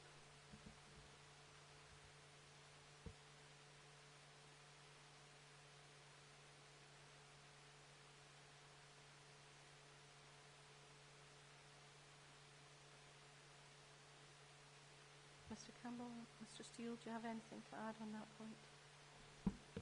No, I agree with what Mr. Wimble says. I'm just looking at, I think the main point is that the second bullet point is at odds with the methodology for the assessment of significant cumulative landscape effects is set out in the ES. And the third bullet point is it's a relatively large LCT, so in a sense that's not that difficult to achieve. So it's hardly a high threshold, but it's the key point is the second one, which seems to be at odds with the ES's own methodology.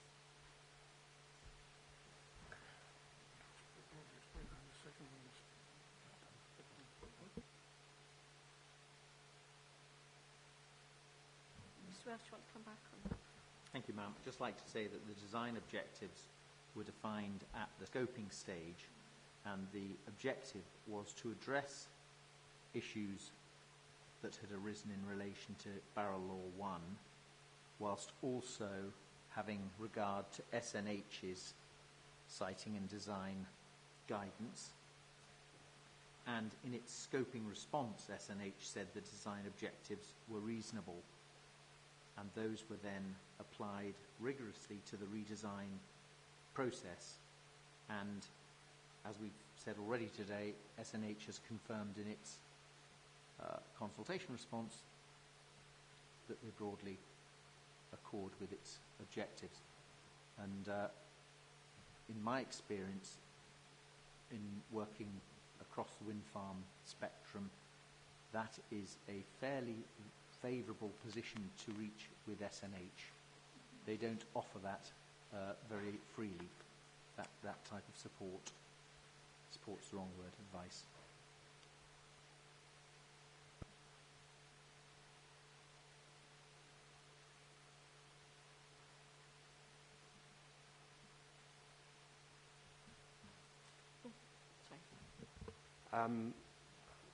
Just referring to SNH, I think it underlines the point that I've made that SNH give credit where credit is due in terms of the design of the wind farm and the relationship of the two wind farms, the improvement compared with the previous development, but the fact that they still express some concerns underlines the fact that this does not address the magnitude of effect, which is a product of the proximity.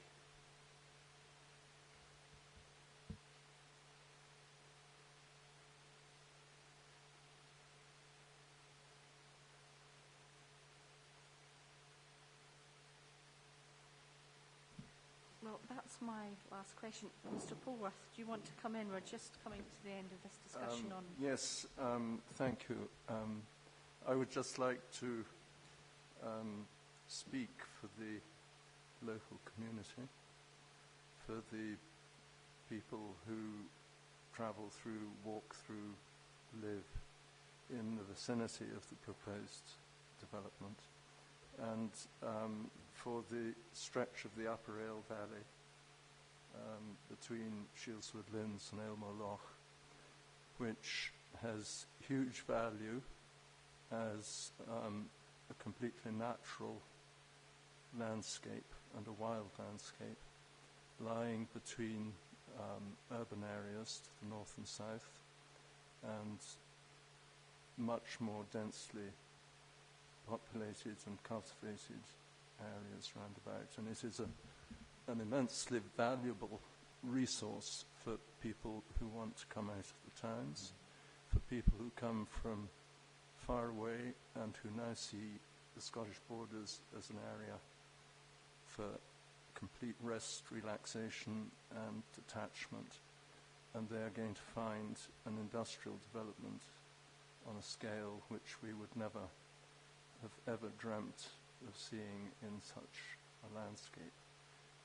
There is already a wind farm at a suitable distance from where most people see it.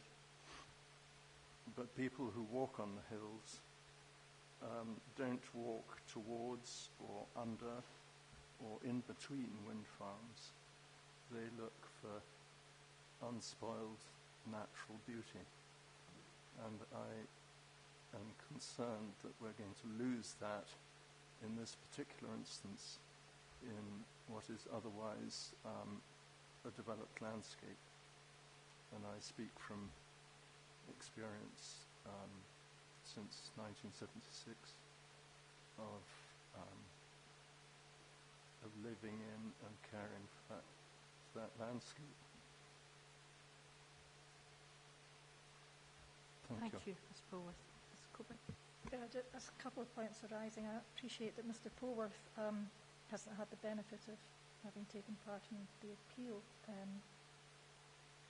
There is no evidence before you, ma'am, to suggest that there would be an adverse effect on tourism, if that was what was being implied by Mr Polwarth, and certainly it's out with the specified matters.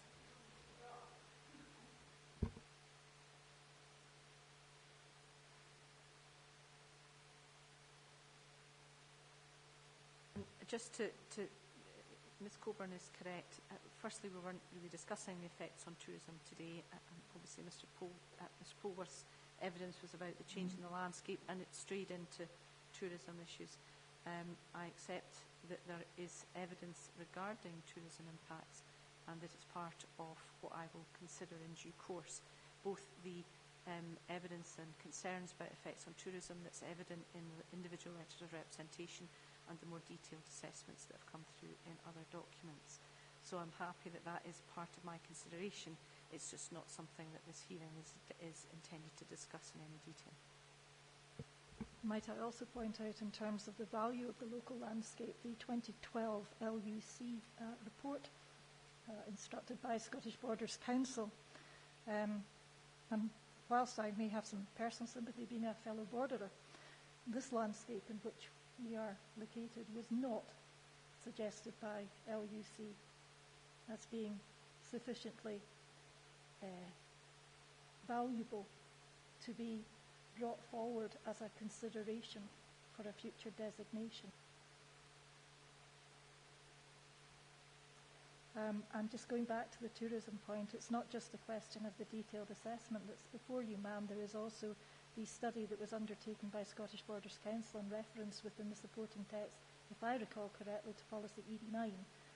But my memory may well be failing me in that. But there is a study that was instructed by SBC and that is referenced in the local development plan. And I think it was also referred to by Dilwyn Thomas when he was doing the LDP analysis. Thank you for that. Okay, I think that brings us more or less to a close. Oh, sorry, Mr. Marshall. Sorry, I'd just like to point out there's great play being made about SNH's comments that the proposal accords with SNH guidance. I've got before me here the October 2000 letter, the very last part of that, last 17, consultation response, and it concludes, and consider that the proposal and its design relationship with Langholm Rig generally accords with SNH guidance on the matter. Okay. We then go to the consultation response for the original application in April 2012. It concludes with exactly the same phrase. So SNH's position on whether it complies with SNH guidance has not changed. So I suggest you give it the weight that accords.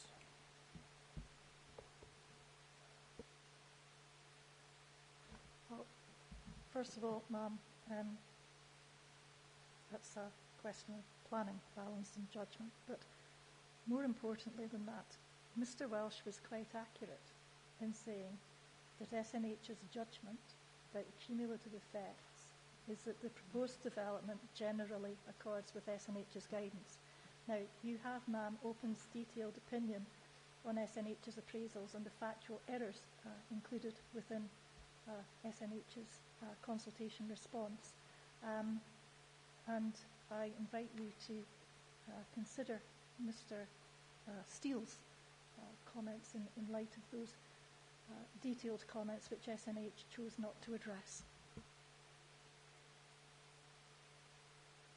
Thank you. I'm aware of that piece of work that's in your submission. So, I have finished with my questions relating to the agenda points, and it now comes to the point where I need to decide whether or not you wish to sum up orally today with your closing submissions, or whether you feel there is sufficient or too much detailed evidence heard today that you would wish to refer that to a piece of written work to be submitted in due course. So I really need to take a view from the parties as to whether or not they're happy to sum up from their point of view just round the table just now, or whether it's necessary to ask for formal written closing submissions. My personal preference would be to go for written submissions just to ensure that no relevant points are missed by providing oral submissions today, but I'm happy to be guided by other parties. My impression, ma'am, is that you've considered this matter very thoroughly already before you got here today, and your questioning has been exceedingly painstaking, and I intend that as a compliment. In those circumstances, you may want to come to the view that a closing submission wouldn't help you, because we haven't heard anything new today from any of the parties that you haven't already seen in the hearing statements. And I'm like Ms. Moore, I would prefer to do a written statement. If that's the consensus around the table, I'm quite happy to join in that, but I do wonder whether it would really assist you very much.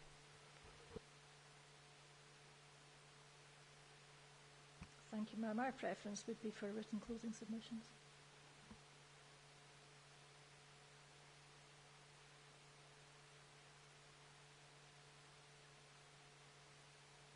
Well, I'll accept Mr. Campbell's compliment graciously. It is complex what we've discussed today. I mean, the painstaking questions are because I've been trying to really understand some of the finer points of the table and the significance of cumulative effects. I am happy that if there is a preference for written submissions, that is agreed. I do, however, don't want to delay the debate on this for any significant length of time, nor do I really want particularly long closing submissions, because, as you say, there is a lot of evidence already. However, I'm happy to accept written closing submissions, and it's just a case of deciding the best timing of that. This is Tuesday. Would it be possible to have closing submissions from Mr. Campbell and Ms. Moore by next Wednesday? Is that possible? No, next Wednesday, sorry. That would be this Wednesday. So next Wednesday. Next Wednesday, that's a week once you're back in the office, sort of thing. Would that be feasible?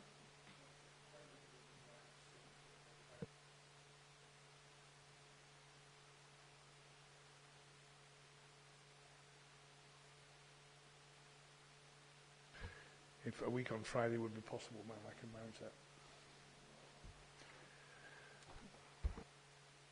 Now, the common approach, obviously, is then that Ms. Coburn would have some additional days beyond that. If the written submissions were ready by next Friday, Ms. Coburn, would you then finalise yours by the following Wednesday? Would that be possible? If you've got a calendar there in front of you, Ms. Coburn, would you tell me those dates, and we'll yes, just write surely. them down properly? I'm sure Mr. Campbell will tell me if I've got this wrong. It's closing submissions from Mr. Campbell and Ms. Moore Friday the 16th, and we will provide ours on Wednesday the 21st.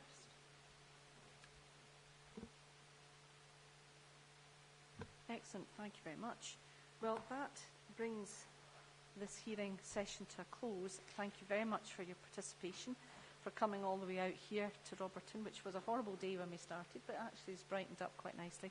Thank you to the audience for taking time out to come and see. I hope you've gained some understanding from the complexity of landscape and visual impact assessment.